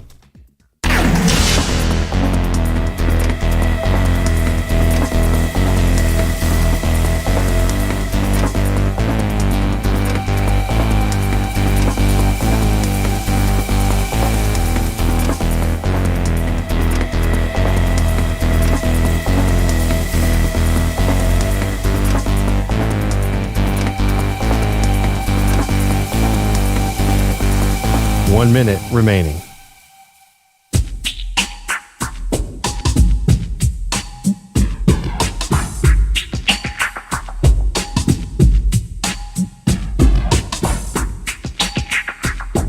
.45 seconds remaining.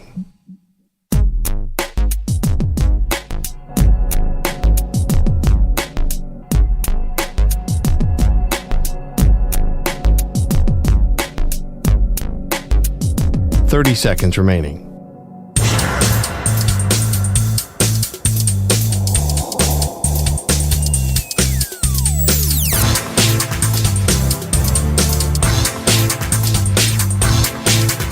.15 seconds.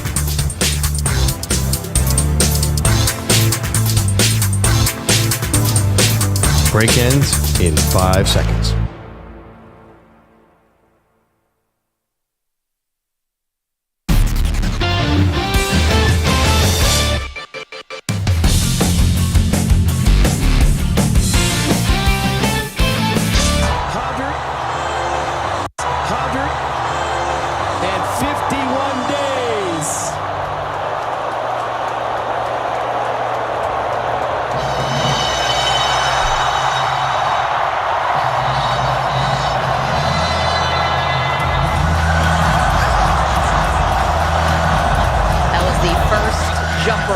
Camp Randall after the pandemic. Hey, welcome to the show, Maggie Gray and Perloff. Why would we be playing that today of all days? Well, we're doing old school versus new school, and we're talking about college football. What'd you like better, old school college football or new school college football? And jump around one of the great, moments and these traditions that get kept alive, whether it's old school, whether it's new school. It's a great thing about college football, but give me the new school all day. Or how about old school when Wisconsin was good?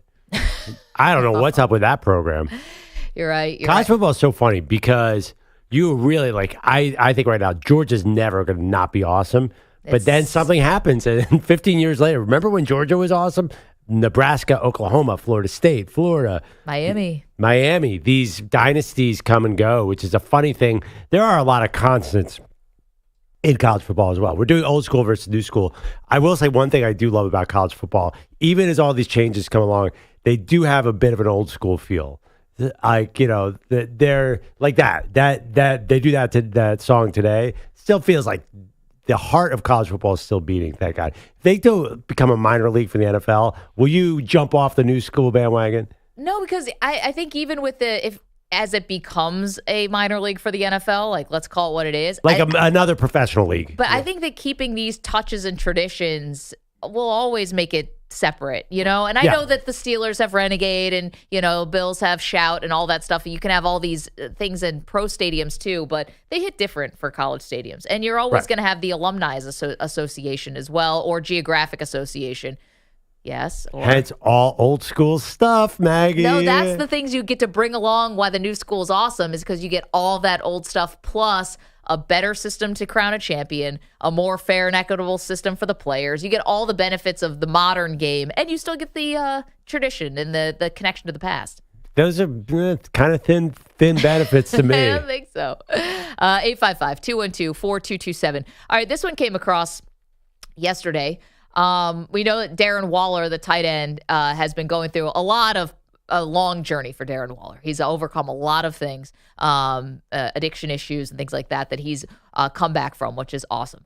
He also was married to Kelsey Plum, so obviously one of the great WNBA players, and they recently broke up. And Darren Waller has now grieving his relationship through song. Take your time ahead. Just take a time out and feel. The nights we opened up and we knew how much that you and I were real. How long I gotta climb up this hill. Oh boy. I'm tired and I wanna be still. Imagine if we fell out of tune. Okay. Got it. So this is listen, I feel bad for Darren Waller because he's been through a lot and I know he's gone through a lot. That shouldn't have to be my problem. This is where I think you go wrong. It's actually the music video that's a little rough, which is the woman who's acting in the video with him, Pearl, looks just like Kelsey Plum. Yeah. So it's a little... So you're saying, are you sure that that's supposed to be Kelsey Plum? No, I'm just kidding. It's very obvious. It's like Justin Timberlake, Cry Me a River with Britney Spears when the person in the music video looks just like Britney Spears. Like, we get it. It's a little on the nose, but he's not Justin Timberlake. No. Actually, I've never seen that video for some reason, but... yeah, that's pretty weak to do that. You're supposed to. The point of being an artist is you fictionalize real life events. You don't recreate them. It's not the History Channel. Yeah. It's like it needs to be a little. I don't know. It's just a little obvious for my taste. And also, can he sing or can he not sing? I don't know because it's so auto-tuned that it's like. Are you good at this? I can't tell. It kind of sounds like one of the things that Kaplan can make for us with the AI generator in 5 minutes. Well, Kaplan's not here. Is there a chance that Darren got Kaplan to make this song? In fact, that's why Kaplan's not here. Maybe honestly, he's back in the studio working for Darren Waller. Maybe he should have called Kaplan if he didn't. They could have come up with something. No, I'm just kidding. Listen, I don't want to mock this guy, but it's just you're really putting yourself out there. And how do you think Kelsey's going to feel about this? It didn't take her into consideration at all. And now your ex is out here making this music video with someone pretending to be you, and you're arguing in the desert somewhere. That's what I was going to say. Is there any chance this could work? No. No, Maggie? Okay. Yeah. Oh, is the woman in the room? Yeah. I was going to say, is there any chance, he's pouring out his soul in this song? Now, again, the music video maybe not the greatest choice, but listen to the lyrics. It doesn't sound like he's this woman is like this bad person. He sounds like, oh, sad. Man, I lost this love and, what am I going to do now? Is there a chance Kelsey could hear it and be like, oh. Yeah. Yeah, you could do that privately. You don't have to release a song to be making it about you to get me back. That's what I would say. But he's an artist, so. Yeah, and also Kelsey Plum. I mean, hello. Yeah, listen, they're on a break, right? Yeah. They're broken up. That outfit. Yeah. So she's not sitting home. No. Well, it's her season, but. Yeah. How Darren Waller, by the way, as far as retiring, like he's had like real injuries too. It's not just the music, as far as I know, or He's definitely dealing with a lot of things. Because if you're deciding whether or not to retire, honestly, I'd come back to football. But that's his decision. Yeah, I think he had a hamstring problem last year, I want to say. But he just couldn't get on the field. Yeah, last he's year. actually a lot older. So he's 31, but he really got started so late. This is, I feel like, the kind of song where it's like writing a letter, but then you just put it in the drawer. Like you don't send it. It's like writing the draft of the email, but then you just leave it in the drafts. Yeah. This song kind of feels like that. Herman Edwards had that speech, the don't press send. Yes. Like this is the don't press post or whatever on YouTube. This is that. Yeah, just pay everybody like for their services. Thank you for shooting this video, editing this video, cinematography, the DPs, and then A question for you guys. How many, I guess, models do you think he went through to find someone who looks like Kelsey? Do you think it was like a casting call? Yes. Oh, my gosh. Like a Craigslist ad. Hey, do you look like Kelsey Plum? Show up here on Tuesday. I need a woman, dark hair, between 20 and 30. Yeah. Could be. I think that's how they cast, right? I mean, That's usually how casting. Yeah, that's how they work normally. Around 5 to 10. Do people often tell you look like Kelsey Plum? Come and be in our music video. So he's 31. Actually, in real life, tight ends usually start retiring around 31, 32. Travis Kelce's such a freak, and Gronk was such a freak. So it's coming to an end one way or another. Might as well jump into the industry early. Start on the side hustle? Yeah. I was going to say, as far as athletes being musicians, he makes Dame Lillard look like Jay-Z. I mean, But Dame Lillard, everyone says is good. EJ, you're the rap aficionado. Dame Lillard can rap. Can Darren Waller sing? We don't know. Not really. But here's what I'll say, though. I feel like it's not music I would listen to, but I feel like this doesn't sound that much far off from what pop music today sounds like now. Perloff had a great, you called this a while ago with AI changing music and about how it kind of sounds like, we joke around about Kaplan, our own Andrew Kaplan, who makes AI songs for us. They kind of sound like it'd be playing on a radio station somewhere. Well, I mean, AI has definitely infiltrated the music you guys industry. keep telling me not to say this, but Taylor Swift's latest album feels like it was computer generated. I mean, I think she probably uses a computer to write it, so that's not. What's the rule? As long as I don't say anything about Beyonce, I'm good. And I have nothing bad to say about Beyonce. We don't want any smoke with any Beehive, Swifties. We love them all. Have the Swifties not calmed down a little bit? No? No, they're never chill. There's no chill with the Swifties. All right. I was told recently by somebody outside that Beyonce was untouchable. Like, you say anything bad about Beyonce, You just wiped off the face of the earth. Yeah. Just vaporized. And I have nothing. Luckily, I have nothing bad to say about her anyway. But it's not going in the podcast if you did. Trust me. Now that's an EP. My commentary on the country album. Then we erased. We're running out of time on this show. Fortunately, sorry. Time to go. DJ's like, who? Let's talk about the person who barfed in the bathroom. Don't do that. Yeah, right. Did we ever figure out who barfed in the sink in the men's bathroom? One of the great mysteries of our time. Hopefully, we'll have an update for you on Monday. Thank you, DJ Stewart, Pete Bellotti, and Andrew Bogish, and Andrew Kaplan, and the Weedos and the Coffee Drinkers. What a week. It's a great week. Thanks, everyone who weighed in on our old school versus new school. We'll have more of that for you coming up next week and more fun summer plans. See you.